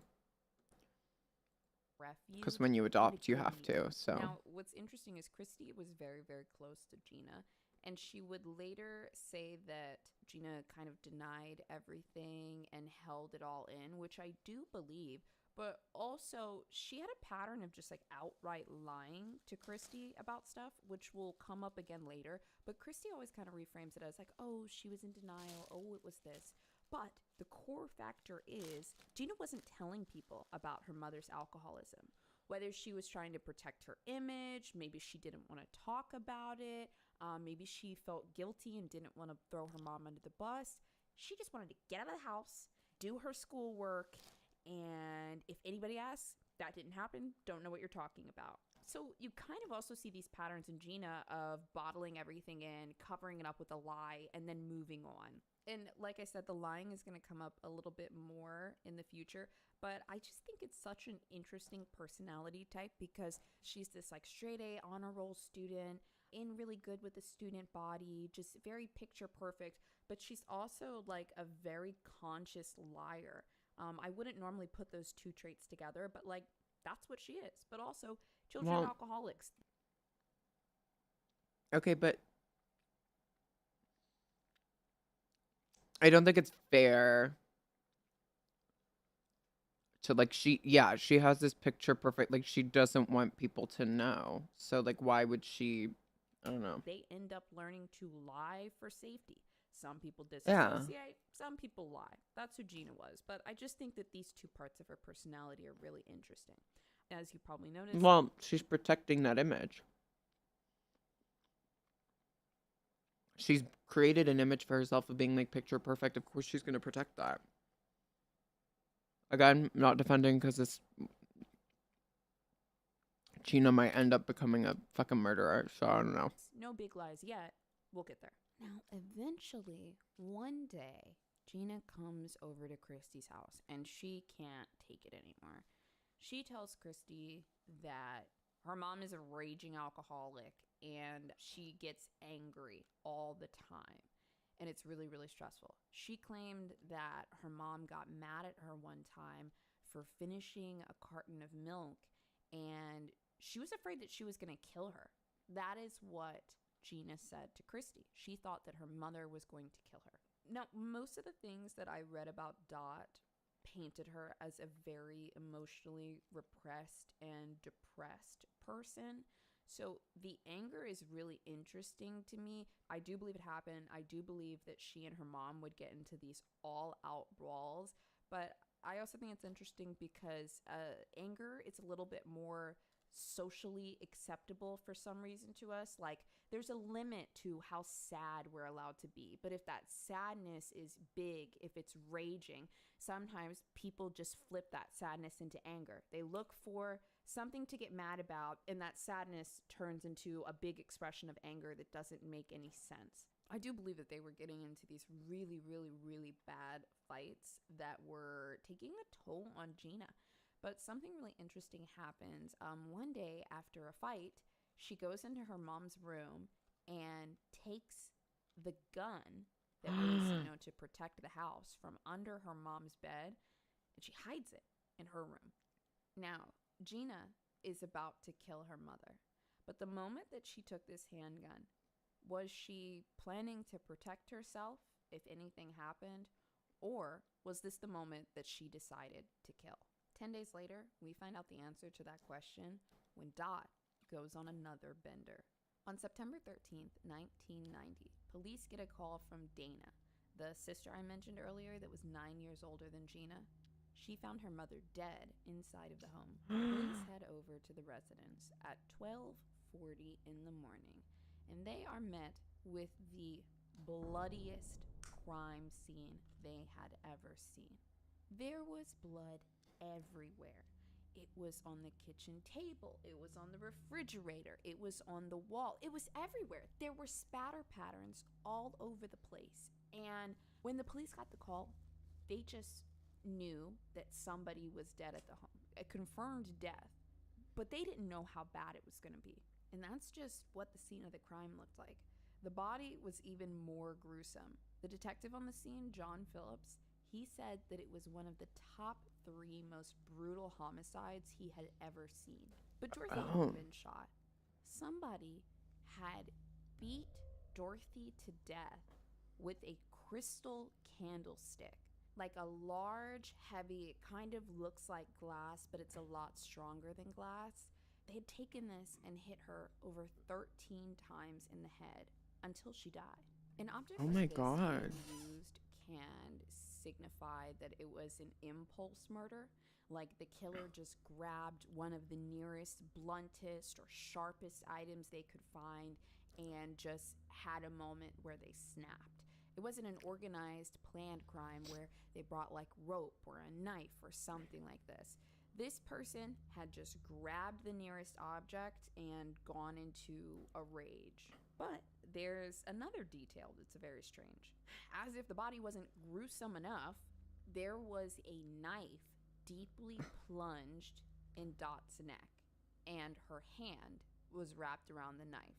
This is very clearly an attempt to mislead the police, maybe thinking that Dorothy had plunged the knife into herself. One, what a horrible way to die. I don't think most people would do that because the human body wants to survive.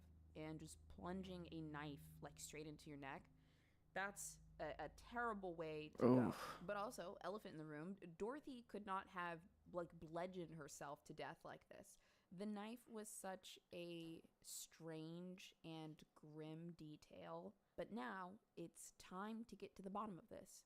Where was Gina, the daughter who lived in the home, at last night? And what happened? What does she know? Lately, one of the best feelings ever for me is going to the doctor. I'm getting a little bit older. The way she puts up with an ad, she's good with the ad placement. That's a good ad placement. Your teeth fixed, whatever it may be. And what I Get your bag, girl. She does really good true crime stuff, so we're gonna sit through the ad. We're gonna give her. months or weeks out, especially if you're seeing If you guys somebody new. want to see And this, then use her code. I just feel like I'm too busy to ever go. ZocDoc eliminates that problem. You can look at doctor schedules online to get in for a same day, next day appointment, or just And a I'm convenient guessing one this is between because it's you and private, so this might actually be good for you guys in the States for doctors to find good doctors. now that I'm getting a bit older, I feel this sense of relief when I Because you know guys that have my private, body, no matter, like, you have to do whatever it private may because you be, guys are don't have all public. taken This care is, of. I guess, a I good can way to rest find a good little doctors easier. around you. Look, the hardest part Or for me better is clinics. scheduling and bad doctors. ZocDoc addresses that right off the bat. You can look at schedules, you can read reviews, pick somebody that works for you, and guess what? If they don't work, pick another one. They make it so easy. I cannot tell you guys how many times I've gotten same day or next day appointments through ZocDoc. And unbelievably, you can use the website or the ZocDoc app. It's free. They make it so easy to select your insurance, select your availability, and poof, there's all the doctors. And on a personal note, I'm actually genuinely so happy that we're partnered with ZocDoc on this podcast because it's something that I actively use and has changed my life for the better. If you're anything like me, you know how hard it is to find a new doctor, pick up the phone, see if they take your insurance, call it. It's a mess. And I mean, this simplifies everything. It really is the future. So help out the podcast. Use our URL. It's ZocDoc.com/sinister. And then from there, everything's free, but let them know where you came from. That's ZocDoc.com/sinister. Well, the details of this night are a little shaky, but here's what police were able to kind of piece together about that night and the events leading up to it. Before all of this happened, Gina had been seeing a guy named Jack Hook. It was her boyfriend who was just a year older than her, but he was a bad boy. You know, it's weird because he didn't have like a crazy record, but he had been caught a bit for like some petty crimes, like stealing or, you know, being out where he shouldn't be. It was just all like very minor stuff. But it's interesting because a lot of times there's kids that do things like this and they don't have any type of record, but he was like a repeat offender. He had a couple petty crimes on his sheet. He also had terrible grades, which I also think is really interesting because Gina had very, very great I don't think grades, that's but interesting. I think she's that's dating normal. This guy that is failing out of every class and like quite frankly doesn't care. And then also people said that Jack and Dot did not get along, but none of this was a deterrence. Gina liked this boy so much. She liked him so much that at the age of 14, she'd been sneaking him into the house whenever her mother was passed out, drunk, whatever. Dot had caught them a few times when Jack was sleeping over or like the next day, and she would be so upset. And I get it, because imagine if your 14-year-old daughter was sneaking this boy in the house who was sleeping over doing God knows what right under your nose. Like, did she love him? Was it for attention? I don't give a fuck. Get out of my house. That's exactly how I would feel. So Dot. Yeah, but like you don't get to be a mom after like when you're not one type of vibe. Like that's what I'm getting from Dot. I understand that is like that still that is something like, you know. But I feel like in that position, she hasn't been a mom. So in those situations, I feel like there needs to be a better approach than like hating that person or like being like, I don't like it when parents don't like kids' friends. I understand if there's something off, but you need to have a conversation and you have to have an honest conversation with your kids. I feel like the worst part is, even though, yes, you are an adult in the situation, and I agree with that. There's a lot of things, especially when I would like still now, that I probably don't understand. I am very young. I am 20. But I mean, like, when the one thing, like, when I wasn't an adult or wasn't legally an adult, I would have loved, like, in my teenage years or whatever, I would have loved to have been treated like one, if that makes sense. Because that's what we want. We want respect. Even though we are young, I feel like you are raising like a young human being. Treat them with respect, teach them how to have those honest conversations, and then you're able to like explain why you don't like this person's friend. But a lot of the times I do have to say, some parents don't like certain kids, whatever, because they've heard something from another parent and they don't know shit. I was very much like, I know some parents liked me or whatever, but there was, I would say in middle school, there was a little drama around me, but also it wasn't necessarily from anything I would do. I was constantly called dramatic. I was literally outed at school. I still had like good friends, but of course the parents, there was a lot of talk around me. So I know there was a lot of shit like said about me and I just didn't give a fuck. I was friends with the people I was friends with. The parents who liked me, and a lot of parents did like me, but it's also, I think it's because in a lot of those situations, I taught some of my friends how to have honest conversations with their parents and kind of call their parents out. Because a lot of the times the stuff that their parents were doing were borderline like abusive. And it was weird. It was very weird. And I was like very aware of that type of stuff. And I was a big advocate for myself. But I was always scared of meeting parents because I knew there was like there was already like some of them had like already made up their mind, but then once they actually got to know me and I had conversations, there are a few of them who like my friends' parents became like my parents in those situations. And like I have gone to some people's parents for advice. And honestly, yeah, but I do have to say, in a lot of situations like that, parents handle it wrong. Girl, get a parenting class, go to therapy. Get yourself therapy before you blame it on your kid. That is one thing that I absolutely hate is parents will send their kids into therapy first being like, there's something wrong with you.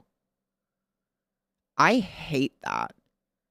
I see that so much where it's like, friends or whatever being like, oh, my parents are sending me to therapy or like something. If you can, it depends on countries. I know in the States it's like therapy's like everything's private, so it's expensive. But like here at therapy, you know, we do have healthcare. That's not me trying to flex, but like in a lot of situations, people are like, therapy's for really wealthy people. In the States, yeah, I would say so. It's expensive. Honestly, medical care in the States is for wealthy people. Let's be real. Even though it should be for everyone. I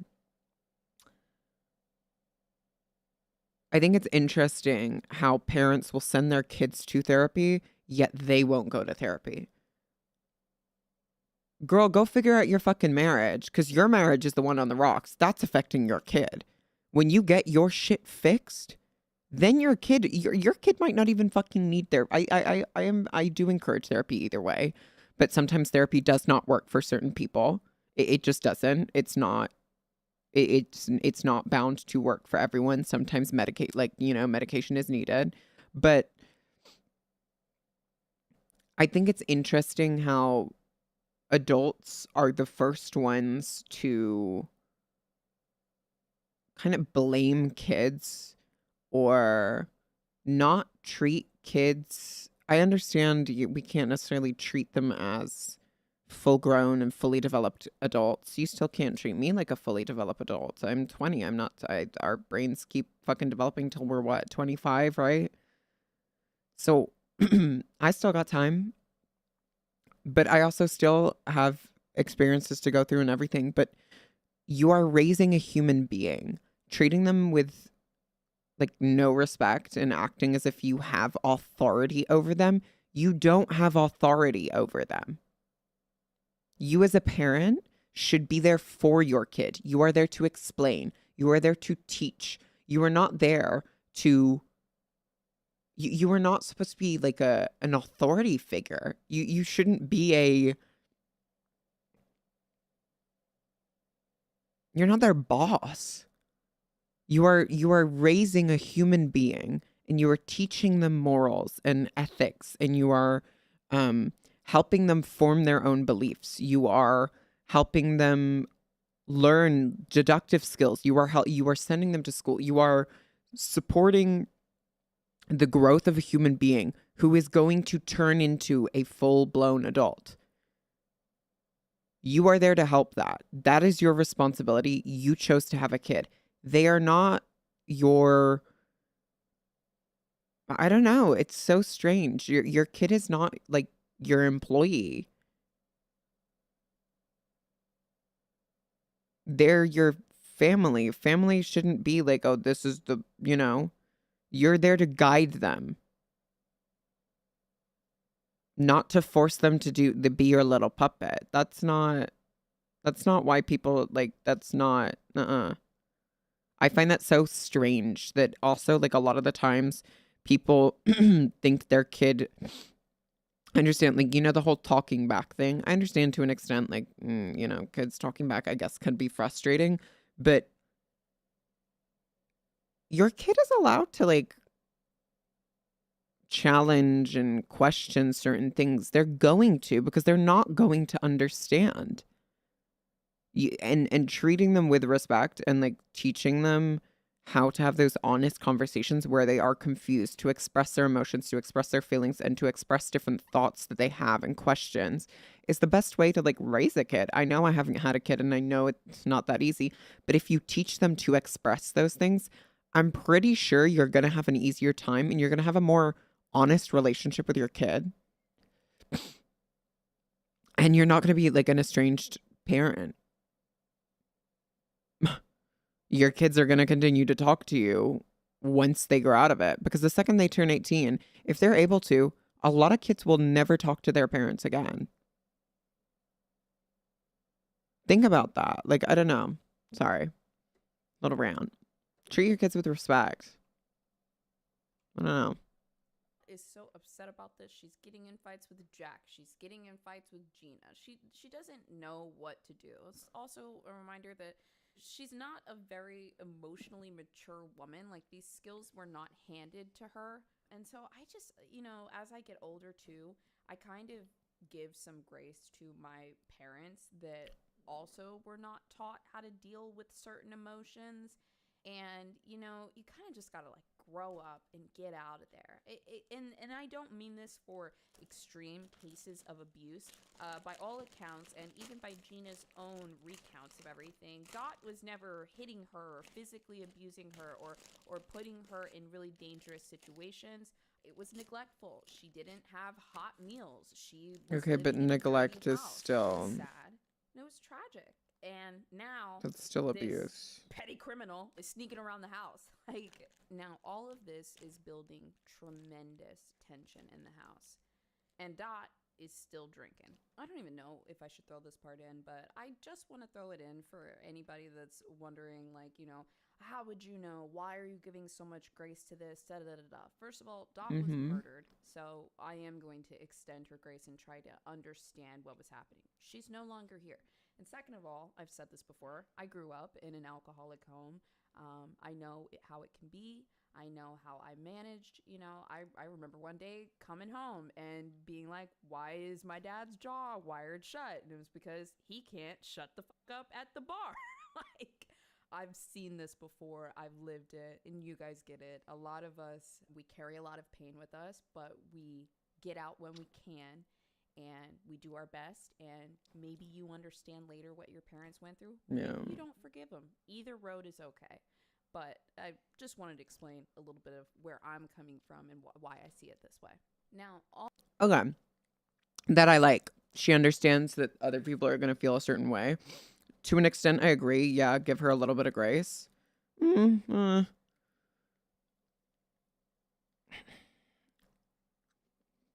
that's the... Because the thing is, she's empathetic. I love her because I get it. But also at the same time, it's like she had a responsibility to be a parent and she didn't. But also, I'm not defending the child because we're going to hear what happens. And then you guys will get my opinion. I can see both sides. All of this is causing tremendous tension in the home. And it's unclear whether Jack was over that night when he wasn't supposed to be there, or whether Gina and Dot just kind of got into it. But one thing that we know for certain is that Dot's blood alcohol level was at 0.3%. Back then, the legal limit was like 0.1. Now we know it is like 0.8. But overall, this is 3 times the legal limit. She's drunk. She's wasted, absolutely wasted out of her mind.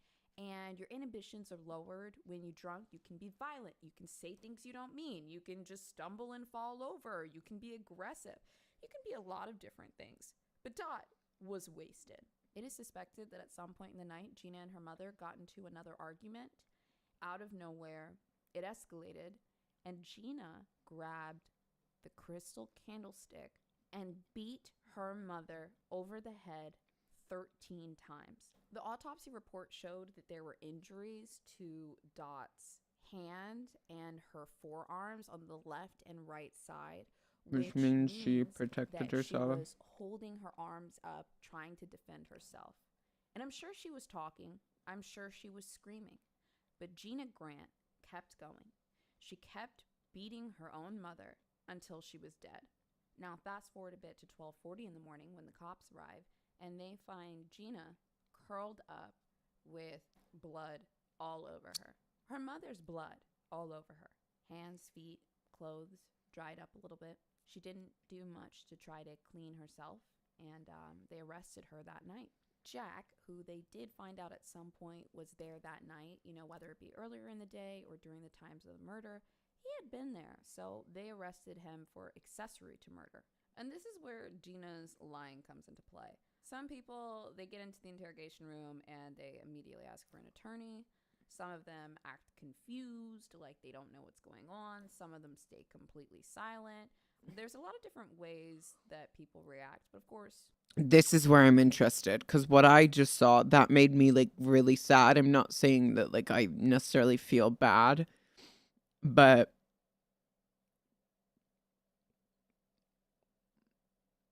she's curled up in a ball after, murdering her mother, which is awful. But also, that's... I want to know the Gina's response, because that will sway my opinion, I think, or how she... But Gina is quick to lie.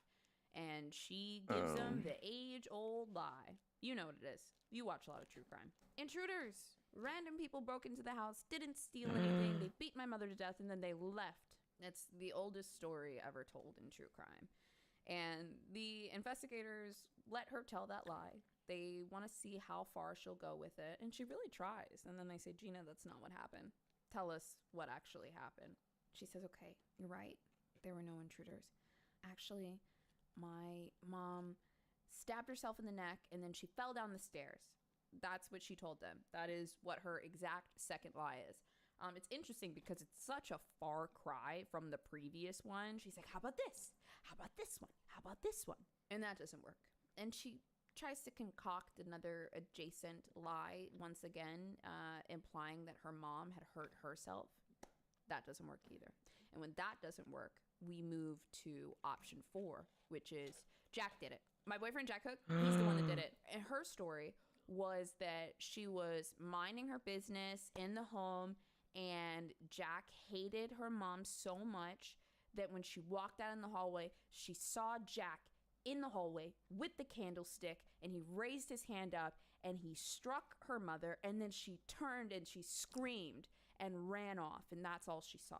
3.5 very vivid stories, all told back to back, and nobody believed them. They're ridiculous stories.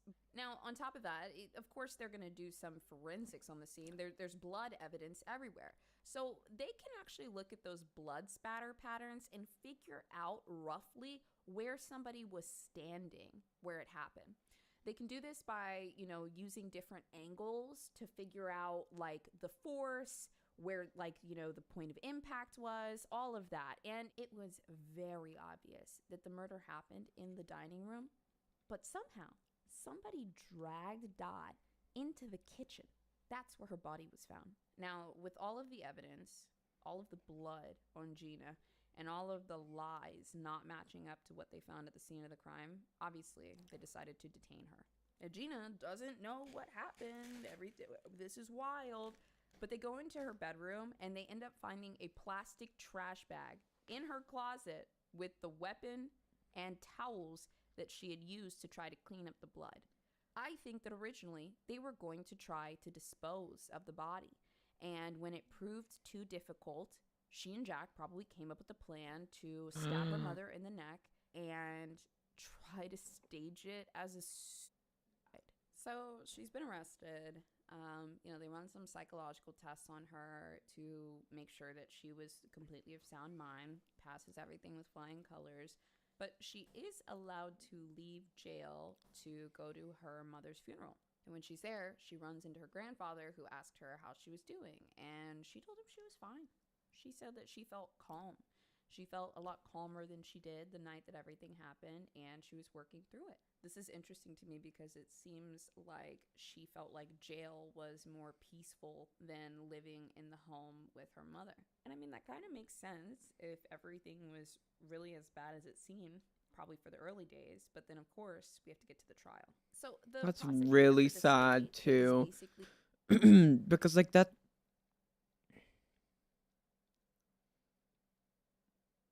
Because I feel like that's something that could be prevented. I don't know. Defending Dorothy, or Dot in this case, she said that Dot was a functional alcoholic. Sure, she was an alcoholic, but they said that she was a functional one. She was able to conceal her alcoholism from most people in the public. Now, that doesn't mean that it wasn't horrible behind closed doors. That's usually when people drink the most, right? But one thing that they said that I think is very interesting, and personally I think is true, they made the case that there can hardly be any excuse for what was done to this woman. It was never clear whether it was self-defense or not, but they never really went that route. Gina just kind of lied through the whole thing, and don't forget, drove a knife into her mother's neck in an attempt to get away with what she did. So here's the crazy part. In January of 1991, Gina pleaded no contest to voluntary manslaughter, and she was sentenced to a year in juvenile detention with probation until the age of 18. Most people actually stood by Gina. Her friends and some of her peers, they were like, dude, I never could have seen that quality in her. I mean, everyone knew and accepted that she did it, but one of her classmates, Valerie Williams, actually said, I just couldn't believe that it was the same Gina. This was shocking to everybody. Now, while she was serving her time, not in jail, in detention, while she was serving that time, her family in Massachusetts started to campaign for her to get out. They said, we'll take care of her, we'll keep her out of trouble, we'll keep her on a straight path, like, please, just let her out, let us take care of Gina. Now, this part is crazy to me. They campaigned for her to come home. And then in an interview on a TV show that I saw about this case, one of the detectives actually said they took her into the home, and then 6 weeks later, they didn't want anything to do with her. They were like, you know what? Never mind. And then she was just living on her own up in Massachusetts. I just thought that was a really, really interesting detail, and not really sure why. Either way, by 1992, she was doing what she does best, excelling academically. She got right back into her groove, and by 1994, she was ready for college. She applied to 4 different elite colleges, one of which was actually Harvard University, and of course, she got into all of them. This was a huge achievement because for that school year, Harvard had only accepted 2,000 applicants out of 18,000. Also, everybody knows what Harvard is. I mean, it's like a dream college. And then in 1994, just the public perception of Harvard was so good. It's the pinnacle. So remember, we're in Massachusetts at this point, and the crime happened about 4 years earlier in South Carolina. Not a lot of people up in Massachusetts here really know about Gina's past. People are just excited. They're like, wow, this is so amazing. They start talking about it.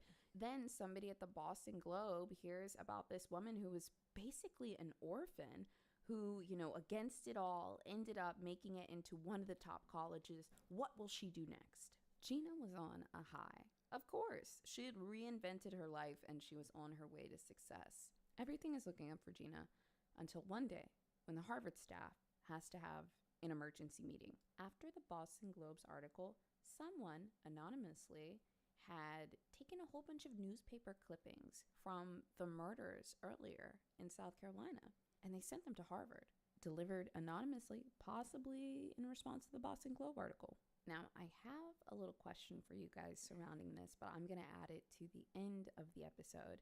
And if you're watching on YouTube, feel free to leave a comment at the end and tell me what you think about this question I have. But also, if you're listening on Spotify, feel free to go over to the YouTube channel to see people's answer to the question.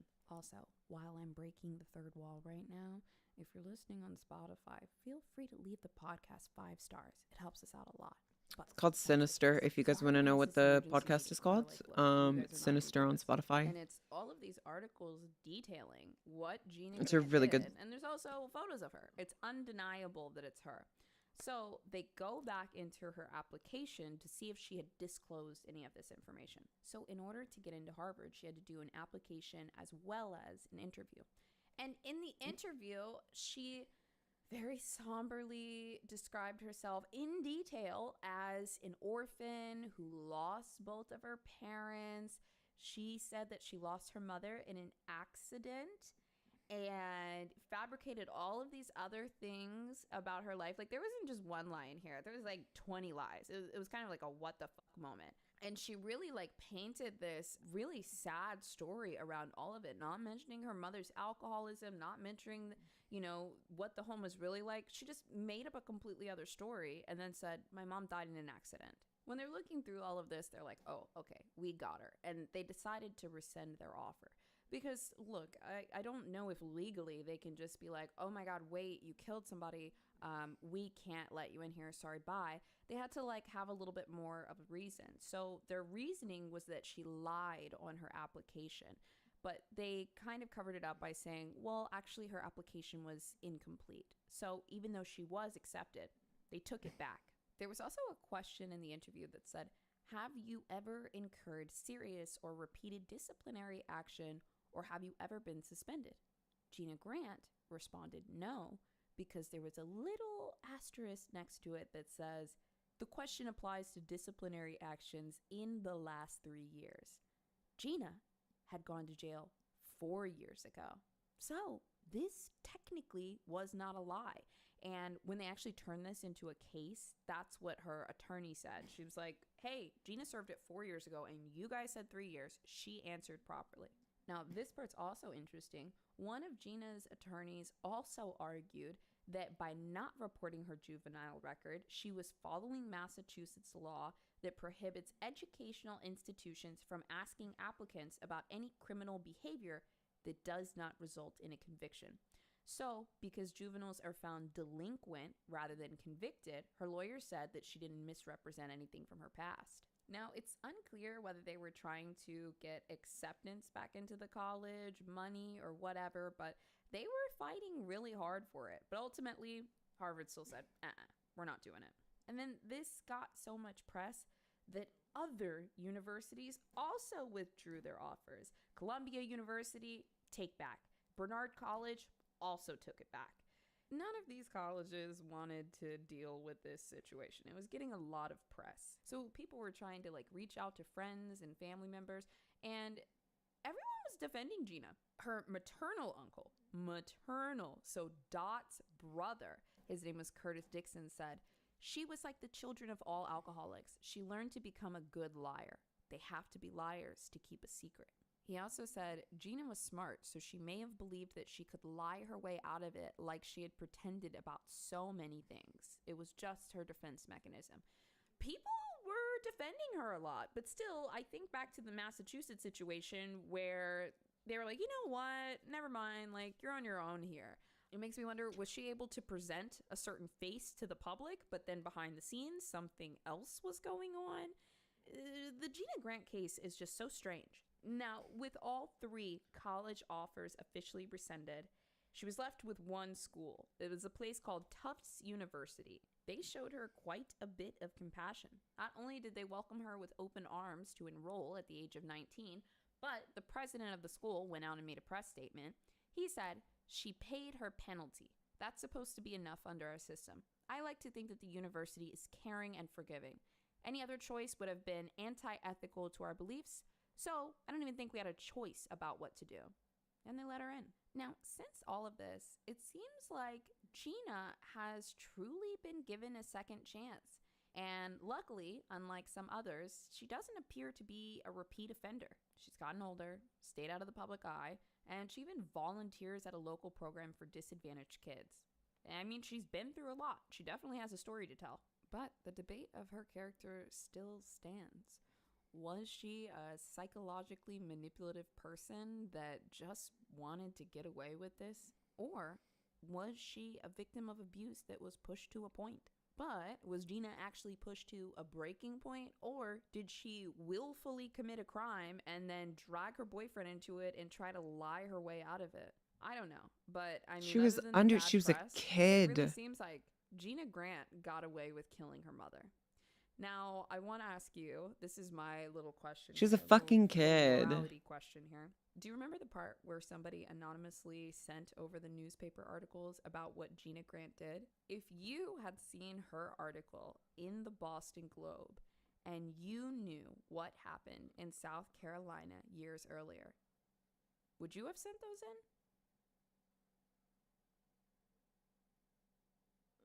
in? Oh, that's a good question. Because I would, but I wouldn't want to. It wouldn't be in the guise of trying to like. Oh, shit. That's a good question.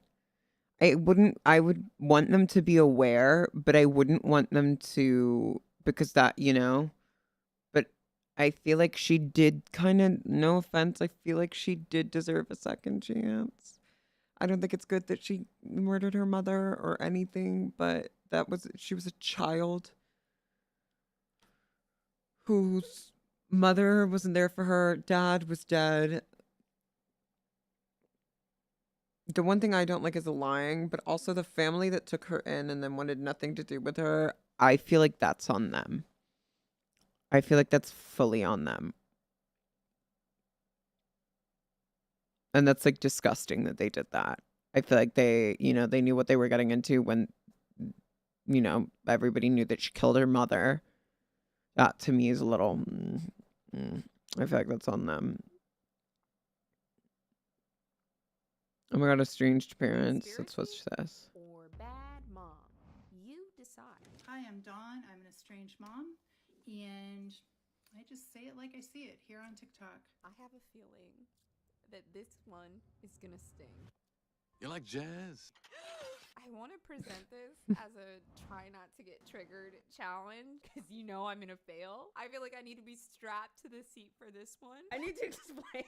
I haven't seen it yet. Let me give you the context of what I know. Do you guys know what estranged parent communities are? It takes a lot of time to go no contact with an abusive or toxic or narcissistic parent. The reason why is because a lot of times the type of abuse that you experience from these people is subtle. It's like 1,000 paper cuts and it hurts all over. It's frustrating, but they come back and they tell you, I love you. I'm your mom. We actually saw it in the video, insane narcissistic parent loses it when son refuses to come home. I mean, we literally see the alternation between control tactics and, but I love you. I love you is sometimes a control tactic. A lot of times with these types of people, it is. And it can be very confusing for children because what do we want? We all want love. When a parent exhibits these behaviors to a child, sometimes the child stays forever. They don't know how to get out. If you've ever read or heard of the book, I'm Glad My Mom Died, Jeanette Bucurti kind of details this type of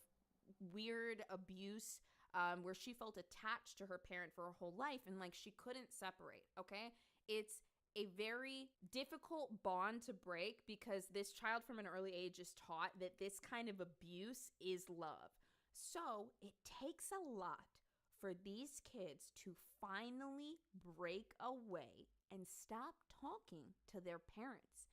It's incredibly difficult. It's like uprooting everything you've known since you were born. And deciding to go no contact with abusive people is extremely hard on the child. But ultimately, they decide to do it for peace of mind. Now, what happens is you then have this parent on the other end that can't handle the fact that they've been cut off. They absolutely spiral because they're the victim and everything's about them. They can't believe this happened. Why did my child do this? I'm a victim, but I loved them so much. This is very difficult because it takes a long time for this kid over here to just be like, no, you were causing problems in my life. You had to go. And then this parent is over here like, but this is horrible. And now imagine that parent goes off and finds a group of other parents that think that they're the victim. And that is where you get estranged parent support groups. Parents that rewrite history about how they loved their child so much, but they're not sure how everything went awry. Now, this video I'm about to show you is from a channel on TikTok called Fired Mom. It's a 7-minute video where she explains Fired why Mom. she's estranged. Ate But that. this is the concerning part. From what I know, people are saying that this mother is not just estranged from one child, not just estranged from 2 children, but rather all 3 of her children. That's decide fucking to crazy. Stop talking to her. I have not seen this yet. And I am so concerned for my well-being. Chat, strap in. Did you see she did Estranged Mom's Mother's Day? Dude, I'm gonna shoot through the roof. I am Dawn. I'm an estranged mom, and oh my god, I just say it like I see it here on. Yeah, listen, we're already starting off strong. I'm an estranged mom. That's her identity now. She has found a victim identity, and she's taking it and grabbing onto it. On TikTok. And I've gained quite a few followers in the last couple of days, and thank you for following along.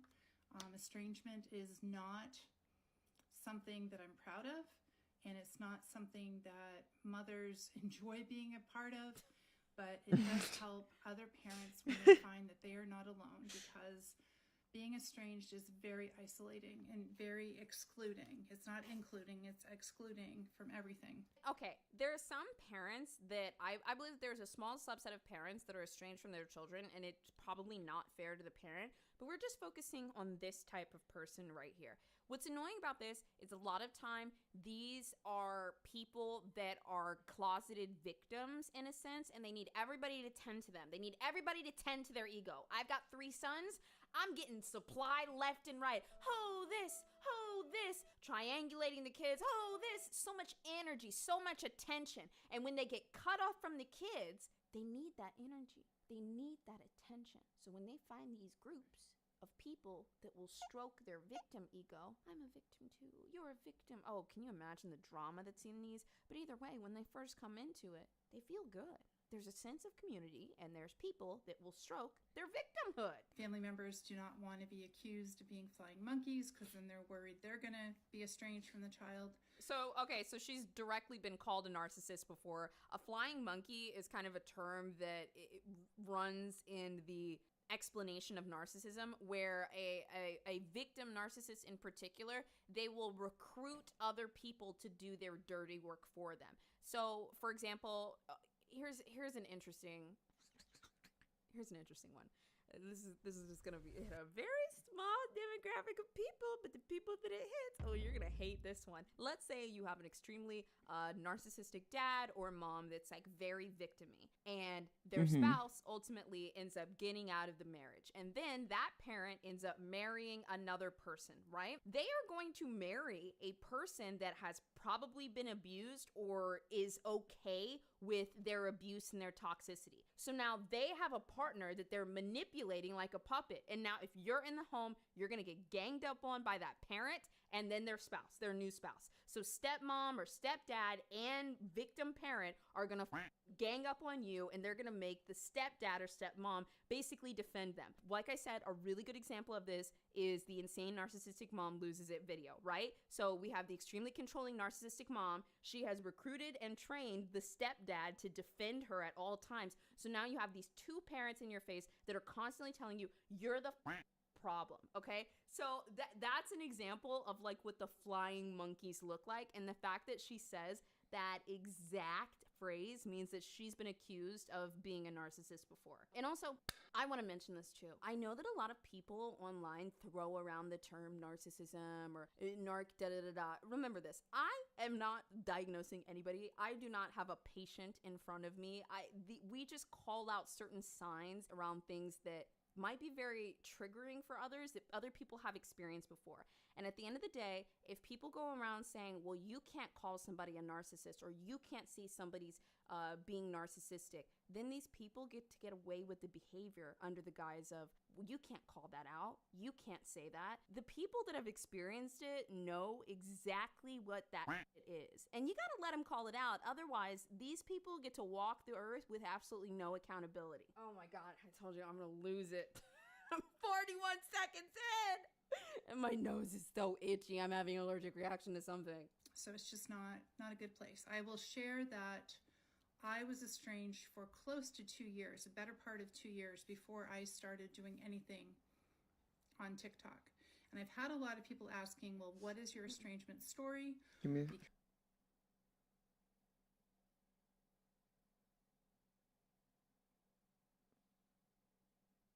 Because they want to know. However, my children's flying monkey has made it quite clear that I'm doing a smear campaign if I'm sharing my part of the story. That's how they feel. Here's another thing. With people, I'm just gonna say it like this bitch is a narc, okay? With narcissistic people, they want to know so bad, what did I do? What's the problem? Just tell me. You can't do that, okay? You can't do that, because basically what you're doing is you're giving them the contract so that they can negotiate it. You're giving them the fuel of why you're not talking to them. So it sounds like the people on the other end here, her son and maybe their spouse or something, they were like, no, your mom's a narc. And they tried to explain it to her. And then she was like, well, actually, you're the narcissist. You're the flying monkey. You're the stonewaller. You're the this. Can't explain it to them. If you want them out of your life, you just got to shut it down. They accused me of doing a smear campaign before I talked to anybody about my estrangement. So I'm not sure even where that came from, because that was long before TikTok. However, oh my God, as I was thinking of a way that I could share why I'm estranged, the way I figured can I would rewrite use history. my daughter-in-law's own words that she posted on a public platform, and they were talking about me, and so people knew who I was as she shared this, and these were her words. She said, that's good he's coming around. This was in reference to someone else's husband coming around about his mother. I know my husband took a while to understand that she was never going to change. Mm-hmm. I was patient up to a point, but put my foot down when it started affecting my physical and mental health while pregnant. Dude, I gotta know, has anyone ever gotten into a relationship with somebody that was wonderful, amazing, fantastic, but then they had like a narc parent? And then you start moving towards like the wedding or something, and this parent is just butting in. That sounds like a nightmare. While pregnant, my daughter-in-law became pregnant with my granddaughter a month after I suffered a severe concussion. Victim! Here's the victim! Severe concussion. Oh my God. I have my concussion story that I shared just recently, and it's also in my... I want to look up Fired Mom on TikTok right now. Playlists under concussion. Concussion playlist? The concussion playlist? Concussion playlist! One of my treating doctors, when I was in a psychosis, called it a heck of a TB. Concussion TBI psychosis playlist? Oh my God, it screams victim. Victim of the year. Also, I love, she's also a one-upper. The daughter or the stepdaughter said that she was pregnant just to explain the state that she was in. She's trying to carry her child to term. She wants the child to be happy. She can't be going through this stress. She was just explaining the situation. And this mom's like, excuse me, I had a concussion. And also, if that wasn't enough, I also had psychosis. And one of my doctors said that it was the worst he ever seen. So, sorry you were pregnant while you were talking shit about me. But, like, that literally Okay, that's her no. mindset. What Because this TikTok page is crazy.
Yeah, this is a very strange girl.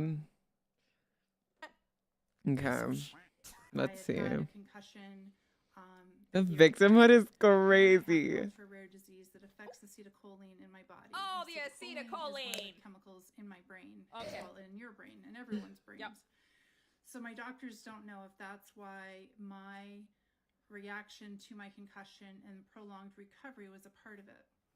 The reason I bring this up is during my concussion recovery, my behavior was erratic.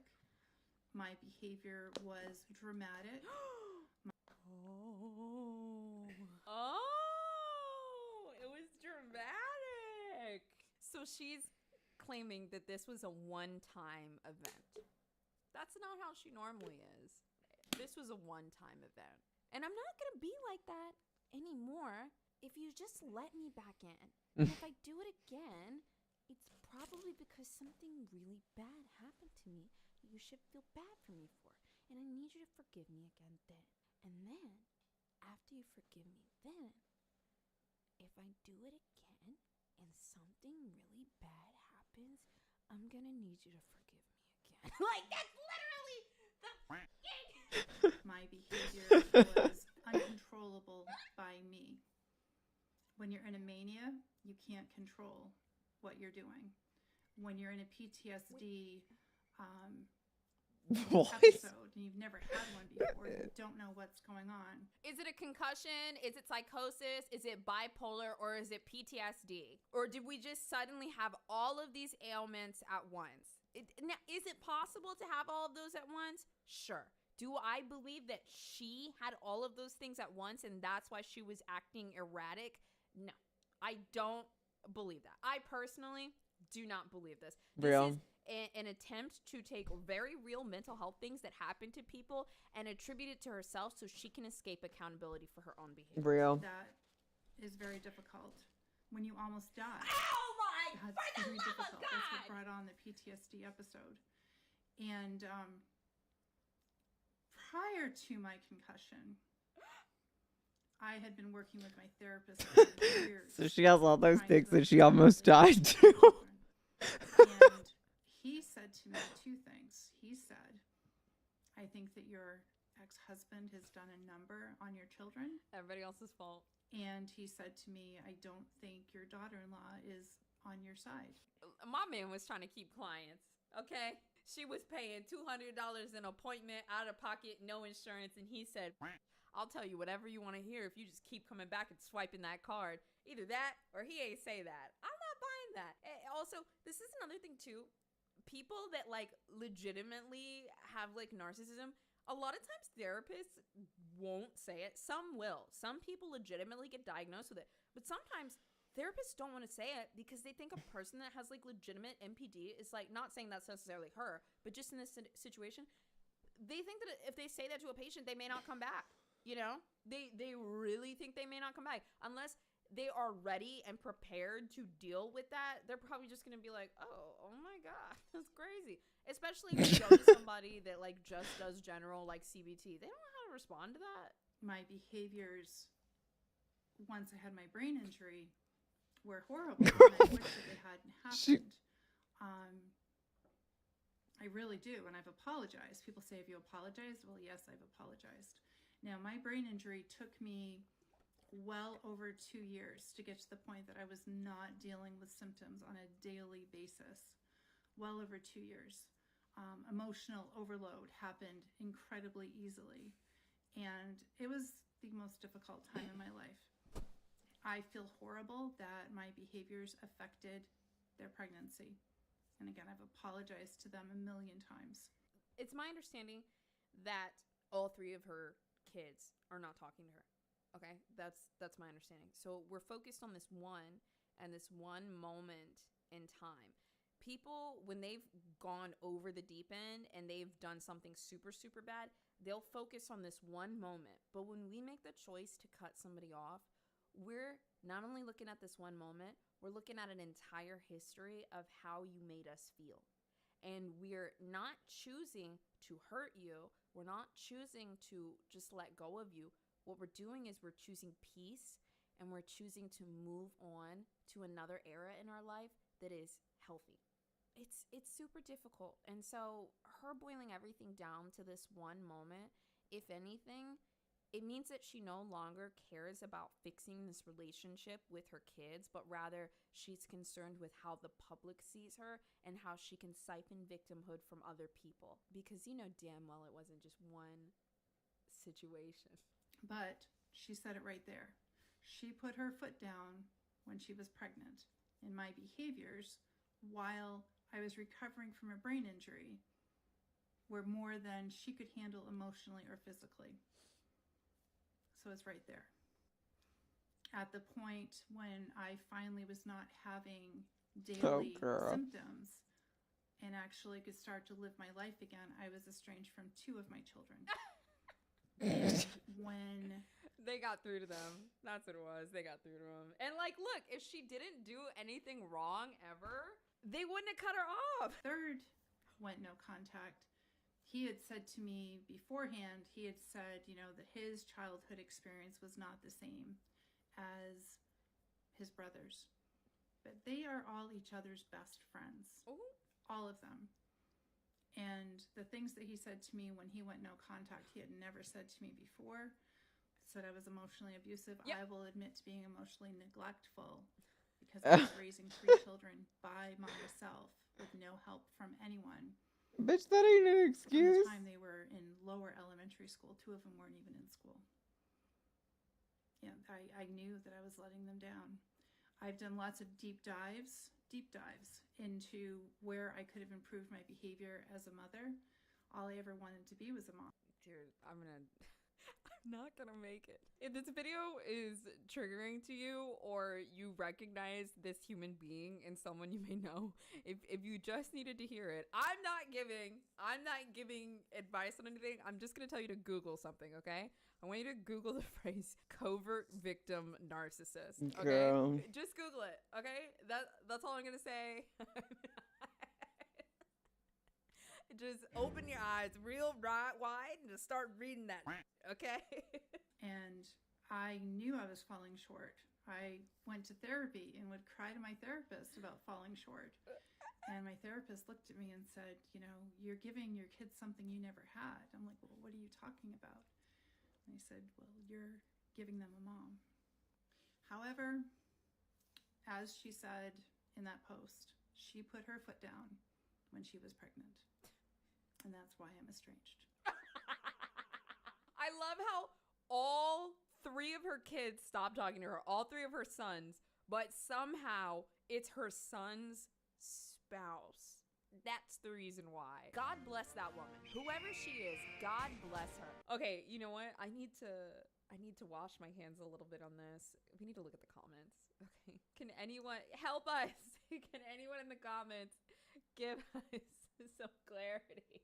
Someone said, hi, sorry if I missed it, but what does her concussion have to do with her pregnancy? Amen. The usage of flying monkeys says so much. Yikes.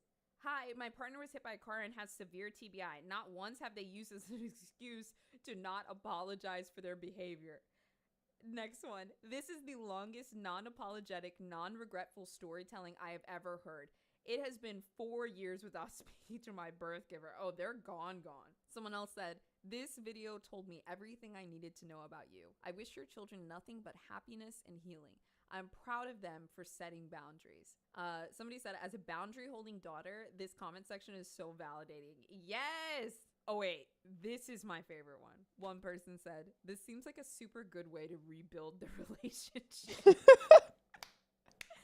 And then this person said, this explained nothing but everything at the same time.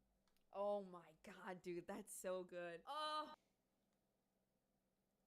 I love Bose. Bose is some really good like content. They make true crime like very engaging. I love like her content is very, very fun. I want to see if there's any.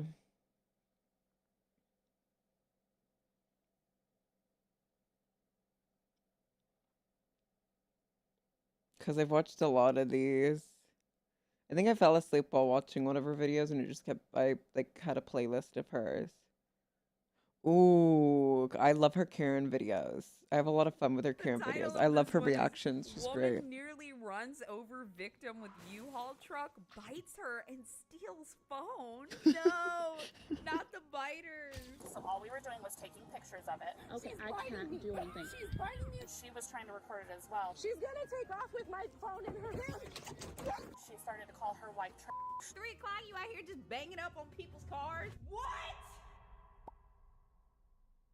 Where is it? She has it in the van. I can't get my van. Okay, I can't do anything. She's biting me and she took my phone. It's in the van and I can't get it. Are you seriously biting her? You called the cops. The cops are already called. Give me my phone. You're damaging my car, you stupid. You have got to be kidding me. It's alright. It's on video. You stupid. Over and over again against my mirror and into my... Dude. What? Wait, is that where we're starting, or is this where we escalated to? The biting? Over and over again against my mirror and into my car, and then slammed her door and tried to run me over in the process of trying to take off while her door was open. I was behind her open door in my car. Okay. On August 24th, 2023, officers in New Mexico responded to a call reporting a fight between 2 women in a parking lot at a local library. The fight began over the driver of a U-Haul denting the caller's car, escalating when the driver took the calling party's phone and attempted to leave the parking lot. Hi. Hi. So what happened? I just was simply Do you want trying me to explain so that because she's working? Was she the one involved? It was both of us. Okay. So the lady came up and she had parked her van super crooked, which we got pictures of and everything. Okay. And she had. And that's all I was trying to take photos and videos of. Just breathe for me, okay? She swung her door open and hit her mirror. So all we were doing was taking pictures of it. So she flung her door open. Yeah, and your mirror. and all I was going to do was contact you all and you guys to make reports. That's it. And she saw us taking pictures. She came out and she started to call her white trash and get super mad. While I was recording. Okay, somebody's having a bad day. And also clearly pretty crazy. 3 o'clock? 3 o'clock? You out here just banging up on people's cars and biting them? But we're not even at the biting yet. And then she was trying to record it as well. And in that process, while she was holding her son, went after her, took her phone. Shoved me, took off with my phone. So I took him, and then she got in her van with the phone. And in the process of her trying to get it back, she bit her. She bit the my hand, slammed her door continuously into my car over and over again against my mirror and into my car. And then Holy, look at all this damage. Slammed her door and tried to run me over in the process of trying to take off while her door was open. I was in between her open door and my car. Okay. Now. No, it's all right. We already have pictures. Oh my God. Okay, so this is their cell phone footage of it after it happened. Okay, all right, we're going back. No, it's all right. We already have pictures. Recorded touching like it was. It's okay. We already have pictures of it beforehand. So it's fine. Because you clearly didn't do anything wrong. Okay, wait, guys. What is this? This is not a regular sun visor. Do anything wrong. Don't pull that race car shit on me. Yeah, you want to call her white trash again? I have no problem. Go ahead. Oh. Okay, so if you have no problem, pull out of the parking lot. Goodbye. Don't tell me what to do. Get out of here. I don't want to. Because you damaged my car and now you're liable. Your car is perfectly fine. There's pictures now because she also just watched. Wait, that's just crazy because you guys saw that 2 seconds ago. You saw the damage that was on the car. It was serious. It was serious damage. Sitting there and saying that didn't happen, it's just crazy. There's pictures now because she also just watched. She just wiped it off. Oh wait, that was after? Are you sure? Hold on. We'll see. I'll let it play. She just wiped it off. When it touches, it doesn't hit it. Yes, it does. You're hitting it. No, I'm calling you home. It's okay. You're hitting it. Well, if you're not concerned, then why are you standing here having a fight about it if you're not worried? It's all right. The library has recording. I've got photos of how she thinks it's okay to double park. She's perfectly fine. Perfectly fine. What if she had to take her son out on that side of the cart? How do you expect her to get her child out if you're parked that close? She signs the clause with you, Paul. So she knows that she's supposed to be parking correctly, and she's not, and she's hitting my car, and she thinks it's okay.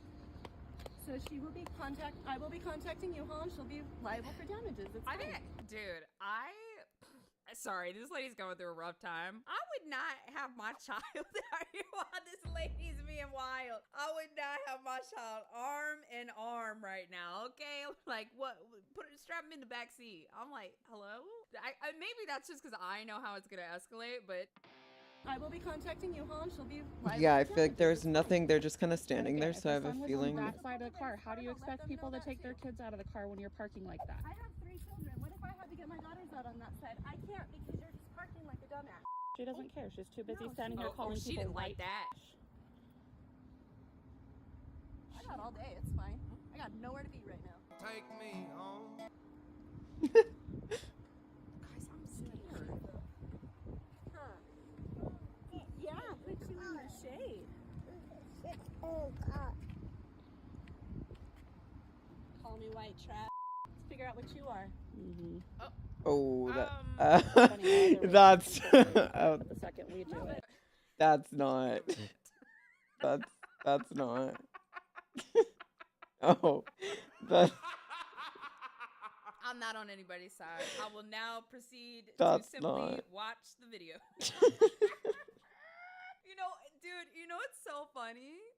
For a moment, I was just thinking, this is kind of an aggressive confrontation.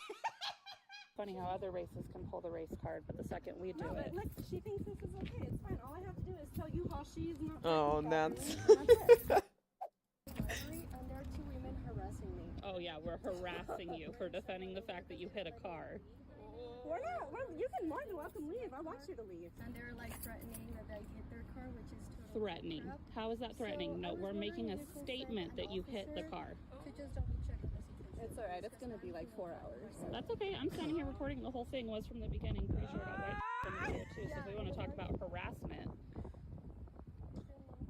I'm gonna let the officer know too. She is more than welcome to leave. She could leave this entire time. I was not I blocking also have her. it on video that we asked her to leave. Wait, okay, does this escalate?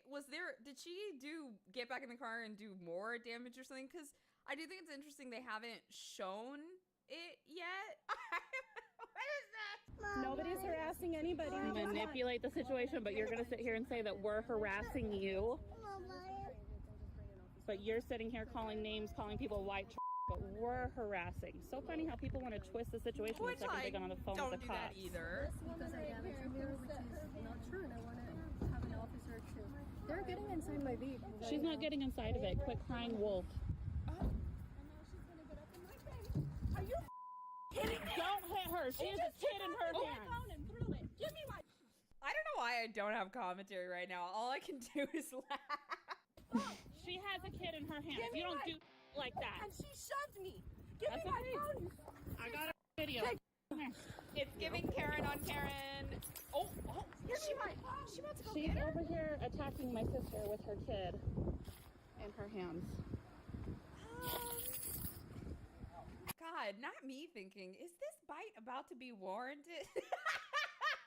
Yes, please. Get my phone out of the truck.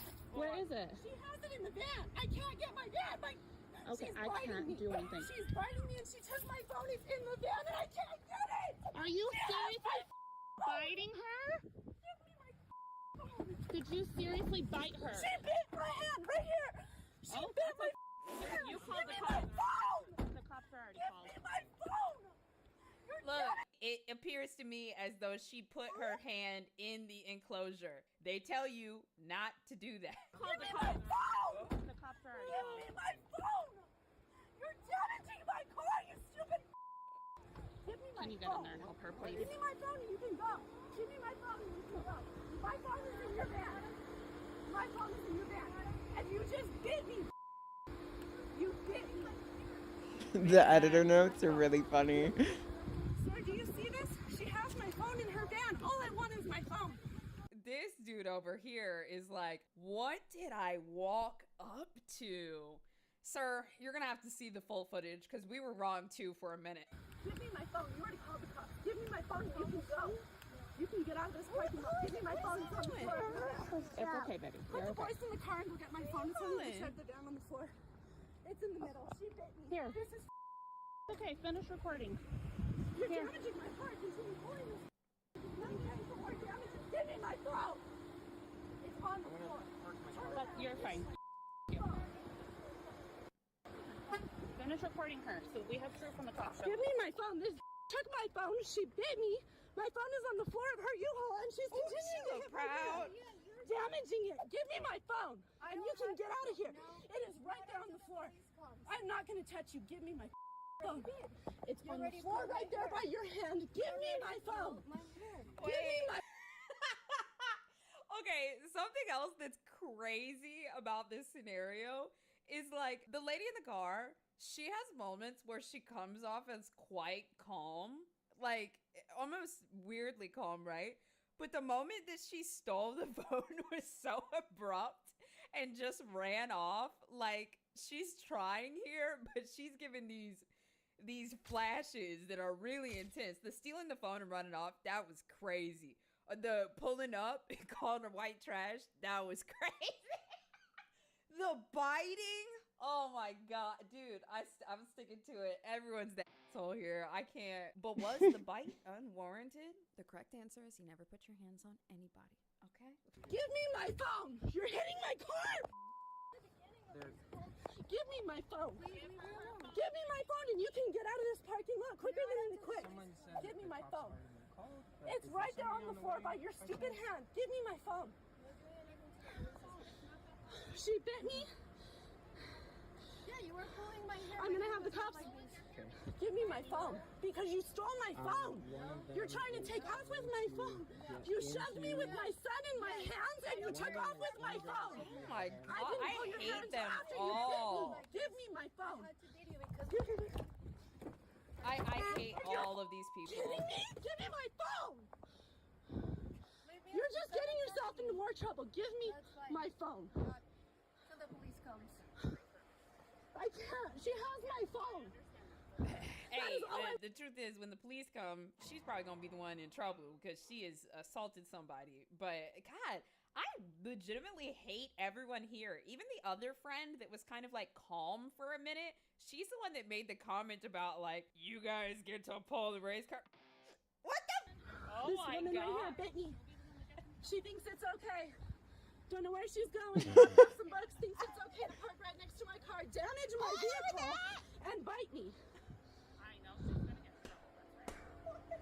What's going on? No. You have my phone. Give me my phone. You're not shutting your door until you give me my phone. You're damaging the out of my car. Give me my phone. Well, technically, she's kind of opening the car door. Give me my phone. Don't touch me again. You already bit me. Give me my phone. Give me my phone. Oh my because you God. Bit me. Quit. You're damaging my car. That's more damages you're paying for, stupid. Let her. She'll pay for it. Yeah. The Ascent one bit the white woman. Give me my phone. After calling me white give me my phone. She's pissed because I got her damaging my car. Give me my phone. I actually think it's really creepy how she moves between these moments of like, wait, what did she say? The Ascent one bit the white woman. I don't know. She bit me. I want DNA tests too because she's getting charged for this shit. DNA? I'm not okay You with want a DNA test? What you need a DNA test for? It's her. She's right there. It's her. Surprise. She has my phone. She's I'm holding my confused. property. Yeah, She's because trying to I'm take off confused. with Are me. they? She's trying to close the door and she's opening it. So technically she's damaging her own car. She's gonna take off with my phone in her hand. Oh, there it is. Okay, there it is. It's on video. You stupid. It's alright. It's on video. Yeah, can't go anywhere now. Girl, you don't mess up the U-Haul, do you? Oh, Move. It's fine. Let her go. She'll get arrested.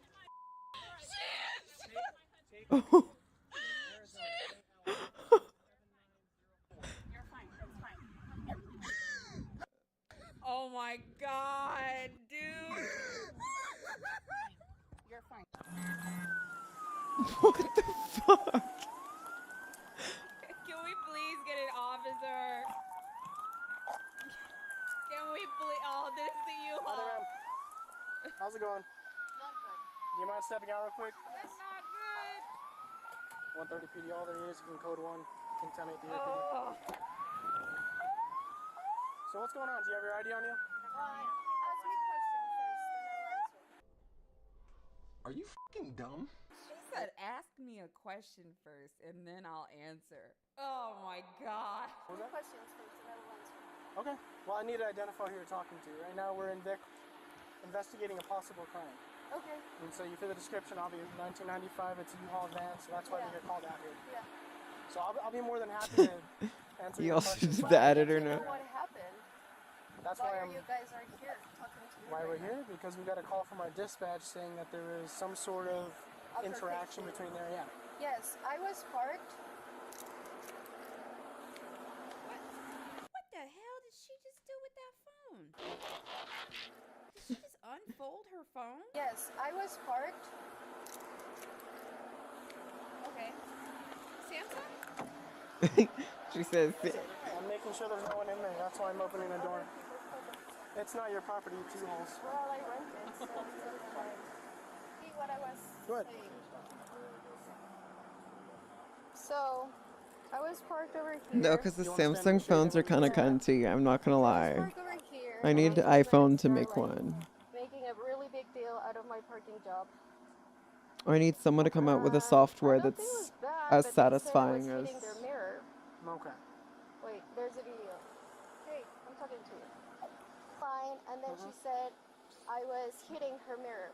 And then she opened the U-Haul and then she started recording me on the face. And I took her phone And I went inside, and then she started pulling my hair. The window was down. I bit her hand. You grabbed her phone. And then she, like, the door opened, like, so much. Chat, why did she grab the phone? Is it because she was recording her? Because she was just pissed? Or like... Okay, I have a question. One in chat, if you think everyone is just a piece of shit here, even the other girl's friend. Two in the chat, if you have empathy for somebody. I'm very curious here. Normally I say you can be a 1 or you can be a 2, but and you don't have to say who it is. I think that this is like such a crazy one situation. Stick to the brand, Bose. Everyone's opinions welcome. Everything welcome. Okay, I'm such a hard one here. It's like hard to watch, but all these people to me just come off as like total pieces of shit. This lady, her behavior is just like out of control. It's just out of control. And the moments of calmness, like coupled with the very aggressive action between the stealing the phone and the biting, are just like, what? And then the other ladies, I feel like they were being way too aggressive. Like a little, I felt like, is this about to get racist? You know what I mean?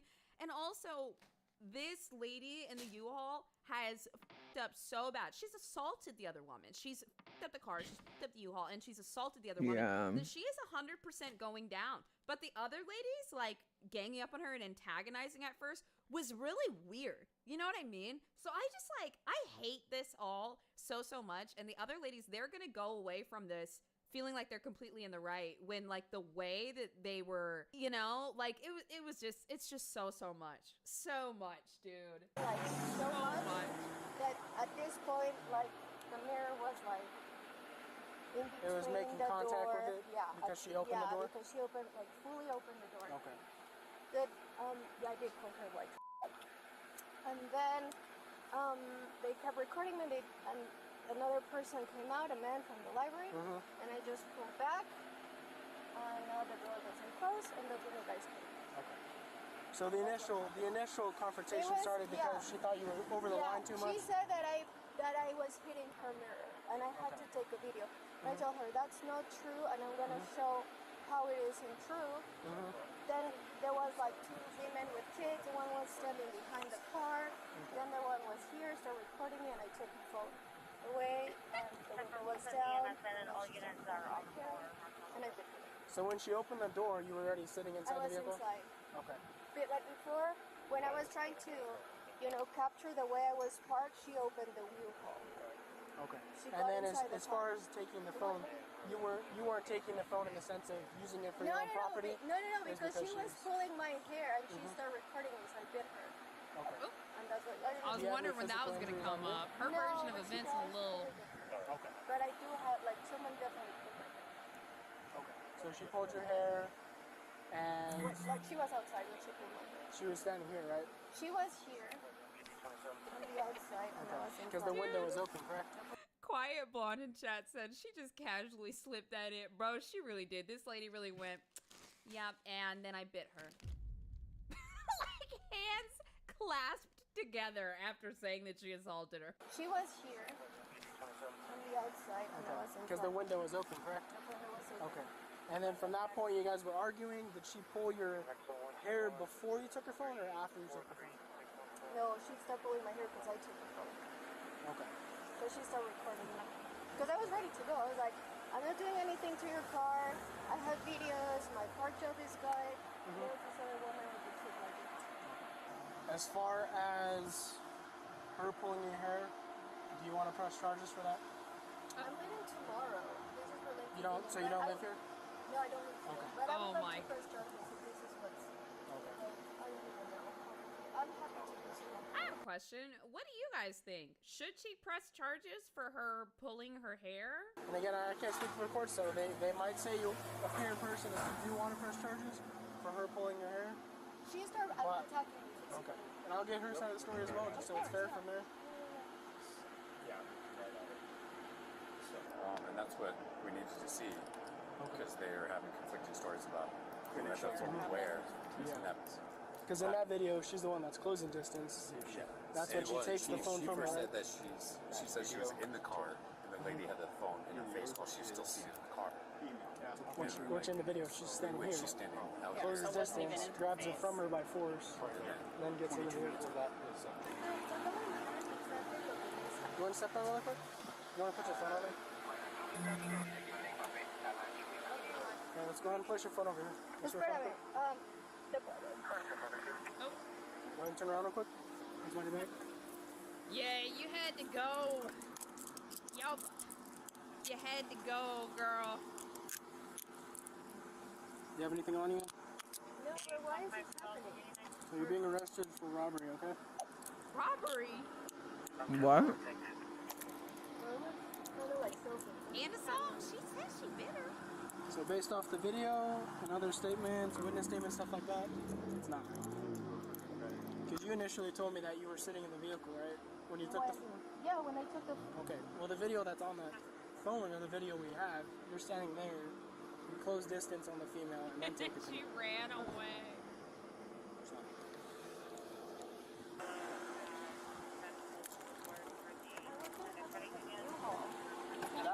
Yeah, it'll be towed. So they'll most likely just tow it back to them.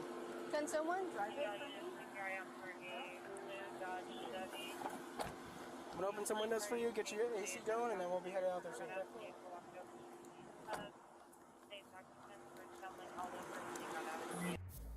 The suspect was charged with felony robbery.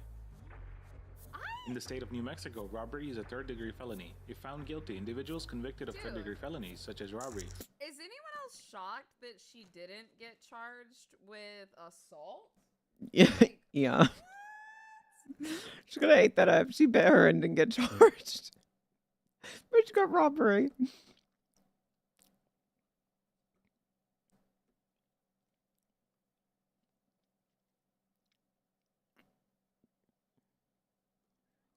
Okay, let's see.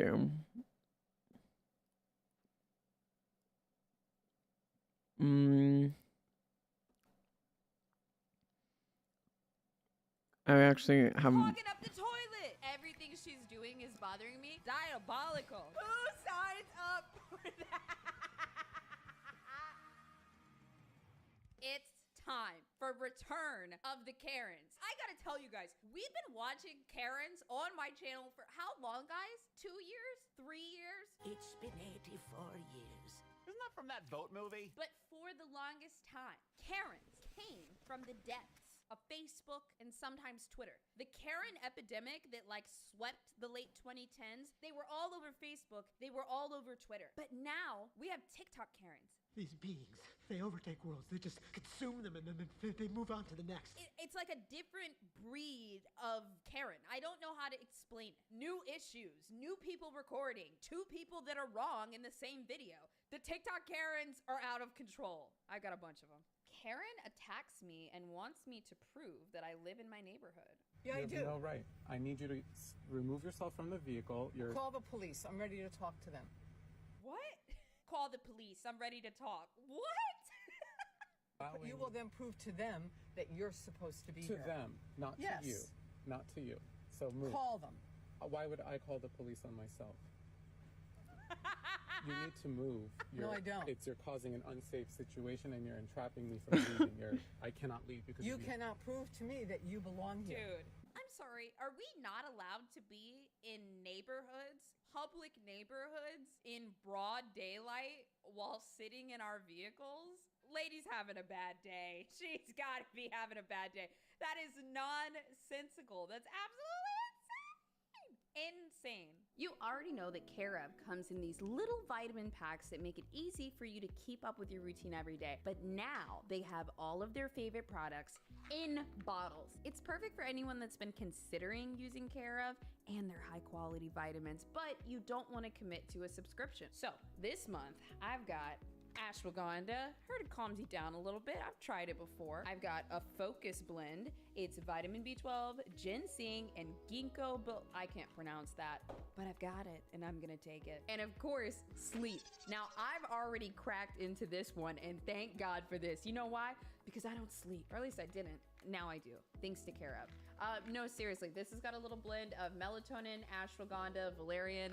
I don't know what any of that stuff means, but I do know once I put my head on the pillow, I was out. That's just my personal experience. I stand by it. Now, you see the products. It's time for the best part. The discount. If you guys want to try these out, click the link in the description and you can use my code BOZEFS and you'll get free shipping on your order. Look, it's just like picking them up in the store. Less commitment, still good products. Oh, you can actually also scan the QR code. It's up to you. Link in the description, QR code, whatever. All you gotta do is use the code BOZEFS. The caption I have for this one is so unbelievable that I'm not gonna read it. I just need to see if this is true. There's no way. But I will say this, a landlord Karen. You need to get that. Excuse you need me. to have pull that. Did you use Give him notice, Lori. Give him notice that he's gonna need to get the plumber in there. I know. Don't worry about it, because then I won't know if it's locked or not. Oh, why do I feel anxiety? Why? Wipes. Do you use wipes or paper towels or anything like that? No. Because I'm trying to help you figure this out. Because you just moved in here. I, your neighbor, am coming to your door unprompted, soliciting you, bothering you, just in the middle of the day while you're sitting on your bed eating something to ask you about what you're doing inside your home because I want to help you. I'm knocking on your door at this hour now. Like, there's no way. Permission to treat the subject as hostile. Like, immediate. Moved in with a And problem. if you want to know my personal story, I didn't I know. have a mother that's dying. I don't want to know your personal story. God help this woman's husband. You know, he said, Lord, let her bother somebody else today, not me. I need a day off. But I'm saying that's where. Girl, nobody give a this is fuck. irritating. Shut up. Plumbing is a huge issue, correct? No, not plumbing.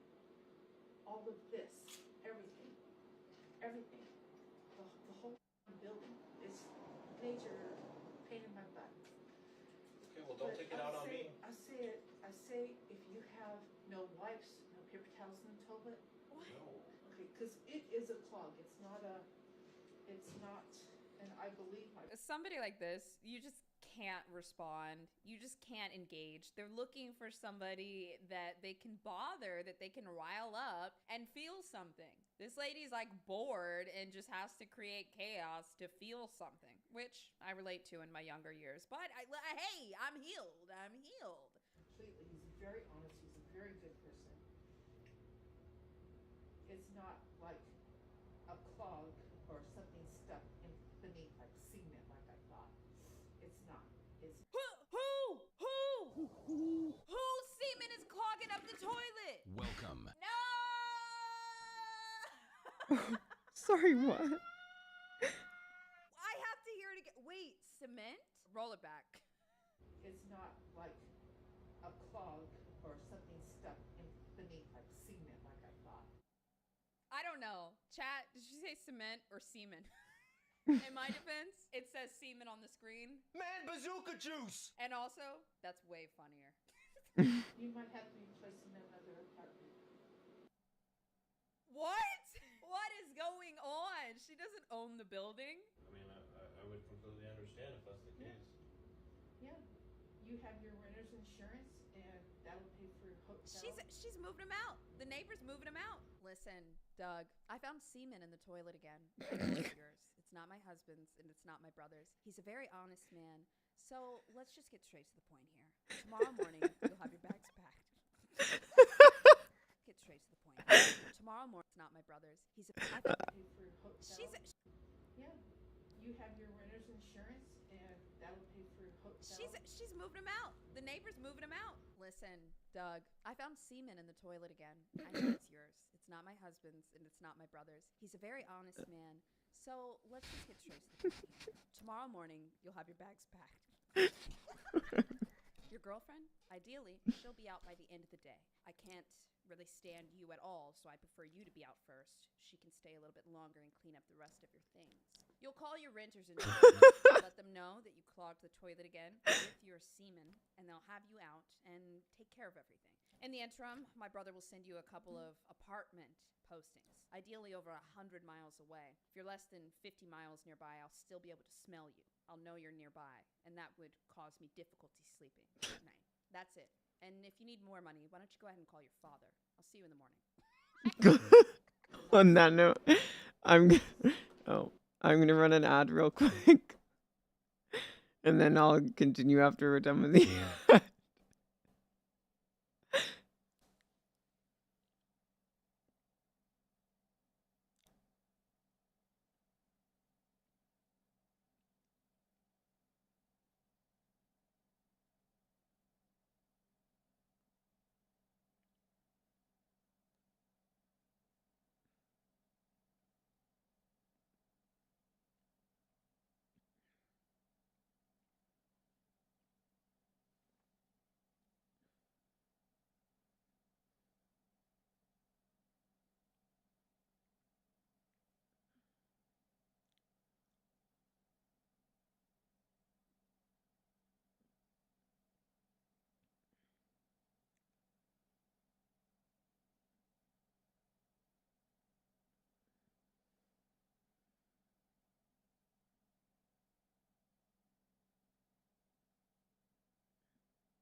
Okay.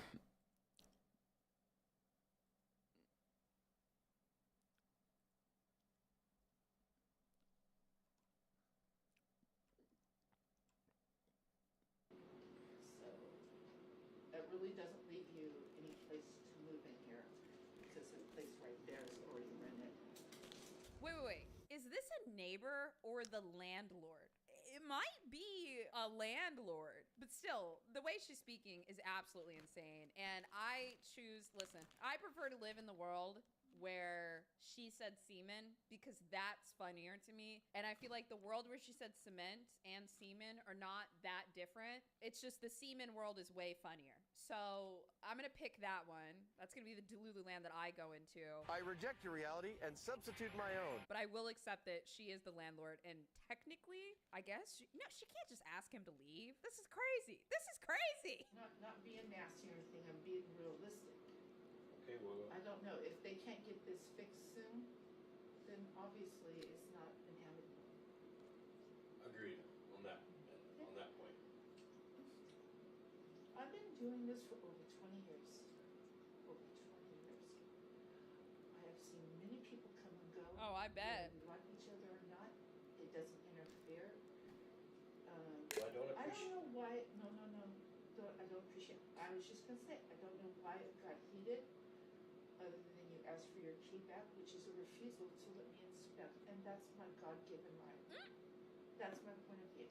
Okay, well. And I understand that you feel upset. I don't feel this with me. I've already heard from the property management company.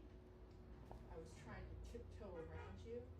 I don't know what you heard, but I don't care what you heard, but it's probably incorrect.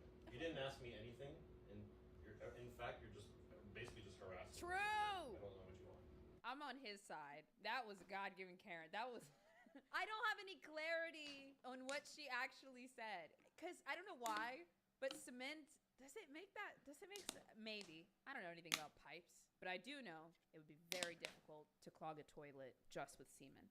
He's trash. He cannot. Onto my yard. He cannot. He's No, done it he for 7 cannot. years. Nope. We're hiding the sign. Your wife already stepped on my plant and broke it, so we put the fence up because this easement is for beach access only, not for Bob to throw his thing. That's my property. That is my property. That is my property. Stay off of it. That's my property. Not your property. That is my property up to the line. Bro, I don't know why, but I'm so intrigued by like two older people arguing right now. I'm like used to seeing, Gen Z kids on TikTok and the millennials on Twitter being mad about stuff. Yo, by the way, the millennials on Twitter, y'all are nasty, diabolical. But the old people, I'm like, all right, play nice, guys. Tell Ken to take his sign down. Property. No, he cannot. You need to put my fence back. You need to leave. You do not know nothing. Your mommy does. Oh, not you. I've already checked with the title company. You're not even on the house. Neither is your sister. That's not your property. My name is on the house, so shut up. That's my property. And if it's my mom's property, she doesn't want court like you did. Well, I will win. Let's just wait on that about a week, okay? Yeah. Shall we? I love that there's like really organic moments here where both of them on camera, literally both of them will just be, or sometimes they'll both be like this at the same time. Look, it's literally, oh my God, it's literally the last frame. Wow, they're so insane. They're wrong, but they're so insane. Because you are trespassing. That's my property. Trash on my property. Have a nice day. You know what? Let's go with the salamander lady. I liked those salamanders. Whoa, what is this one? This one in the caption says, cutting down my Karen neighbor's bush for harassing me. That sounds very Karen of her, but like also... Guys, I'm a little nervous about how this one's gonna turn out. She's younger, so I would like to think that she's not gonna be the Karen, But then, cutting down someone else's bush sounds a little Karen-y. Sometimes we have Karen on Karen crime. It could be Karen v. Karen. I don't know. Let's find out. We got 2 minutes here. Hopefully we have a verdict at the end. Let's look at every single detail. Come with me to chop down my neighbor's bush after she texted me 10 times complaining that someone was through her porch when they weren't. And the person was parked in my parking spot. Here's the said bush. I'll insert photos, but this is my parking spot and my guest parked here and the front of their bumper was in this bush. Okay. So yeah, I'm just... Wait, this is so uncalled for. What is that? An SUV? I'm almost through my patio. It's my guest spot. Sorry you parked that close. We were going through. So far, I don't love this or the girl filming. I'm a big fan of not every fucking personal issue needs to be on social media. Why don't you guys just chat? It's giving, I'm probably not right about this, but I need an audience behind me so that I can feel justified. But like, that's just like it so far. Like, she might be completely in the right. I like the tea sometimes, but I only want like the good tea. Like, stop putting every petty thing on socials. I don't know. So yeah, I'm just truly curious about how a car touching a bush is truly uncalled for. And also, it did not get thrown into your patio, and it's not through your patio. Let's not forget, in addition... It's not through your patio. Did not get thrown into your patio, and it's not through your patio. Let's not forget, in addition to the group text with my entire HOA, mind you, I'm the president of, sent me this text. You're the president of the HOA? Who signs up for that? Who signs up for that? I'm the president of the HOA. Oh my. I'm president of the Homeowners Association. I don't even know what this lady's mad about so far. Just everything she's doing is bothering me. I mean this with my whole chest. If you are the president of the HOA and we have some kind of dispute and you walk over and cut my bush down yourself, that is so petty. That is so unprofessional. Posting it all over social media, so incredibly unprofessional. 8 thumbs down, okay? And like, second of all, if it's actually an issue and you're the HOA manager, you take the budget that why are we paying HOA people hundreds of dollars for fucking condos? You better be hiring contractors and not out here clipping the bushes yourself, Madam President. Dislike this. It's giving Karen v. Karen. And additionally this. I don't even know what you're talking about. Not really sure exactly the purpose of all that, especially saying that the car was through, my hair looks crazy, that the car was through her porch. First of all, you don't have a porch. Second of all, the car's tires were touching the bumper stopper and the front end was in the bush, and the bush looks fine to me today. For reference, you can see that he parked like a normal person is supposed to park in a parking spot.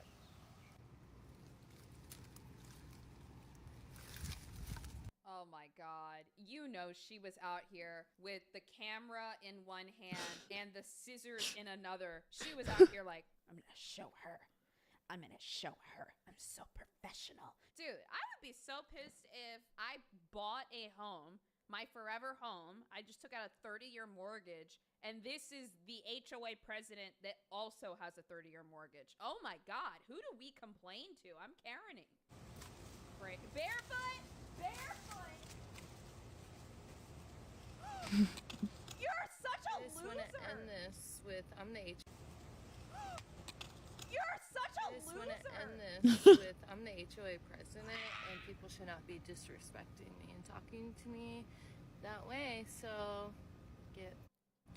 I also want to preface that this isn't actually her bush. This is HOA property, and I don't want to fucking hear about it ever again. If you text me one more time about a car touching your bush, She just fucked up that bush. porch, okay, all that space, the car was not all the way into the bush, I will cut the whole fucking tree down.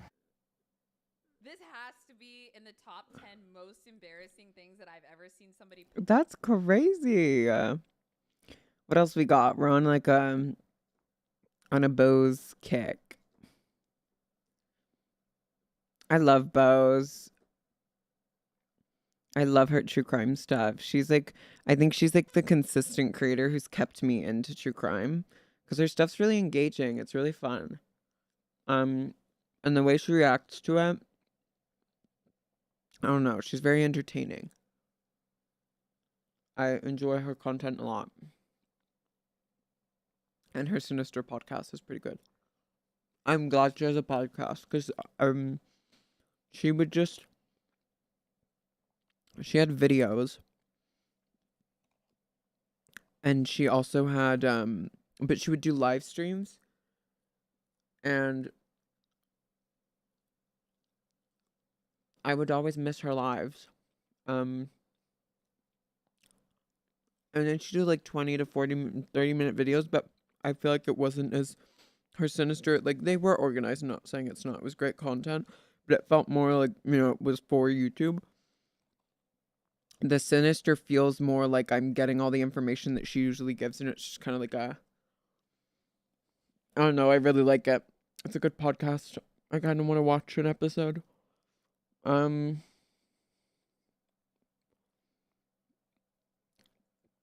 This one's an hour long. Okay, we'll do the an hour long one, and then I'll go to bed after this. Before we get into it, I need to give you a little bit of backstory. If you've been watching for a while, you know now that Sinister has a researcher, a writer. I used to do all of this stuff on my own, and I mean, these are really intricate cases. I needed a bit of help. So we have a team that helps us put everything together, but I handpick all of these cases just for various reasons. And a couple weeks ago, I was interested I love that. in the Jim and Mitchell case. Now, I had heard about this case from maybe a podcast or a TV show or something, and I couldn't rack my brain around it because there's always a question of why did this happen? You guys know in Sinister, my goal is to figure out why did this happen in the first place. I don't like to do cases where it's like, ooh, this person was just scary. This was bad. They were born bad from the jump. No, I need to know what happened. And if you're like me, maybe you do too. So when I first started reading over this case, there's almost 30 pages of research and I'm halfway through and I cannot understand for the life of me, why did Gemma do this? I get all the way to the end, still puzzled. I absolutely do not understand why Gemma did this. It seems like one of those cases where the person is just born bad and they're very demented. And then the other day, I decided to look back into this. Now, my researcher aggregates a lot of information. They also include videos, articles, things like that that I should be looking over to get the full breadth of the case. And then last night, I clicked on a video that made everything snap into place for me. I've been debating if when I present this story to you, do I give you this piece of information in the very beginning or do I put it at the end? Because honestly, it rings alarm bells for me, but I know a lot of you guys, you're here for true crime. You want nothing but the facts of the case. So I've decided that I'm going to add this little piece of information at the very, very, very end. And you can infer what you want from it. You can listen to my opinions on it, whatever. But I want you to know, I'm going to stick to the research here. I'm going to tell you the story, but you're probably going to be just as puzzled as I was the first time I went through this case. And if you don't think that my theory makes sense, then you'll probably just believe Gemma Mitchell was born bad. First, we're going to throw to our sponsor because as you guys know, Sinister has a growing team behind it that helped me make all of this possible week over week. We're just going straight to the sponsor because once I get into this story, I'm getting into the story. Today's episode is brought to you by Squarespace. If you guys have been watching for a while, you know I'm a We're going to give her this, fan of Squarespace. I feel like an old woman who's realizing how much building websites has innovated and changed over the years. Squarespace has made building a website and following your passions so incredibly easy. You can get it done in minutes. When I'm going somewhere, using a new business, service, a restaurant, whatever, the first thing I do is check out their website. Half of the time, it's because I want to know what's on the menu, but I want to see what the business is about. If you're starting a new passion project or running a long-standing business, you need a website. And why not have something that looks good? If you're anything like me, I have no aesthetic awareness when it comes to building something from scratch. But with Squarespace, you don't have to do that. They have tons of pre-made designs that you can pick and pull, customize, change colors, anything you need to do, add in your own photos, and they make it so easy. If you don't want to write any blurbs on your website or writing makes you anxious, you can use the generative AI feature to add some little about me's or product descriptions to all the things that you need on your website. When I used Squarespace to build the website for Sinister, it was really cool because I got to pick a design that looked good to my eye, and then I was able to customize it with all those colors that you guys know from Sinister, like the lime green and the gray and all of that, and it felt like my brand while starting with a template from something else. Not to mention, I had everything done in under an hour. From buying the domain, making my account, to building the website, it was done just like that. And of course, it's because Squarespace makes it easy. You can head to squarespace.com/sinister and use my code for 10% off. I wonder, does she have, is it just her talking? Do they? Your dream website today. Once again, that's squarespace.com/sinister to save 10% off of your first purchase of a website or a domain using the code SINISTER. Life is difficult. So a lot of people will sometimes put their faith in some sort of higher power to get them through difficult times or just as a general support. I'm thinking, should I put? Like, whether you believe in it or not, this is a fabric of our culture, and a lot of people believe in it. Now, if you're a person of faith, you might have run into a situation where you feel like everything is going wrong, and maybe you need to turn to something besides religion. When that happens, we might look at the people around us to help us pick up the pieces. And when people look around for a new support system, that's how we can meet people like Gemma Mitchell. She was a spiritual healer of sorts, and she was an osteopath. we'll get into that a little bit more, but basically she's somebody that was looking to help others through alternate forms of spiritual healing. Gemma, through her congregation, because she's also a woman of God, ends up meeting a woman named Mi Quinn Chong. She also goes by Deborah. And Deborah is a woman who was recently widowed and also suffering from schizophrenia. Now, she was medicated. However, schizophrenia is a very serious disorder. Not something I would personally immediately go to a spiritual healer for. Both of them are devout Christians, and they seem to be drawn to each other. There's a sense of comfort from both ends. And also, sometimes we want to be helped so badly, we need support. We'll lean into any source of comfort. And sometimes, when people are helping others, they're also helping themselves in the process. Gemma needs something that Deborah has, and Deborah has a lot of it. Gemma needs money. Gemma Mitchell was raised in Australia, and things were pretty normal. I wonder if I can try something, y'all. Dad, her sister, but as you know, a lot Dark of times Asia with people's Megan? childhood Okay. things fall apart. And I will Gemma's look into parents' that. marriage was really I on low-key want to rocks. play At the Warframe time, in the Gemma's mother background, worked for the UK's Foreign and Commonwealth Office. but I don't know So how this when is her going to mom and dad translate to split this. up, So give they me a second, decided because to I'm go going to the try UK. Gemma's something. mother, whose name is Hillary, by the way, she and her daughters to London. Now, not too much is known about Gemma's life between when she moved to London and when she got to college. It's a pretty big gray area between Okay, 1984 let me try and 2004. see if this But works. in 2004, this is about when Gemma gets to college. And this is where things get a little odd. She went to King's College London to get her human sciences degree. Pretty normal, right? If I met somebody with that degree, I wouldn't think much of it. Oh, that's cool. That's probably a really difficult course. Love that. Well, while she was working on that degree, she ended up taking a class called Structural Basis of Human Functioning, during which she learned how to dissect the human body. And not only did Gemma learn to dissect a human body in school, she was really good at it. Sometimes when people are really, really, really good at things just right off the bat, they have a real genuine passion or fascination with the subject. And Gemma was really, really good at dissecting human bodies. She was actually awarded the Hamilton Prize for Anatomical Excellence, and she graduated with first-class honors. When it came to the human body, Gemma was fully plugged in. From there, she went on to study osteopathy. Now, I was trying to fully understand what this was. I looked at a couple of different websites for people to practice. I read up Okay, on wait. it. I want And to... it's kind of an interesting practice. So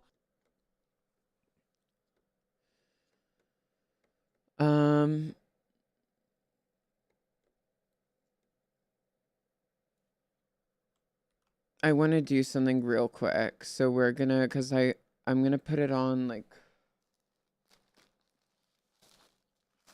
because I can have it in picture, so now I can watch it while playing. So we'll just do True Crime Plus.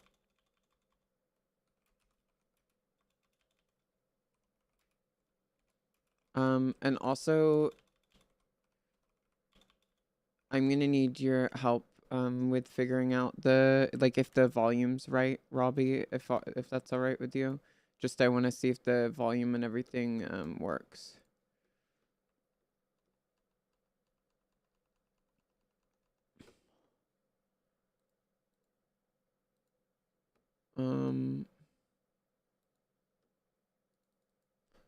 True Crime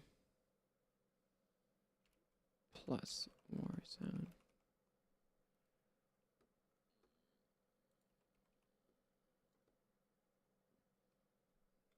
Warframe. Why am I saying Warzone?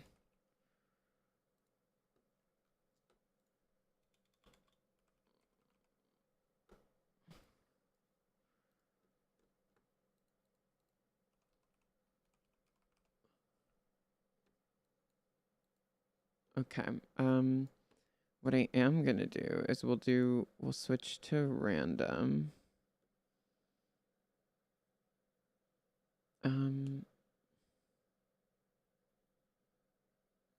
Oh shit. Okay.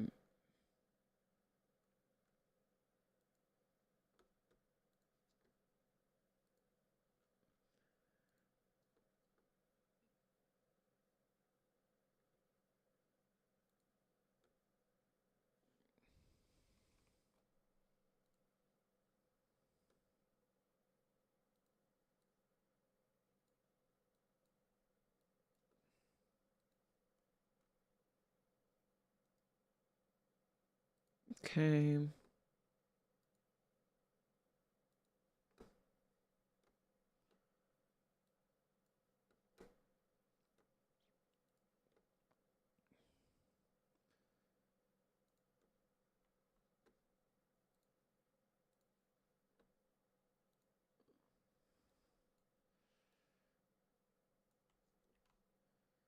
Okay. Oh.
Okay, give me a second while I set this up.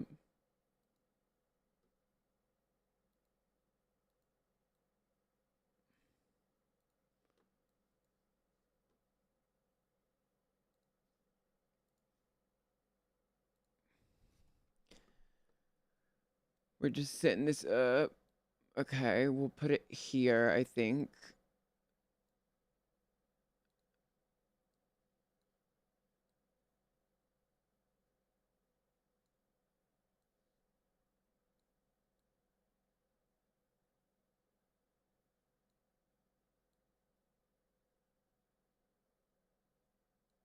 Is there a way to like...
Okay.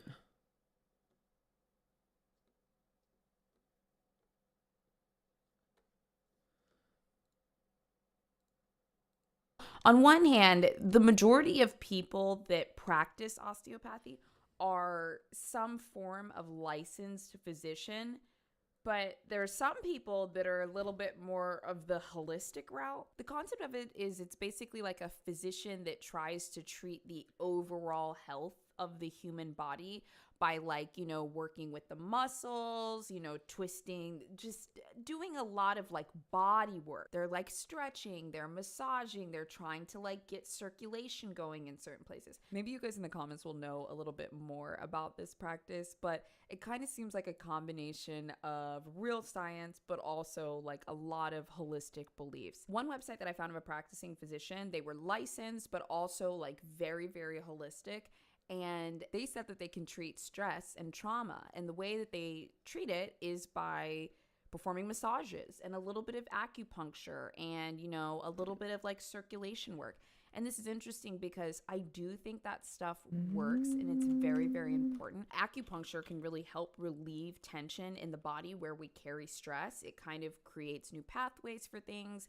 Or, you know, massages. Yeah, if I'm stressed, that's going to be phenomenal. But, you know, I don't know if you can massage the trauma away. So they really, really like believe that they can treat this whole health thing with a combination of holisticism and science. It's a really interesting practice. Personally, I feel like it maybe should go hand in hand with some other things, but I think that a lot of people do experience relief from that. The big thing as it pertains to Gemma is that they believe the well-being of humans depends on your ligaments and your tissues and your connective tissues functioning together. Like, this practice continues that theme of Gemma being fascinated with the insides of the human body. So she got this degree. She was pretty passionate about it. And she moved to Australia where she started her own practice. Now, this is actually a line from Gemma's website. It said that she was attuned to subjects in neuroanatomy, genetics, and the dissection of human cadavers. Supposedly, Gemma had a pretty decent career in Australia, but opening your own practice is very, very difficult. When doctors open their own practice, they have to understand team management, they have to understand scheduling, they have to understand marketing to get new patients. It's a lot more than just being a great doctor. She ultimately ended up returning to Britain. Okay, there we go. And not filing to practice. Is the volume, like, is it too If you're gonna loud, practice or osteopathy in Britain, you have to like register game with, like, this versus licensed board.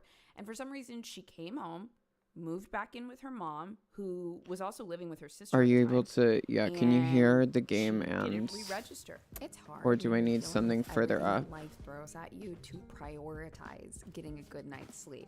I mean, I've heard so many people talk before about how they have some kind of sleep routine or sleep hygiene or something, and I'm like, God, I'm just happy to get 6 hours. But what you need are 6 good hours, but ideally 8 or 9. And the best way to get a good night's sleep is to start with your sheets. 1, you want something that looks good. I mean, when you look at your bed, you want to say, oh my God, I can't wait to crawl into that.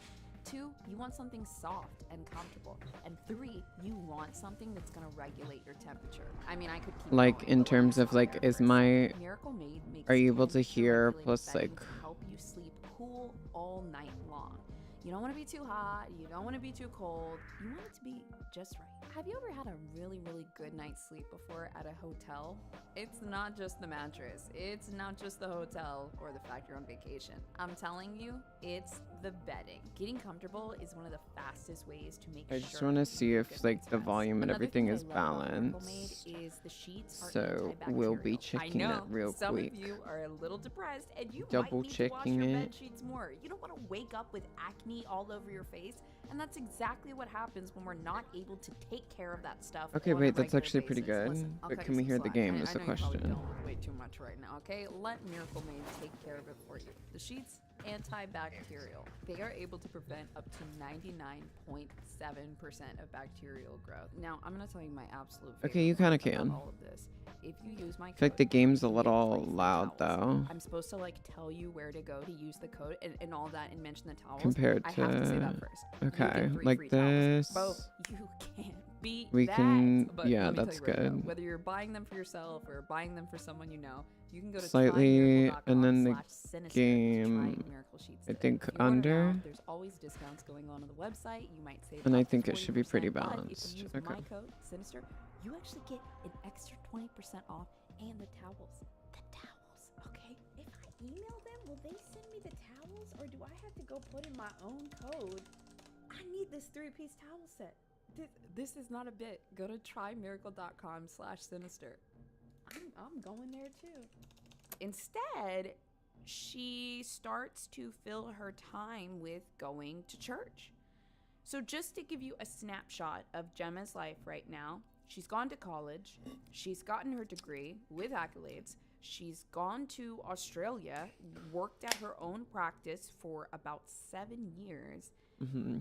and suddenly decided to go back to the UK, moved back in with her mom, where her sister is also living there, and they're like both in their 30s. And they're all just at the house.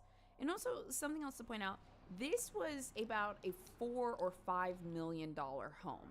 It was a very expensive, large property, but it was completely dilapidated. They were not keeping up with the property, but Gemma's mom Hillary did not want to get rid of it. And like, yeah, it's a $4 or $5 million house. I've seen different numbers about how much the home was worth, but I think it really depended on the condition, and they were not evaluating the home. But it was a huge home. So Gemma is back in her mother's home with her sister in her 30s. House is falling apart. Her mom was kind of a hoarder, so there was just stuff all over the place, and Gemma wasn't doing anything, so she started going to church a lot. When you're living in a home like that and you don't really have a solution or an escape, and this goes for people when they're young, you know, when they're like 15 or 16 and they have like a chaotic home life where you're always trying to get out of the house, right? Or hiding in your room, of course. But also when you get older and you have a car, you're like, I gotta get out of here. So Gemma was always trying to go to church. I mean, Bible study, I mean, Sunday. Like, she felt good at the church. And while she was there, she ends up meeting Deborah, who I mentioned earlier. Deborah and Gemma got along very, very well and very quickly. It's like they understood each other. Deborah was originally from Malaysia, and she grew up very poor and ended up moving to the UK, going to college, and people said that she was a very opinionated person. She was very resolute with things, she was well-researched, well-read, and she had strong opinions about different things. Politics, culture, like Deborah, she had convictions. But she mostly lived a quiet life. She lived on like a quiet residential street. She was married, lived with her husband. But she's a bit of an older lady, and ultimately her husband ended up passing, and she was in the home alone. Deborah kind of started to spiral. She had been with this guy her whole life, and now, you know, she's always reading stuff online, she's always ingesting new information, but she's alone in this house and just kind of working and going to church. But something changes. Prince Charles from England was communicating with her. He was sending her telepathic messages through the computer on YouTube. Actually, she would watch him and talk to him all the time, and she would write him letters. She would also send letters to Boris Johnson because she really believed that they were talking. Deborah had untreated schizophrenia for a lot of her life, and after her husband passed away, she completely spiraled. She really genuinely believed that she was in a relationship with Prince Charles. And look, this was not her fault. Her schizophrenia was coupled with extreme delusions. And when people caught wind of this, because she was talking about it so casually, like it was really happening, she ended up going to a psychiatrist. They diagnosed her and they put her on antipsychotic medications immediately. Schizophrenia is a very, very severe and scary disorder for the people that have it, for the people that are around them that don't know how to help, and they see the love and suffering. But Deborah took the steps, got on her antipsychotic medication, actually took her antipsychotic medication, and, you know, reinserted herself into society and still lived pretty quietly. But, you know, she went to church. They said she was very kind, very, very generous, kind of keep to herself sometimes. But, like, you know, if you need a place to stay, Deborah would let you sleep on her couch. Absolutely. How many days you need? Come on in, baby. Dinner's cooking. That's kind of what kind of person she was. Remember, one, she has very, very strong opinions, very strong convictions. So, religion is a huge part of her. She firmly believes in God, Christ, Jesus. She is a God-serving woman. And look, in this show, I talk a lot about bad Christians. I was raised in the church. I don't follow anymore, but I still have a lot of like Christian morals, and I generally understand the church. The vibes I get are, she was a good Christian. I like that. I love me a good Christian. She came to church. She gave her tithes. She was respectful. She wasn't, you know, hating on people in the church. She wasn't being un-Christ-like. Deborah did what God brought us all in the church to do, and she was minding her business. Now, the second thing to remember about Deborah is she is still schizophrenic. And even though she's on her antipsychotic medication, there's still little glimmers of things that could be delusions, especially when somebody plays into that. And when she meets Gemma at the Emmanuel Church group, they really, really did believe it was fate, and they became close very fast. A lot of times, I think that when we have that instant connection with somebody, it might mean that this person has traits with another person that we have some unfinished business with. So I find it very interesting that Gemma connected so deeply with Deborah, who was strongly opinionated, a bit delusional given her condition, and liked to keep to herself. And Deborah may have felt connected to Gemma because Gemma presented as a caretaker and a professional. And Deborah was college educated. Maybe there was some crossover there. Maybe there was, you know, strong potential for a friendship. But something connected them that was more than just, oh, we have a few things in common. Oh, we say hi to each other every day. This felt like a spiritual connection to both of them, and they let other people know that. Now, into their friendship, Gemma starts to see what everybody else in the church has kind of seen for a while, which are Deborah's struggles with her mental health. You know, they kind of come out in moments.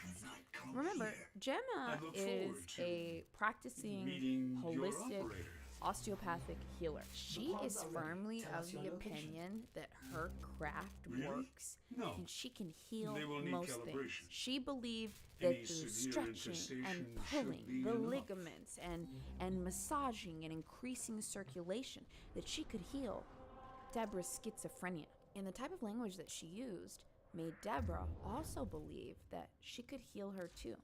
Now, the level of healing is unclear. Did she think that she was going to completely make Deborah's schizophrenia just go away? Maybe. Maybe not. But I think that Gemma really believed that she could alleviate some of her symptoms. I also think because, you know, Gemma had these special interests listed on her website, one of which was neuroanatomy, I think she was fascinated by Deborah. I think she wanted to prove her own healing abilities while also kind of studying Deborah. Now, I want to point out one other thing. Gemma is a very soft-spoken, pretty girl. I was looking at some photos of her from her time when she was going to church, and she's always got, you know, like a dainty little kind of dress on. She sits very prim and proper. She looks inviting. She looks kind. Her voice is very soft. She's soft spoken. This is something that would really lull somebody into That a is sense cool. of security. I mean, imagine looking at somebody that looks so sweet and so innocent, and they're speaking kindly and softly to you while also telling you that they're going to heal you in a godly manner and that you guys are going to get through this together. After you've lost your husband, it's almost creepy how there was no way for Deborah not to fall into this spider web, essentially. While this friendship is growing, Gemma, back home, is having some problems. So, remember I said she lives in that house with her mom and her sister. Old, rundown, expensive, multi-million-dollar house. They didn't keep up with it. Her mom, I mean, straight out of Hoarders, it's like, hey, if it ain't broke, don't fix it. And if it's really broke, just don't look at it. I think they got to a point where there were some things in the house that were just absolutely unfixable. I don't have the exact details of what they were, but maybe this was a roof, maybe this was like a wall issue, a foundation, something like that. But they had to get it fixed to continue to live in the house. Reluctantly, her mother finally gets the work started on the house. And when the contractors are in there, there's some sort of dispute. Gemma and her mom claim that the contractors are scammers and they stole from her and blah, blah, blah, blah, blah. That could very well have happened, but also it may have been too big of a job that they undersold, or maybe the relationship was tarnished, but they did a portion of the repairs and then they abandoned the project. Gemma's mom had paid over $250,000 to have them work on the house. And for some reason, after a while, they said, you know what, we're out. And they left the house with basically no roof in some areas, scaffolding all over the place, construction. They were done. Now, it's interesting because the relationship between contractors and homeowners, it's a finicky one. Some of us have been on the end where we have to hire a contractor for something in the home, and then they just keep adding more money and more money and more money. It's like, wait, this isn't what we agreed on, and why is this done badly? And then, on the other hand, I've also been in this scenario where I've dated a contractor, and I've just heard the wars that go on that are not always the contractor's fault. So I'm very, very split on this one. I am not sure what happened, but at the end of the day, Gemma and Hillary, her mother, they were pissed. They said these guys were scammers. They had stolen all their money. And I mean, it's true. The job was not done. And they were left with a barely livable home. Around this time, Gemma also had another friend named Karen. And Karen would actually go over to Gemma's house sometimes because she had a boyfriend that lived in the area, and it was just like a cheap place to stay. She said that there were Bibles all over Gemma's house, like everywhere. And she said it almost seemed like the religious paraphernalia was growing any time that she visited. Gemma was obsessed with God and the devil and Bibles. And she said that her mom and her sister were devil worshippers for not practicing. She would talk about this constantly, but she had met this friend in the church. So her friend is just kind of like, yeah, okay, cool. Yeah, I love Jesus too. Like, I'm super down with that. But after everything happened and she did this interview, she reflected on it and was saying that it was excessive. It was a lot. This former friend went and actually did a couple of interviews with different outlets, which I totally understand, because when you're close with somebody that later turns out to be a decapitating murderer, it's traumatic. It's like, oh my God, could that have been me? How did I not see the signs? And so this lady was talking about a lot of things that she kind of ignored, but still were stuck in her brain. This particular instance was witnessed by 300 or so people at the church. Karen said, on this particular day, they called up people from the congregation in the church. Called them up front. You know, if anyone needs to speak to God, if anyone needs to be healed, if anyone needs support and the love of Jesus, come forth. And Mm-hmm. Gemma, who's very soft-spoken, kind of quiet, she was going through a hard time at this point, and don't use them she kind of stopped showering. She looked a little disheveled. She was always wearing like super baggy clothes. She stood up and she went to the front of the church. And when the pastor asked her, what brings you here? What brought you? Gemma said she wished to be exorcised of her demons. She said she wanted to be exorcised of the demons from her child. She doesn't go into the specifics of what these are. But the pastor, he says, yes. And he put his hand on her head, and everyone saw this and said she started shaking. She started convulsing almost. And, he continues, and when this is happening in the church, the pastor didn't say, oh, this is working. God is talking to her. Let's keep going. And, they're saying, in the name of Jesus, in the name of Jesus. And this is amping her up, and it's going more and more. But Gemma starts screaming. She starts just letting out these blood-curdling screams. Her friend later said that it was like something out of a horror movie. And she just kept screaming and screaming and screaming and screaming. This happens sometimes in the church, in a sense. It's like a release. It's a very spiritual release. If you've ever been to like a Pentecostal church or even regular churches, you've seen this before. But Gemma's situation was strange because she was screaming like she was in a horror movie, like her entire body was on fire. My friend said she was completely freaked out. Other people in the crowd were shocked. And when you're in church, you let it happen because you think that God is speaking to this person. Well, if that's what's going on, out. But it was really scary. And when Gemma was done screaming, she kind of readjusted herself and switched back into her voice. She said she had a really childlike voice, almost like a little kid. And she asked the congregation to please pray for her. Please pray for her.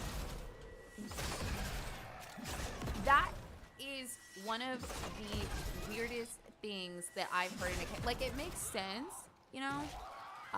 but it's a pretty shocking detail. And if you dove into the Gemma Mitchell case before, I feel like a lot of times it's just presented as, oh my God, she was just bad from the beginning. Like, something happened to this girl, but I'm still saving my little connecting piece that I was going to tell you guys for the end. This is just, interviews, things from people from the church, her friends, people that knew her. Yeah. The incident with the screaming in the church and then the going back to, okay, thank you, everyone.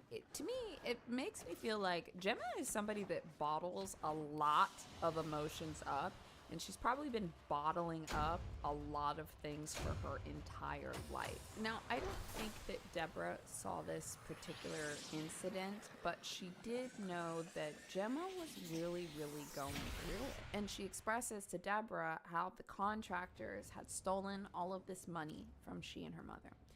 Deborah was a very generous person. I would never abandon a very, Cephalon, very but generous person. She centuries gave adrift lots of money to the have church. fried his. She gave Have not money been to kind. people in I suppose need. all She Cephalons was today very well off and had almost $1 million, and had no problem sharing it with anybody. So when Gemma's explaining this issue to her, Deborah says, well, I can help.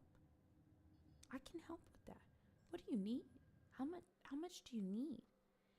And she told her that she needed a couple $100,000 to get the job done. And Deborah actually tells her, I will give you $250,000 if you promise to make that big, beautiful home a place of worship. Based on the text messages, it kind of seems like Gemma was going to provide some osteopathic healing for Deborah, and also turn the home into a place of worship or some sort of church, or dedicate it to more Christian activities. And Deborah would be giving to her faith, which she believed in, and she would be receiving healing from Gemma.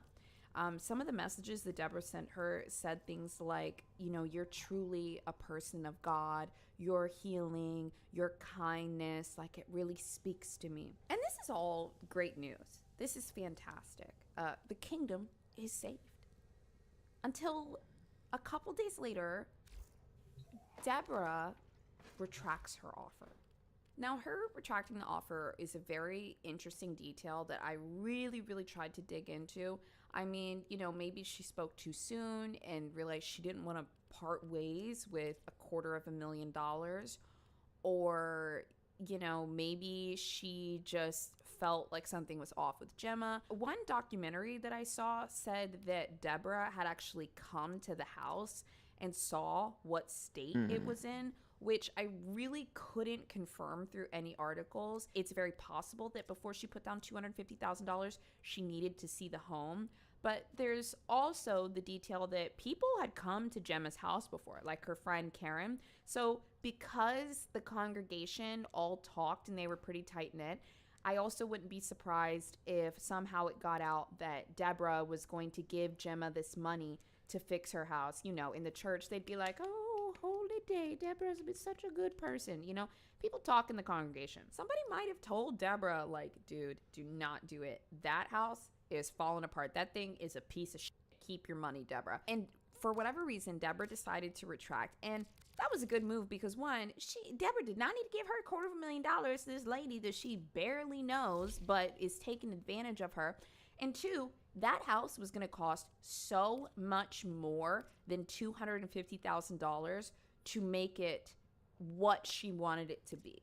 The $250,000 would just get the roof put back on and maybe some pipes fixed, because they waited to fix this house until it was getting to a state of being unlivable. Like, the floors were still bad. There was hoarding things all over the place. When did we get these? Deep cleaned. It needed to be renovated. This was nowhere near a place that people should be coming into. And Deborah retracted her offer.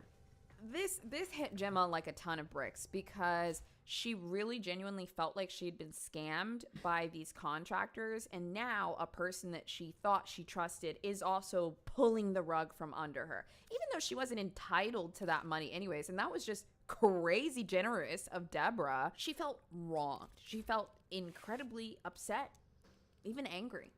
And that's when she concocts a plan. And a couple days later, on June 10th, 2021, Deborah goes missing.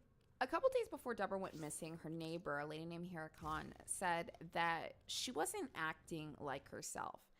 And y'all know, people at the church and then also people on her street, they knew that Deborah was schizophrenic. They knew that, you know, sometimes she would be not okay. But this time was different. She was really kind of off, to the point that people noticed without even talking to her. Then they don't see her anymore. She just kind of disappears.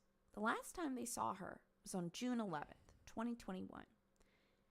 And after days of not seeing Deborah, these people saw Deborah all the time. And also, they care about her. You know, if you lived near an older lady that was schizophrenic, widowed, very like nice, Christian, sweet, wouldn't you care about her? She's like the sweet little baby of the neighborhood. And when we don't see her for 4 days, it's very concerning. Is she inside? Is she okay? Has she fallen? What has happened?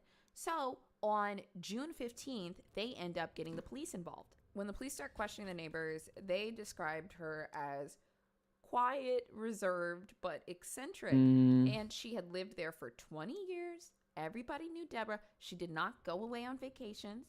She didn't go anywhere.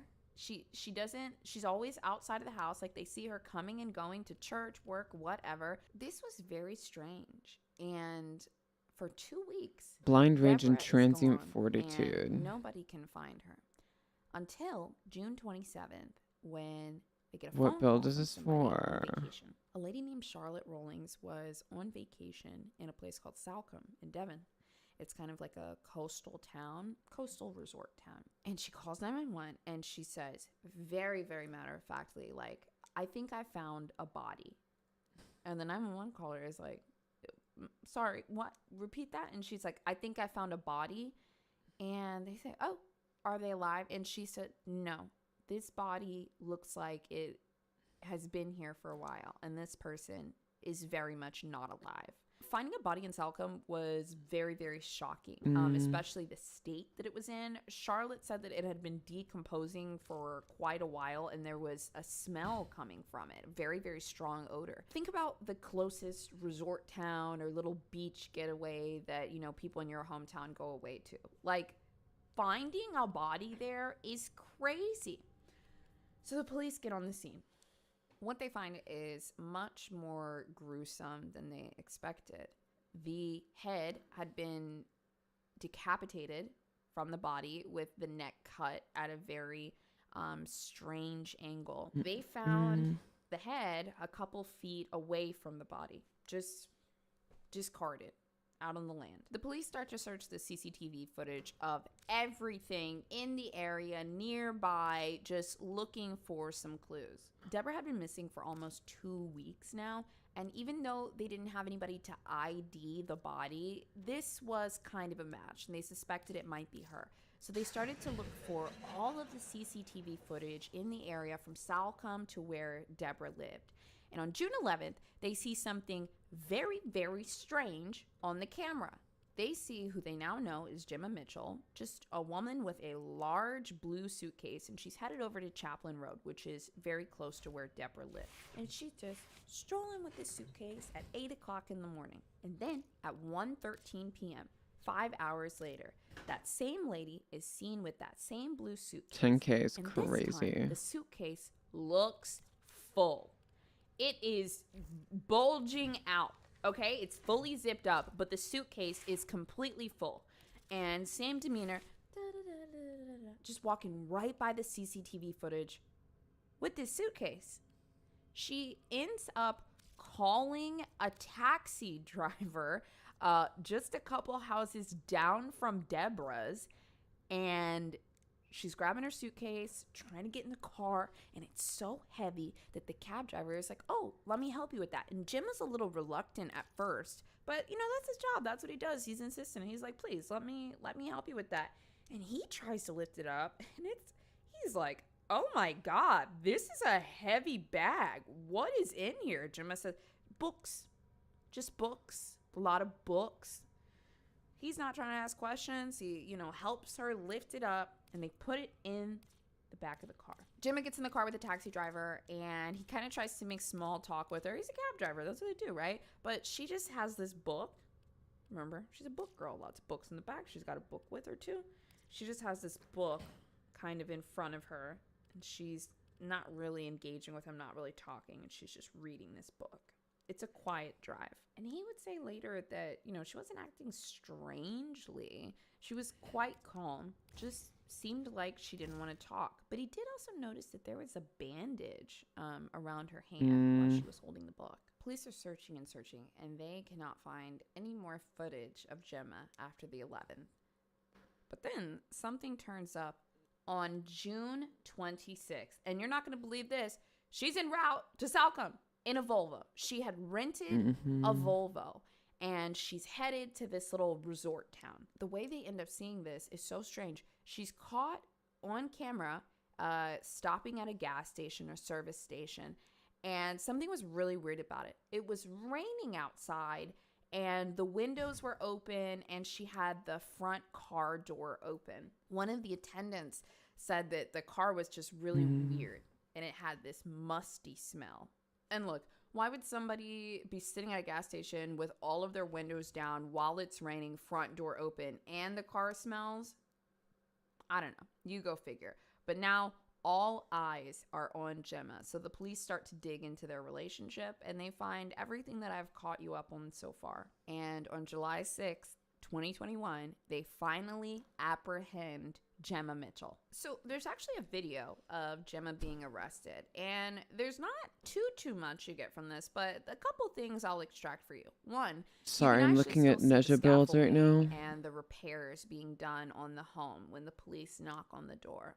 And then two, when Jenna comes up, you can hear her soft-spoken almost like childlike voice, like, "Hello, what are you all doing here?" Like, there's not even confusion. It's just strange. Police! Excuse me. Hello, how are you? Yeah, good. There's no answer. Sorry, what's your name? Sorry, we're asleep. I mean, the police are knocking at Gemma's door, and she says, "Hello, how are you?" She tells them that, they're asleep in the home. They ask if anyone else is in there, and she says, "Oh, my mom's in here."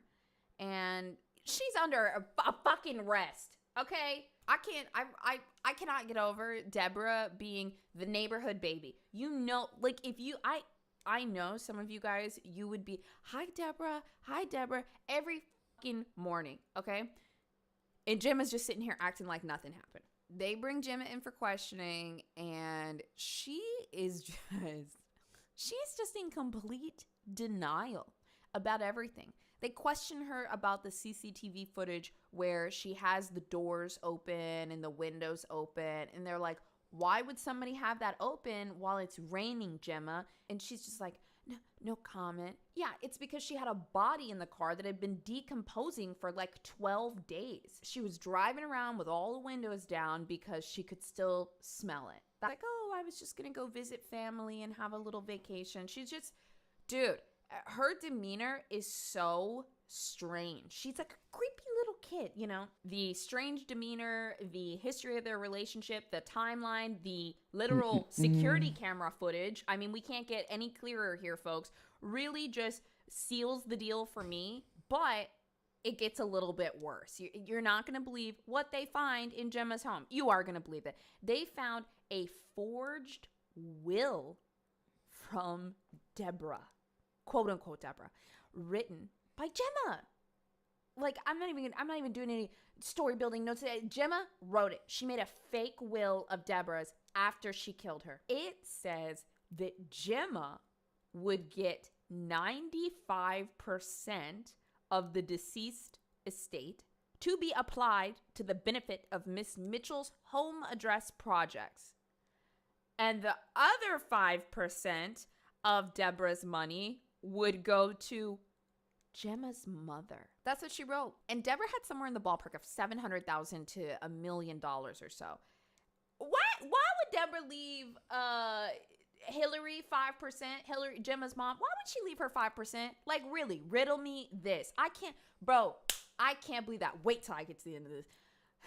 Sorry. I've been trying to stick to the paper the whole time here, folks, okay? I want to insert these probable motives because I think that they're very feasible, and then I'm going to tack on mine at the end here, but while we're here, I'm going to drop this one in. Our writer was trying to figure out, and she said, perhaps she was spiraling, trying to keep her home because she didn't want to relive the separation between her mother and her father, Leaving a core home can definitely do that. Maybe she felt like a failure because she wasn't working and just wanted to get back on her feet using Deborah's money. Or maybe she was just a bad person and saw Deborah was mentally ill and vulnerable and was like, this doesn't matter, like almost dehumanizing her because of her disorder and just, I'm going to take from them. I could use it more. If you guys are watching on YouTube, I definitely love to see the comments of what you guys think it could be. Now, if you're listening on Spotify or Apple or wherever you listen to podcasts,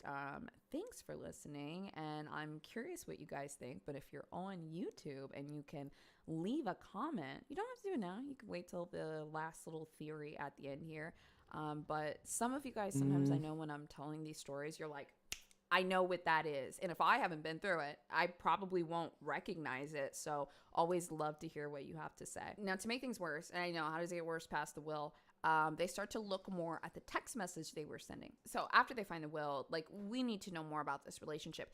They looked at the text messages back to about June 8th when everything kind of started spiraling out. Deborah told Gemma, until you sold the house, I don't want you to come to me or my house. I'm stressed to the core. I feel like maybe Gemma was scaring her, putting some kind of stress on her. Deborah had told her, you know what? I'm not going to give you the money, and really, you should just sell the house and enjoy the profits. And I mean, she was right. That thing, they probably could have sold it for at least $2 or $3 million, but It was so weird. They wouldn't sell the house. Their attachment was to the house. So Deborah was very clearly stressed specifically about Gemma, and it's unclear whether Gemma was bothering her, making her feel really uncomfortable, straight up stalking her or something. But Deborah started to set very firm boundaries, and this is a far cry from the relationship that people witnessed at the church. Something had happened here. The bottom line of this, though, is that Gemma needed money, and Deborah had money. This is a strong enough motive for them to arrest her and also prove it in court. Everything else is just a bonus. I mean, they have the CCTV footage. If they don't convict this lady, but the last thing that they have to do is really piece together what happened. Here's what the police think happened. Gemma arrived at Deborah's house somewhere around 8 or 9 in the morning, and she knocked Deborah over the head with a blunt object. She fractured her skull and at some point used her knowledge from school to decapitate Deborah. She had done this not in just like an angry way. She had done it in a almost scientific way. Like she was fascinated with it, or like, I know how to do this. There was something Gemma was getting out of doing it this way. And not only that, Gemma broke all of her ribs. She broke all of Deborah's ribs so that she could stuff her into the suitcase.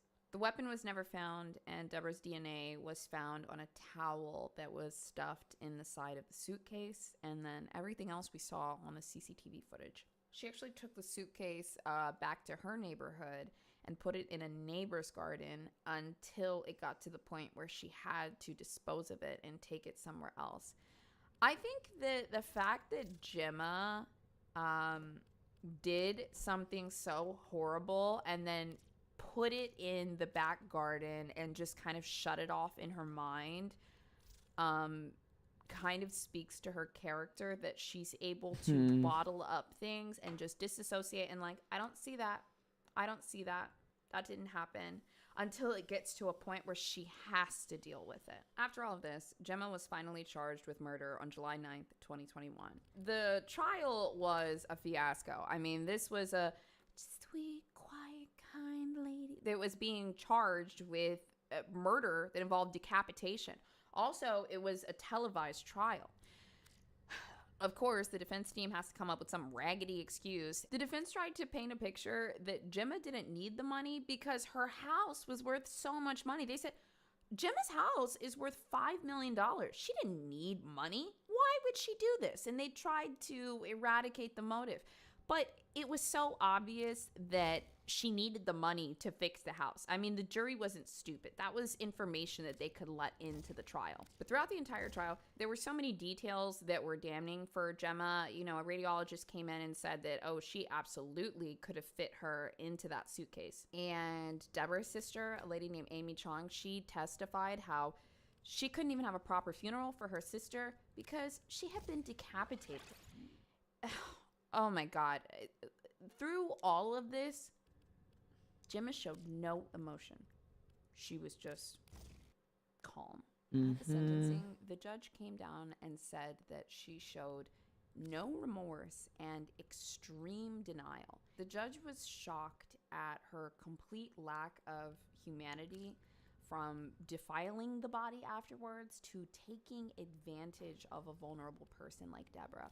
He actually said to her, "The enormity of your crime is profoundly shocking, even more so given your apparent religious devotion and the fact that Deborah Chong was a good friend to you and had shown you great kindness." And on October 22nd, 2022, Gemma Mitchell was given life in prison with a minimum of 34 years to serve. I don't think Gemma is getting out, though. And also, I bet the people in jail are scared of her. I would be scared of her. Just, oh, hello. Like, you can get away with that in church, but in jail, I don't trust you. Okay, the thing that I have been waiting to say this entire time, I don't know if anyone else picked up on this. And then also, once again, asking people in the YouTube comments, sorry, my audio listeners, but please let me know if I have like little hunches like this. Do you prefer them to be at the beginning of the episode so that you kind of walk through this with me on the same path? Or do you prefer that the really like strong opinions or assumptions kind of stay at the end of the episode? Let me know, but I just couldn't put this episode out without putting out a few things that I noticed. Let me show you the clip that changed everything for me. This is a video of Gemma's mom, Hillary, speaking to 60 Minutes about her daughter's crime. In the eyes of the law, your daughter is a murderer. Yeah, I know. Do you believe she's a killer? No. Definitely not. This clip sent off alarm bells for me. There is just no two ways about it. Gemma is innocent. The complete denial of what we know to be true despite overwhelming evidence. I mean, it's not often that you catch the killer on camera in possession of the body. Remember, the towel that had Deborah's blood on it was found stuffed in the side of the suitcase later. She was in there, and that was used to transport her. But this is the demeanor of her mother. That didn't happen. No way. Not at all. Can you imagine what it was like growing up with this woman in her youth? And as a reminder, we are in Bo's conspiracy land, Bo's assumption world here. But I gotta say, man, you know, as a member of Mommy Issues Nation, and also I got daddy issues, I got mommy issues, I got family issues, I got f***ing issues, man. I can smell mommy issues from a mile away. That type of behavior, based on the evidence against her daughter's crime, is ding, ding, ding, ding, ding, ding, ding, ding, ding, ding, ding, ding, ding. Probably this lady is delusional to think that that didn't happen. She is a denier. She doesn't believe anything that she doesn't like. So thinking back to when Gemma was screaming in the church about her childhood demons and screaming, letting out all the pain, all the anger, and all the rage. There may have been something really, really bad that happened in Gemma's childhood, but when you combine that with a mother that denies your feelings and denies reality to live in a reality that's more comfortable for her, it's death by 1,000 paper cuts. So Hillary's full interview is on 60 Minutes. But if you look it up online, there are dozens of articles where Hillary is saying, she didn't do it, this is all a lie. I mean, the lengths that she goes to defend her daughter are disturbing. Some quotes that she actually said outside of the courtroom are, "There's absolutely no question about it, and I know she would not do such a thing. I'm absolutely baffled." Quote, "As far as I'm concerned, she did not do it. She's innocent." Another one, "I'm absolutely agog. There was no DNA on the body." What? She also said, if she had murdered the lady at our house, there would be blood and other things, but there was nothing. So that's a little bit that I picked up on Hillary's character. But here are my mommy red flags. When Gemma came into the courtroom, the reporters said that she's with the guards. She comes in and she says, "Hello, mommy," and starts blowing kisses at her mom, and her mom is blowing kisses back in the courtroom for a murder trial. This implies a very strange bond to me. Gemma, also in her 30s, was living at home with her mother and her sister. So Barrow Mom was Couture not encouraging is the where I get a girls lot to of go these. out and find love, find success. I mean, Gemma didn't even take a job when she got back home. She was fully dependent on her mother, and it's very possible that her mom encouraged that. Both of the daughters were living at home. Both of the daughters had nothing but mommy. Also, incredibly strange that Gemma left all of Deborah's money in the fake will to fix up the home. Are we trying to make mommy happy because that's what mommy wants? And then also 5% to mommy. Like, what is that? What is that? Personally, I don't think that Gemma had an attachment to the home. I think that hoarder mom had an attachment to the home. I think she was just so upset that they were losing the house. It wasn't going away, but the quality was making it almost unlivable. It was probably at risk of being condemned. And her mother had been ignoring this for so long because it makes her uncomfortable and she doesn't want to deal with it. And it was causing her a lot of stress. And so Gemma has to make mommy happy. This is how like parents like this can be. They make all of their problems everyone else's, and the only way the child can find safety is by making that parent happy. And so Gemma is like, mommy, I'm gonna get the money. Mom, I got it. I have to stop saying mommy, it's making me uncomfortable, but that's the vibe. Like, she's like a little kid, you know? She probably announced very excitedly to her mother that she had gotten the money. She had gotten $250,000. And days later, she had to go back to her mom and say that she had revoked it. There's a chance that maybe she didn't even tell her mom that she revoked the offer. She was just enraged because this was affecting the deepest connection or bond that she had, which was, I'm so sorry, I have to say it again. Mommy, please love me. Mommy, am I good enough? Take it as you will. That's why I also put it at the end of this video. Maybe this makes sense for some people, but also if you've lived it, you 100% probably say, okay, I can see a world where that happens. Another thing is, I think that rage in children and adults, it can be caused by a lot of different things, but it can definitely be caused by minimization of pain and emotions, or denial of pain and emotions, especially when a child is going through something, especially if something really, really bad happened to Gemma and her mom was like, that didn't happen because that makes me uncomfortable, and now you have to deal with that. Yeah, it can really do something to kids. Now, personally, I don't like have the details of what demons she experienced in her childhood, like she said earlier. So to me, Gemma really just kind of comes off as a creepy kid, and she also really liked digging around in human cadavers to the point that she murdered somebody. Gemma had a lot of problems, and the church and osteopathy was not fixing any of it. Her crime was gruesome. It was horrific, honestly, and it's very disturbing, like the judge said, how she was able to just take advantage of such a vulnerable person for her own benefit with no remorse. No remorse in the cab, no remorse in the courtroom, probably no remorse to this day. I added this part in at the end because I wanted to try to connect the dots for you guys and maybe help you see what I saw, because the point of Sinister for me is I want to know why they did it. But for Gemma, no matter what happened to her when she was a kid, that was not her fault. But when she got older and started noticing all of these signs, the rage, the tending too much to her parents, not expanding her life, not going after passions, her career, pursuing a relationship, whatever it may be, that was a big red flag that she needed to take full responsibility for. Constitution. Oh. What is your stance on running in the lobby? Let's do another one while I do these builds. Megan wanted to go get her hair done, but in order to go get her hair done, she needed a ride.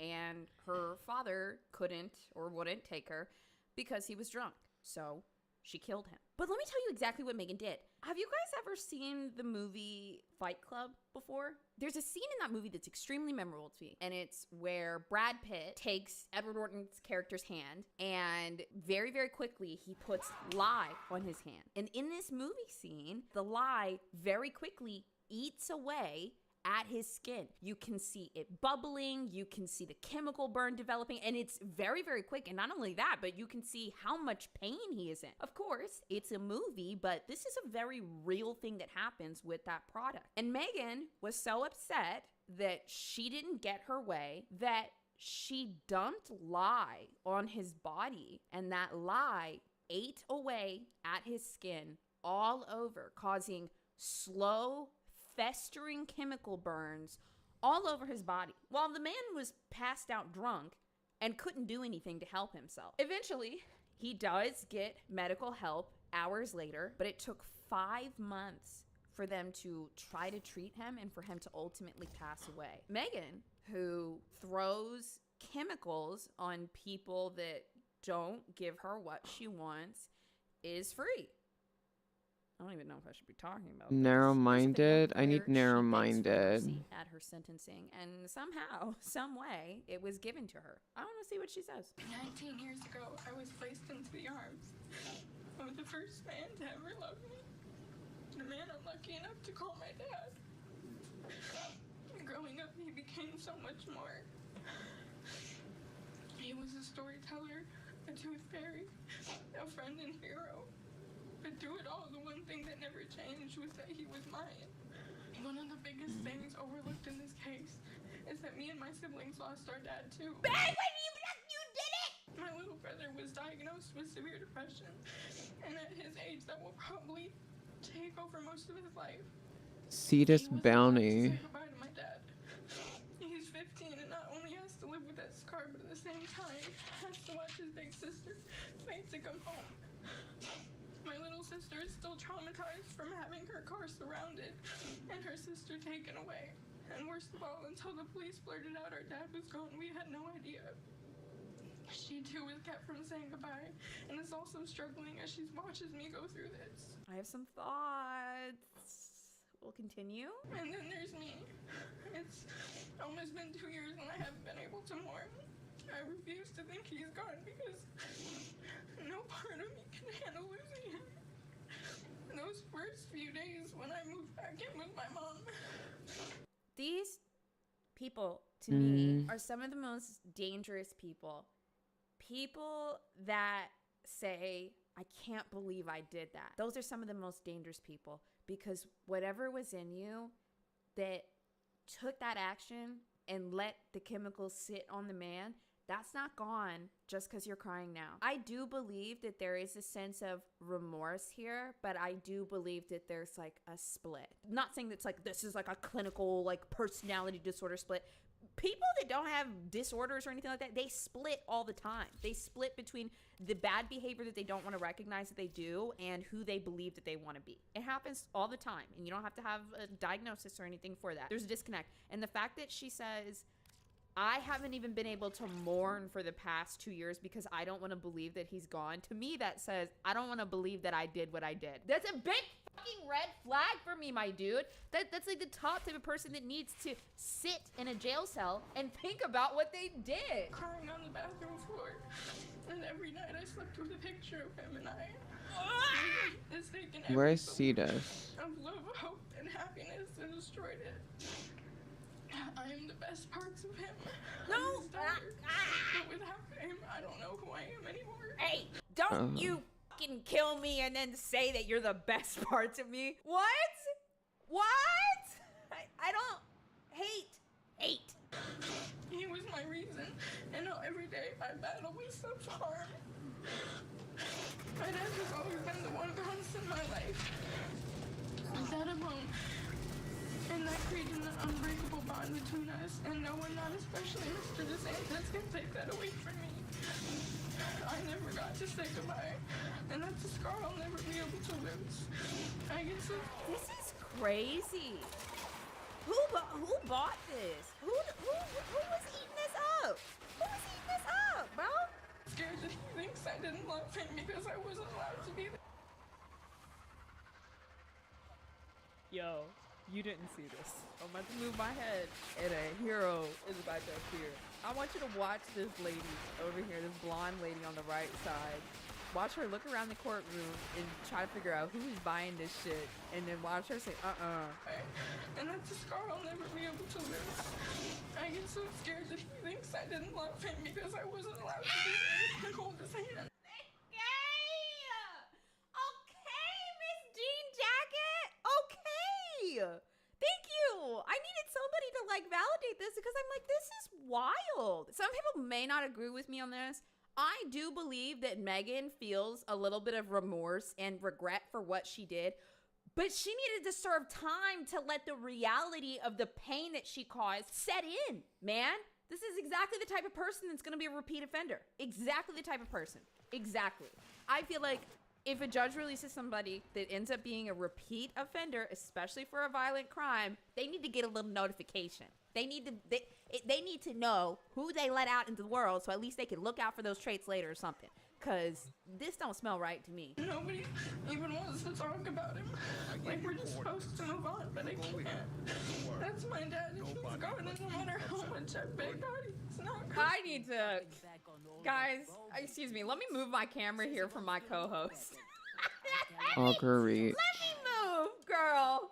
Augur Let me let accord. you in. Is this okay for me to be here? Cause look at her. Nobody even wants to talk Which about one it. do I need We're again? just supposed to move on, but I can't. That's my dad. If he's gone, and no matter how much I beg, he's not coming back. Gotta play it back. Gotta play it. I got it. Augur message. No matter how much I beg, God, he's Augur not coming secrets. That's Dad's sister or something. It really. I need to start paying attention to everybody's face. Is this the father's side of the family? But the one thing he never taught me was how to live without him. I don't want to learn. I just want my dad. Austin let him give up. And it's not fair that Austin abused my dad both mentally and physically and still got to be the one at his side. Look what it did. He gave up. He would have fought for me and he never... Did she just say that her brother abused her dad? And it's not fair that her brother got to be by her dad's side? Girl, you killed him. You're the ultimate abuser. Murder classifies as like a step above abuse. Correct me if I'm wrong. Could be wrong here. Augur message is the one that I need. He would have fought for me and he'd never leave me. Every single day, I'll pretend I'm in a coma for one of my suicide attempts. And that one day soon, God will wake me up. And my dad will be there waiting for me. But there's no waking up, is there? It's wrong. And that's the one thing that gets me by. A belief that's not even real. I hope it's supposed to defy reality. Here, we're about to get to her version of events. On October 1st, I woke up only to find my dad drunk. Yeah, it was disappointing, but I understood why he was. Those last few weeks were hard on us because Austin was moving out. And we weren't ready for that. Those last few weeks, I self-harmed, so who was I to be mad at my dad for his way of coping? Yeah, I whined. What a really subtle way to victimize herself in this. This is very subtle, but there's a lot of me. Is anyone else picking up on there's a whole lot of me going on? Me. Playing, but it was no different from any other time. He kept falling asleep in the middle of night and me complaining. And when I yelled Dad, he wouldn't wake up. So I tossed some bread at him because he pees in bags and puts them on the floor and it leaked that day, so I couldn't get to him to tap his leg. So we can find the spy in here. You didn't have to say that. Like, you didn't have to say that. That was her trying to say, listen to how bad my dad was. Listen to how horrible he was. And that statement, that throwing the person that's dead under the bus, saying, I understand why they were struggling, but listen to what I had to deal with. But I love them so much. No. When you love somebody, you speak positively of them through and through.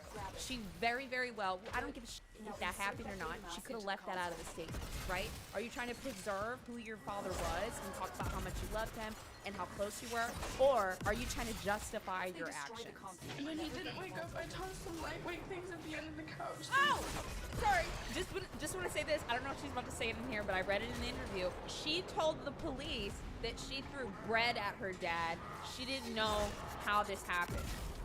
She said bread. When he didn't wake up, I tossed some lightweight things at the end of the couch so it would vibrate and wake him. I never threw water, but I knew why the couch was wet, so it was easier to lie than to admit your dad didn't know.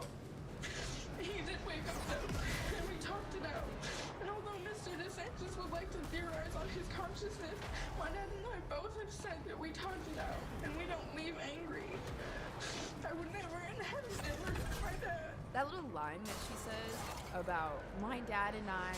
We don't leave conversations angry. We don't do that. That's like a line that comes from like a healthy home or like a healthy relationship that like you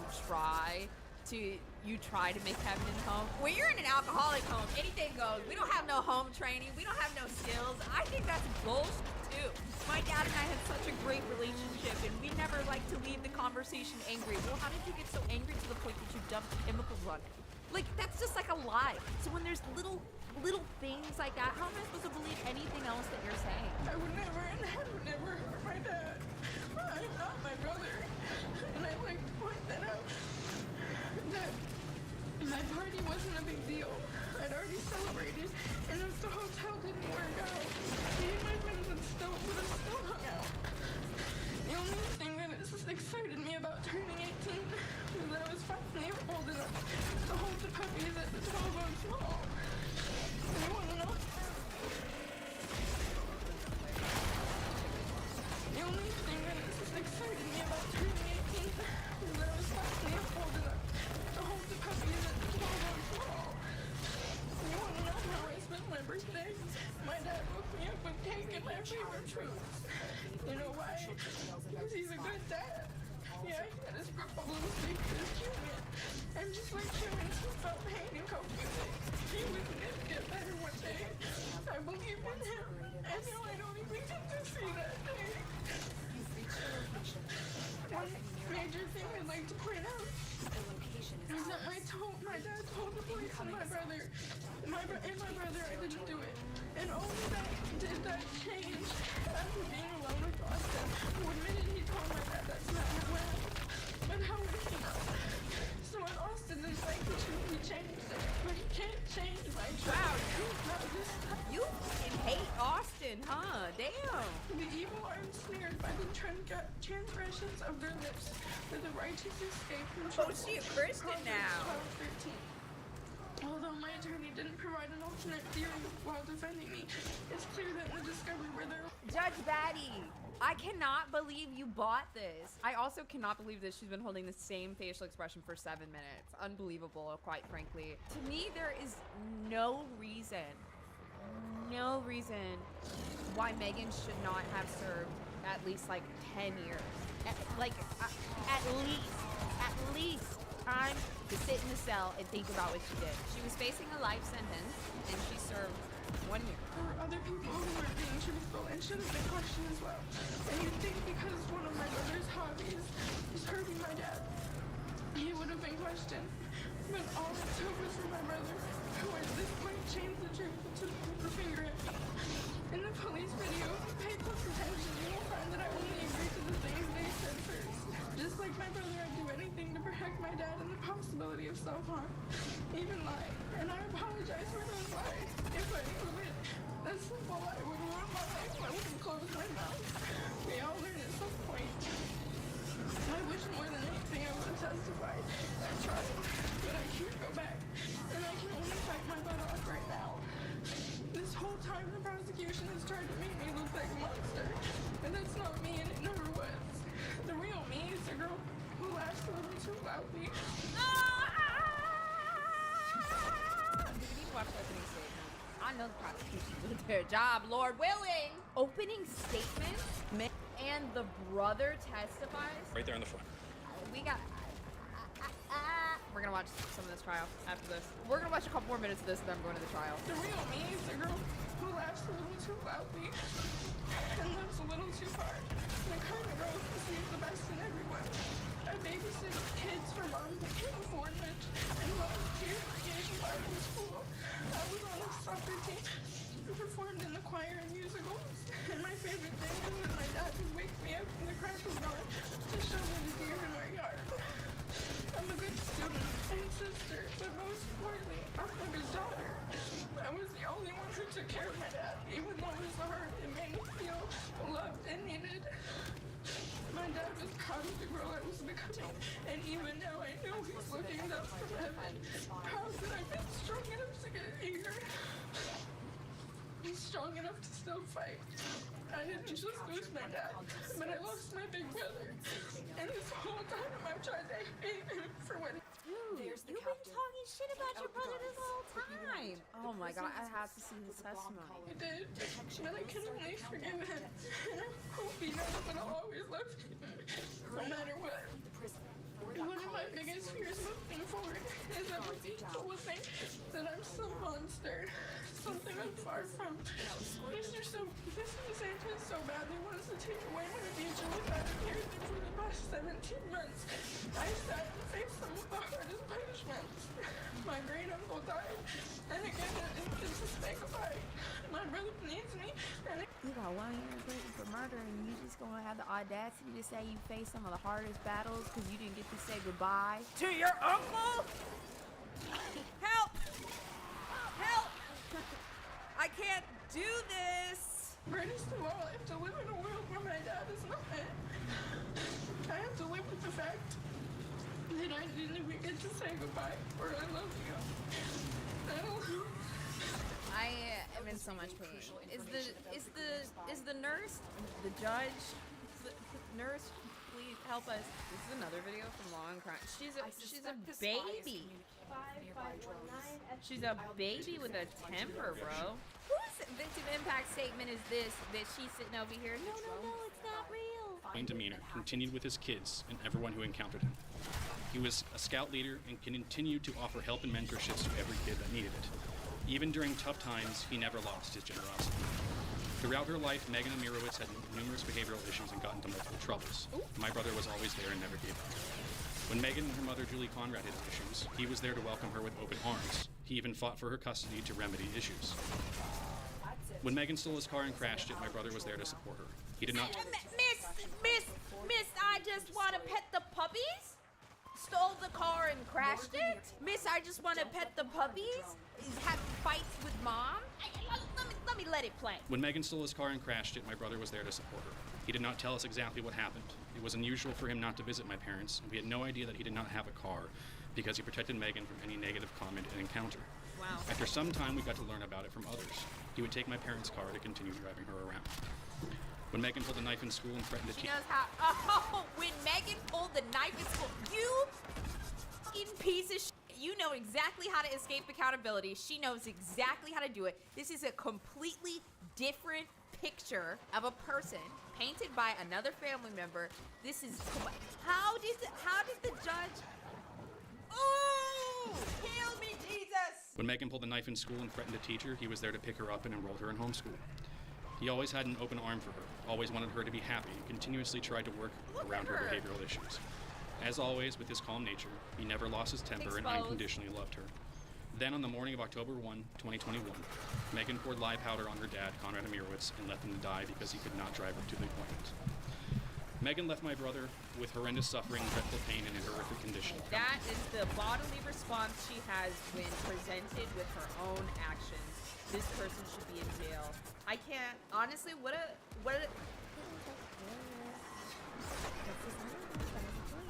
Until now, I have not let my wife and mother see those pictures.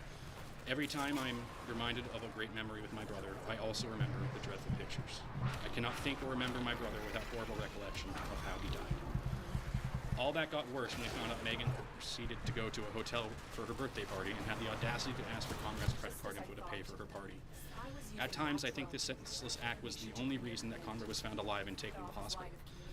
I'm grateful that he got treatments and strong drugs at the end so that he did not die until... She left her father covered in lye in the house, went off for her birthday party, and left him to die. He died at home, as was his wish, with my nephew Austin by his side. Austin has had to do for the horror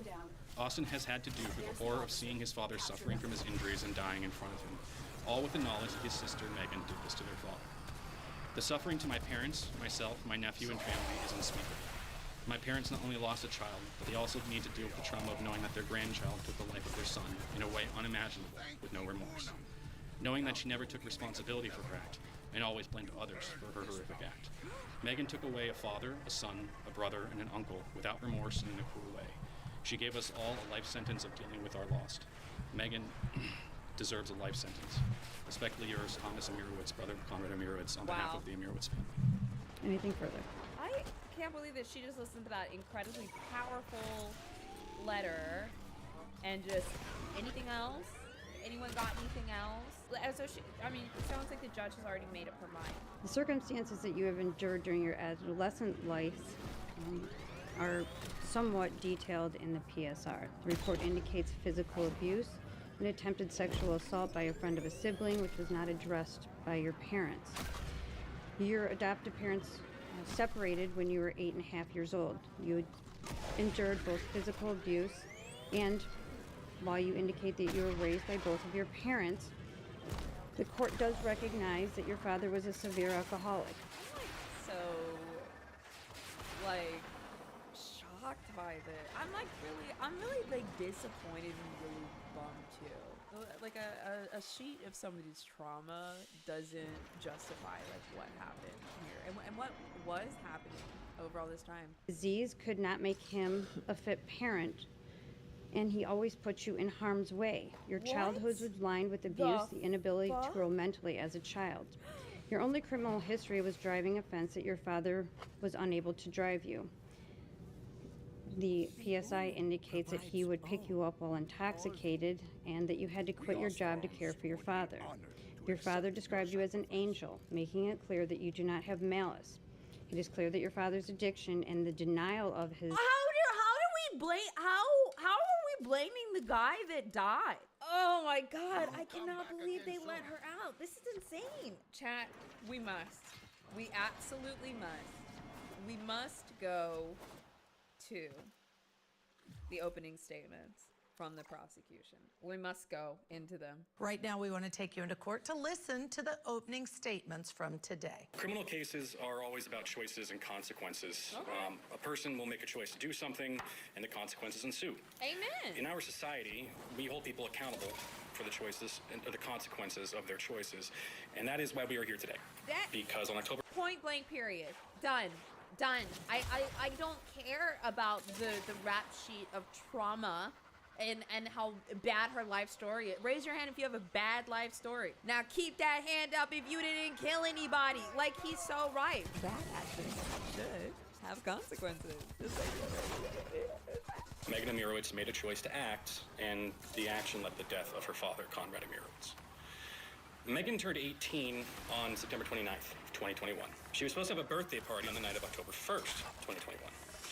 She'd also made a hair appointment that day, so she was going to go and get her hair done and then go to this birthday party. So she woke up at home on October 1st, at the home she shares with her father, Conrad, and that was in Ortonville, Michigan, here in Oakland County. Now, Megan does not drive, so she needed Conrad to take her to the hair appointments. So she goes to get him, and she finds what I think you're going to hear is a familiar sight, which is that Conrad, even at 10 o'clock in the morning or so, was drunk. And he was actually so drunk he was effectively passed out. And this made her enraged. I think this was probably the straw that broke the camel's back in terms of the drinking, because it was a common occurrence. It was supposed to be her birthday party. That's supposed to be a good day. 18th birthday party with your friends. And now he was being drunk again and endangering it, and she absolutely blew her lid. So they started arguing, she wakes him up. They're talking, he's still extremely drunk. You're gonna find out that even later, when people first got there, he was still kind of out of it. And that he was still very drunk even then. And she starts throwing things at him. Just everything that's lying around. And you're gonna see in the photos, there was a lot of stuff lying around. But one of the things that you're gonna find out that she admitted to throwing at him was water. And another thing that she's gonna admit to throwing at him, as you're gonna see on a police interview video, is a white powder, a cleaning agent, that she's gonna say got in and around his legs. The product, of course, was lye. And I think you're gonna find that the statement that there was a little bit of white powder was probably an understatement that she made to protect herself, because it was not just a little bit of white powder. Lye, of course, is a common product. It's an alkali. We use it in tons of things, soap, fertilizer, but it's also a household cleaner. It's available at pretty much any store. You can buy it at Ace Hardware, and it's used very commonly for dry cleaning. Lye is a chemical. It's like a powder substance that eats through the skin. It causes chemical burns very, very quickly. Your skin is festering. It's bubbling. It just burns right through until it can't anymore. Enough so that, as you're likely going to see, the bottle of lye in this particular case that was found at the scene has a big red skull and crossbones on the front. It Oh says, my "Dangerous God. burns." And other warnings right there on the front. It's useful stuff, but it is very dangerous. It's the sort of thing that you get out as the chemical big gun when the regular stuff that you use at home doesn't work. So, she puts this on him, and it gets everywhere, and it's all over his skin because, unfortunately, Conrad was asleep on the couch, and he was effectively naked at the time. So all of this got in direct contact with his skin. Now, Megan has a friend come and pick her up, and she leaves to go to her hair appointment. Conrad is still passed out. So this stuff is just sitting on him, eating away at his flesh for a very long time. I just want to say this for anybody that kind of finds a little empathy for her because they feel like they've been in that situation. It is really disappointing when your parent is an alcoholic or has any type of addiction. Like, kids that grew up in a home where your parent was addicted to drugs, God fucking bless, you made it, okay? To wake up as a girl on your 18th birthday and feel like, this is my special day. Why are you not here for me? Please pick me. Please, God, pick me one time for once. And I mean, kids don't always understand addiction, right? They don't get it. Why is mom passed out again? Why is mom freaking out again? Why am I not being picked? That is totally a valid thing. But one thing that sets Megan apart is this sense of entitlement and this weird brattiness that happens afterwards, which I'm sure the prosecutor is going to explain. Not only did she dump a What did I need? Nitrate substance pod on her or father, whatever. a man that she claimed to love, she left him there, which is it's unbelievable. It's psycho fucking pathic. And then she went off to go party with her friends and then felt entitled to take his credit card. This goes so far beyond dad's drinking again. It goes so much further than that. It's a couple hours later when Megan calls a friend named Kayla from down the street to go and check on her dad. Because Megan's out, she's trying to use the credit card, it's not working, and so she needs the number. So she only called because she took her dad's credit card and it's not working. See, there is something wrong with Megan. This goes so much deeper than dad's drunk again. calls Kayla, says, "Hey, can you go check on my dad and get the credit card?" So Kayla goes in, walks in the house, it's unlocked. She walks up the stairs, turns to the left, and there's the couch, where Conrad still is, and there he is. He's covered in what we're going to find out are burns, chemical burns, that cover approximately 41% of his body. Wow. They are black, they are thick, they are deep. They are not going to be pleasant to look at. She calls Megan, of course, and talks to her. Megan kind of is just dismissive, doesn't really acknowledge what's going on. Kayla also calls her mom. She also calls Austin Amirowitz, who is Conrad's oldest son and Megan's older brother. Austin tells her to call 911. Of course, they show up. He's immediately taken by EMS to the hospital, to Ascension Genesis. And then it's there that Conrad says to Austin and another friend who was with him, Lucas Kobe, in hearing of a nurse, whoever hears this, that Megan threw some powder on. This nurse, now believing that this might be an assault, calls 911 to report it as an assault. Thank you. Thank you to the nurse. Oh my God, bro. And the Michigan State Police get involved and start investigating. They eventually go locate where she is, which is at a hotel, when they finally get to talk to her. She's outside with some friends in a car. They go up to the vehicle. They ask if they can talk to her. She steps out, and she gives the interview that I've kind of already mentioned, where she effectively admits that she threw these things at her father. Conrad was in very bad shape, even then. On that same day, he's transferred to the burn unit at Hurley Medical Center in Flint. So he's there from October 1st until March 3rd, 2022. I want to remind you guys, because obviously we're not gonna look at those fucking photos.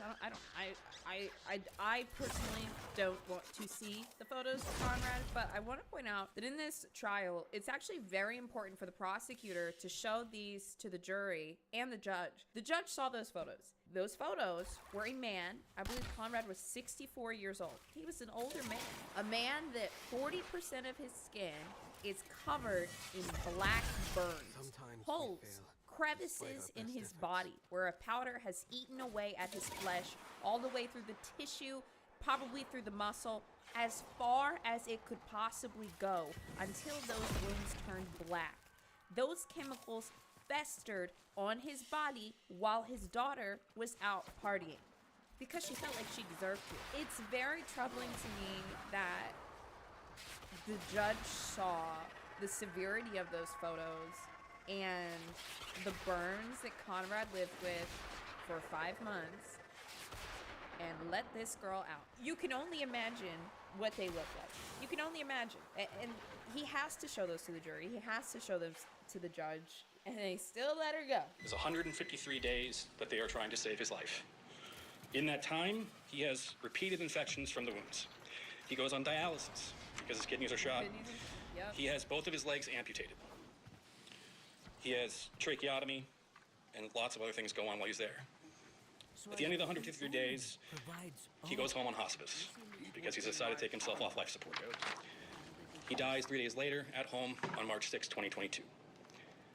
As I said, Megan Amirowitz made a choice, and the consequence led to the death of her father. We have charged the people, have charged... I can't get over how it just feels like, I'm like, is she mewing or has she just like already made up her mind all through the trial? Not the is she mewing is crazy. I'm so mad because y'all know I've been talking about the Amy Bishop case for years, and this just feels... Megan Amirowitz with one count of committing an unlawful act with a chemical irritant for an unlawful purpose causing death. This requires us to prove. These are the elements of the offense. So the elements of the offense are the things I have to prove. They're the only things I have to prove. Now, you probably heard of words like motive. I don't have to prove motive. I think we will, but I don't think I have to. What I do have to prove is that on or about October 1st, 2021, in Oakland County, Michigan, that the defendant placed, used, or released a substance. That the substance then was that she possessed, placed, used, or released was a chemical irritant. The law defines that as a solid, liquid, or gas that through its chemical or physical properties, alone or in combination with one or more other substances, can be used to produce an irritant effect in humans, animals, or plants. Third, that the defendant possessed, placed, used, or released the chemical irritant to frighten, terrorize, intimidate, threaten, harass, injure, assault, batter, or kill Conrad Amirowitz.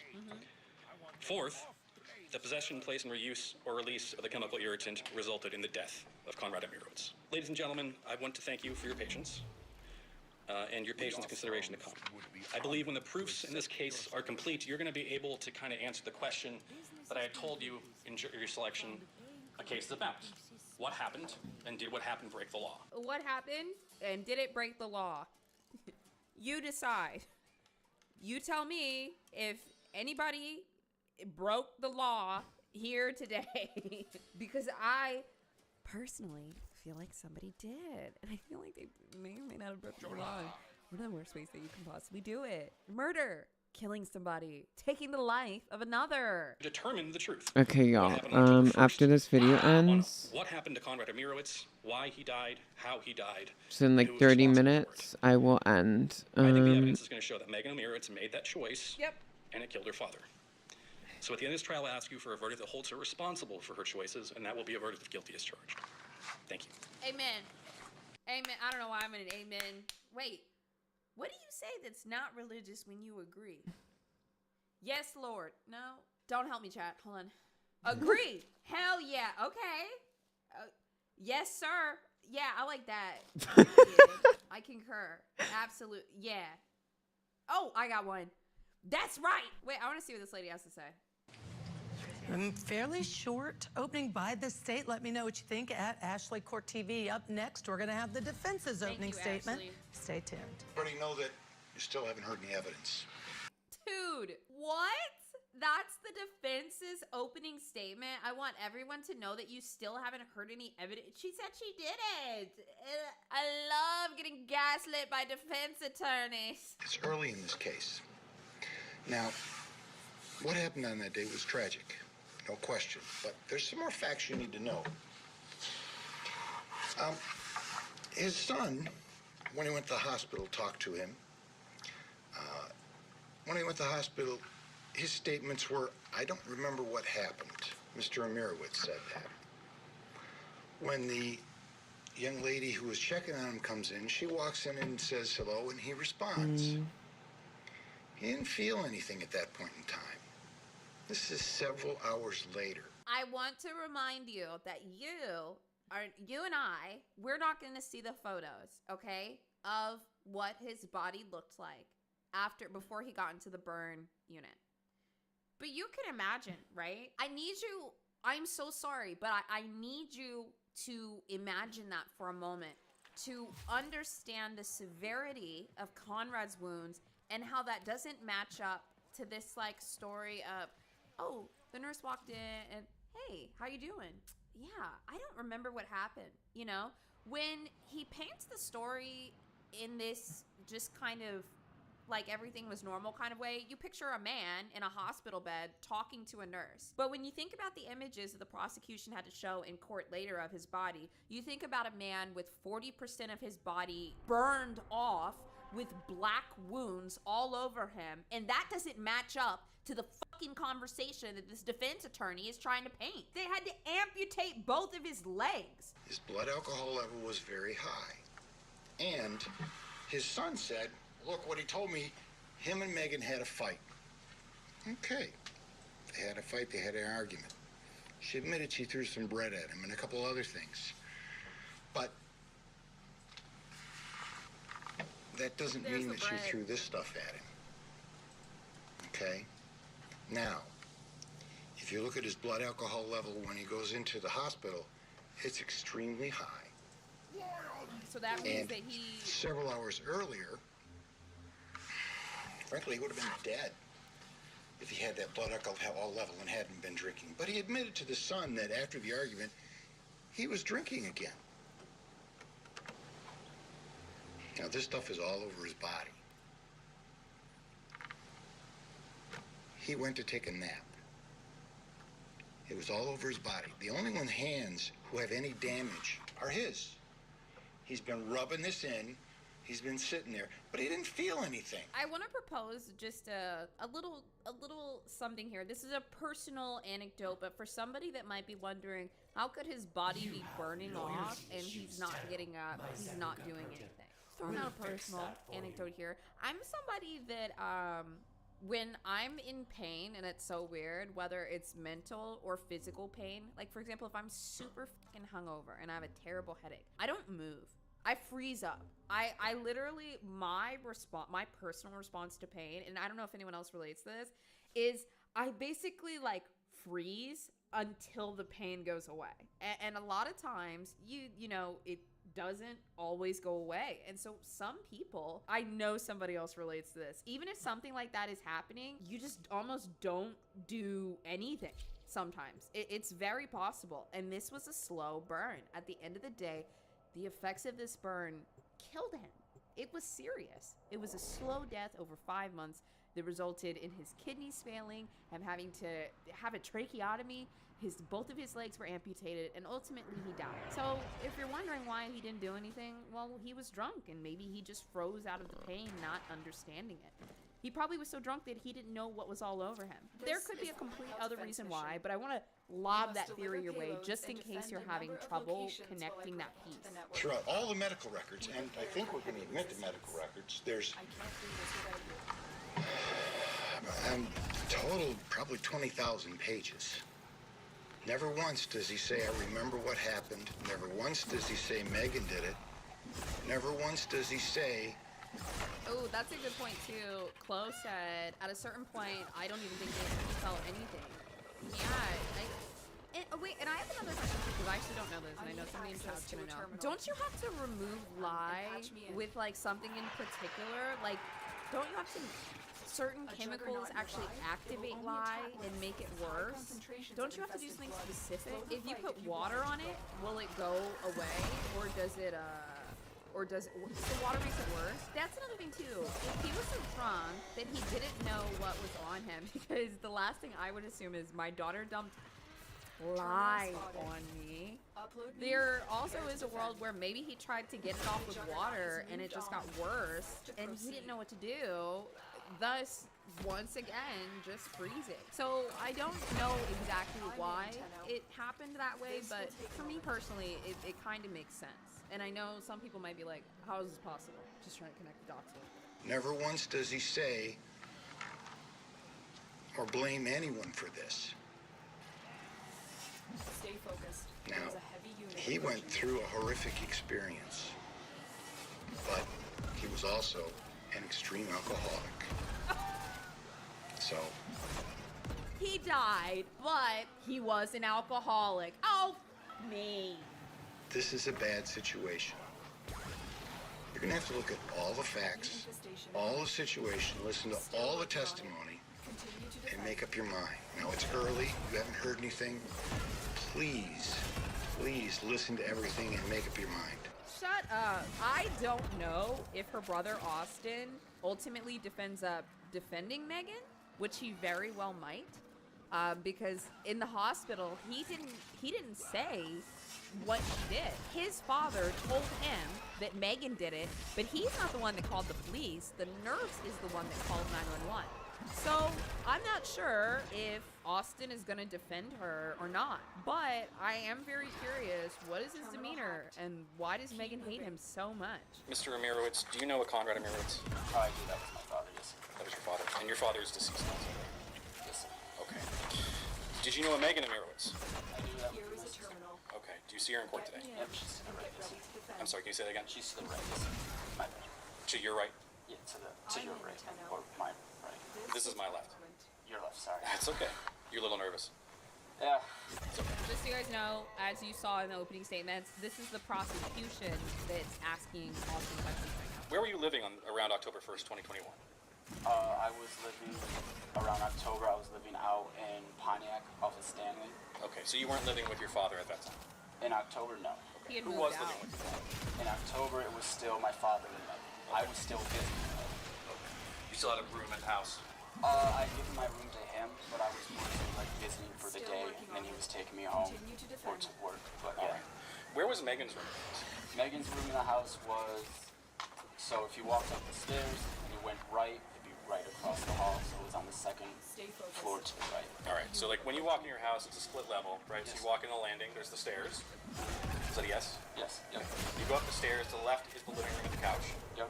And to the right down the hallway is Megan's room. Yep, Megan's room, and then to the left was the bathroom, to the right was mine. Okay. I want to take you to October 1st, 2021. You can't be aware that something happened that day, right? This went to trial really fast. This happened in 2021, and the trial concluded like less than a year ago. Did you get a phone call from Kayla? Yes. No, yes, sorry. I did get a phone call from Kayla that day. Okay. And that's Kayla Boswell? Yes, sir. And what was your relationship with Kayla at the time? As she was a friend of the neighbor. Okay. So Kayla is the friend that Megan called to go check on her dad. Location reached. Okay, Megan didn't call Kayla to check on her dad. She called Kayla to go get her dad's PIN number so that she could use the call. So she called you. How did she sound on the phone? She sounded kind of confused and concerned. She had told me how that she had thought my dad had an accident or something. I had asked her, like, what do you mean? Like, you know, what's he look like? She had mentioned how he's kind of covered like black something. I'm not sure if it was like, not sure how it was described, but he didn't look well. Okay. And then I had told her to call the ambulance and that I was on my way. All right, now, she was upset on the phone, you said? Like concerned. She seemed just more concerned, yes, sir. Okay. What were you thinking when she was describing to you what she was seeing? I thought that maybe he had just had an injury or maybe he had fallen or something like that. I wasn't expecting to see what I had seen when I got there. That's okay. What you're asking. Wait, also. Oh my god, dude! Holy shit! It's not his. Okay, wait. Let me. Austin's talking real slow. I need to. I either got a 1.5 this. Okay, hold on, guys. They show what the container looks like that Megan emptied on her dad. She emptied this whole thing out on her dad, and they're right. It has the skull and crossbones on it. It says, gets the clog out. It's chemical. Just picked it up and threw it all over him.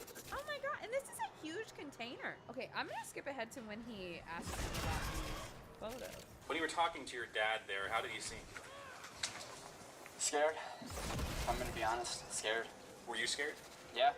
No, I'm not gonna lie, yeah. That directly contrasts the defense's picture of things. He was drunk and he was talking to the nurse. He and son were scared. They knew how bad the injuries were. You also talked to Megan that night, right? Yep. Okay, and that was encapsulated in your statement. Is that a yes? Yes. So while you're at the hospital, you talked to Megan on the phone? Yep. Do you recall who called who? She had called me. Okay, she called you. Yes, sir. What did she say to you when she called you? She had called me and it had gone that she was asking about if I knew Dad's PIN or whatever. I told her no, why, because he's at the hospital. And that's when she was like, oh, and then just hung up, and that was it. That was the end of that. She was annoyed he was at the hospital? That's insane. How did you feel about that? I was angry. Why? Well, I mean, to show no care at all, but I mean, to dismiss something serious when. All right. Now, while you were at the hospital, other people showed up. Is that right? Yes, sir. Julie Conrad was one of those people? Yes, sir. And who is Julie Conrad? Hi, Sarah. My mother. Okay. Was she and your father Damn, the family got problems. He was like, it's my mom. together at that time? No. Okay, they were divorced. Yeah, it happened for a very long time. Okay. Okay. At some point, you went back to the house. Is that right? I went back I'm to the good. house I'm good. We're just trying to get like builds ready and stuff. So we got a bunch of the mods for Nezha and stuff that I need, but I need one called Augur Message. When Conrad was still being taken out. Yes, I'd gone in just for a second before following the ambulance. Yes, sir. Okay. In those times, what did you observe about the I need one called Narrow Minded, where your father was? which apparently is a very rare drop. I'm assuming it's safe to say it's probably a chemical. But there was just Constitution is also one of them that I need. and then next to the end of the couch there was like, I think cleaning supplies or whatever, and then just a bunch of other junk. Puppy, I'm sorry if y'all don't agree, but something about him, I don't trust him. He's not on trial. He's not on trial, and so far all he said is that his dad was in the hospital, he was scared, Megan called for the pin, and there was white stuff everywhere. I don't know. I was reading a comment in chat. I don't know why you don't trust him. Strong gut feeling you got there.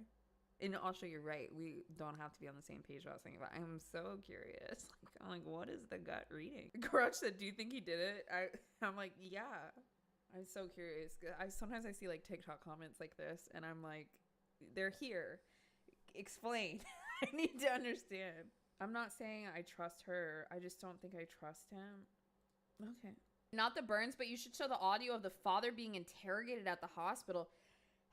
I am curious because I feel like that so desperately refutes the defense's statement, but that also sounds like it would be very terrible to listen to. That's something I would have to screen before we did, but I gotta look into that because yeah, I'm not done with this Bounty. case, but that sounds like something I would probably want to screen a little bit before we did it on the live stream. But it does sound super important. Yeah, like there's some stuff that it depends on the content of what's in it. Like I don't want to like hear him saying I don't know, but there's some stuff that I'm like, let's leave that for the jury. Do you recognize what's shown in those photographs? I don't recognize it, no sir, but I know that that is what was on the couch that I saw. Okay, so you don't recognize, you don't know what the bottle itself is, and No, that's sir. Okay, but are those photographs of your couch at the home? Yes, sir. Okay, do those photos fairly and accurately depict what you saw when you were examining the scene that day? Yes, sir. Okay, Judge, I'd move to admit People's Proposed Exhibits 4 through 8. No objection. So admitted. I see a couple things in chat where somebody's saying if I'm really emotional, I get monotone or unexpressive, or someone said if I'm traumatized or angry, my What are face you is really looking in? Like, unfazed, is there a feels like specific self. So field that you're that looking makes me in, feel like or? I might have missed it in chat, but if somebody like, I don't know if it was Puppy or if it was somebody else that said like they don't trust him because of his presentation. Part of the reason I think, this is just my opinion, That Austin might come off this way is like if you come from a family where really, really bad traumatizing shit is normalized and your parents bottle up everything, they bottle up every fight, they bottle up all of their resentment, they bottle up violence.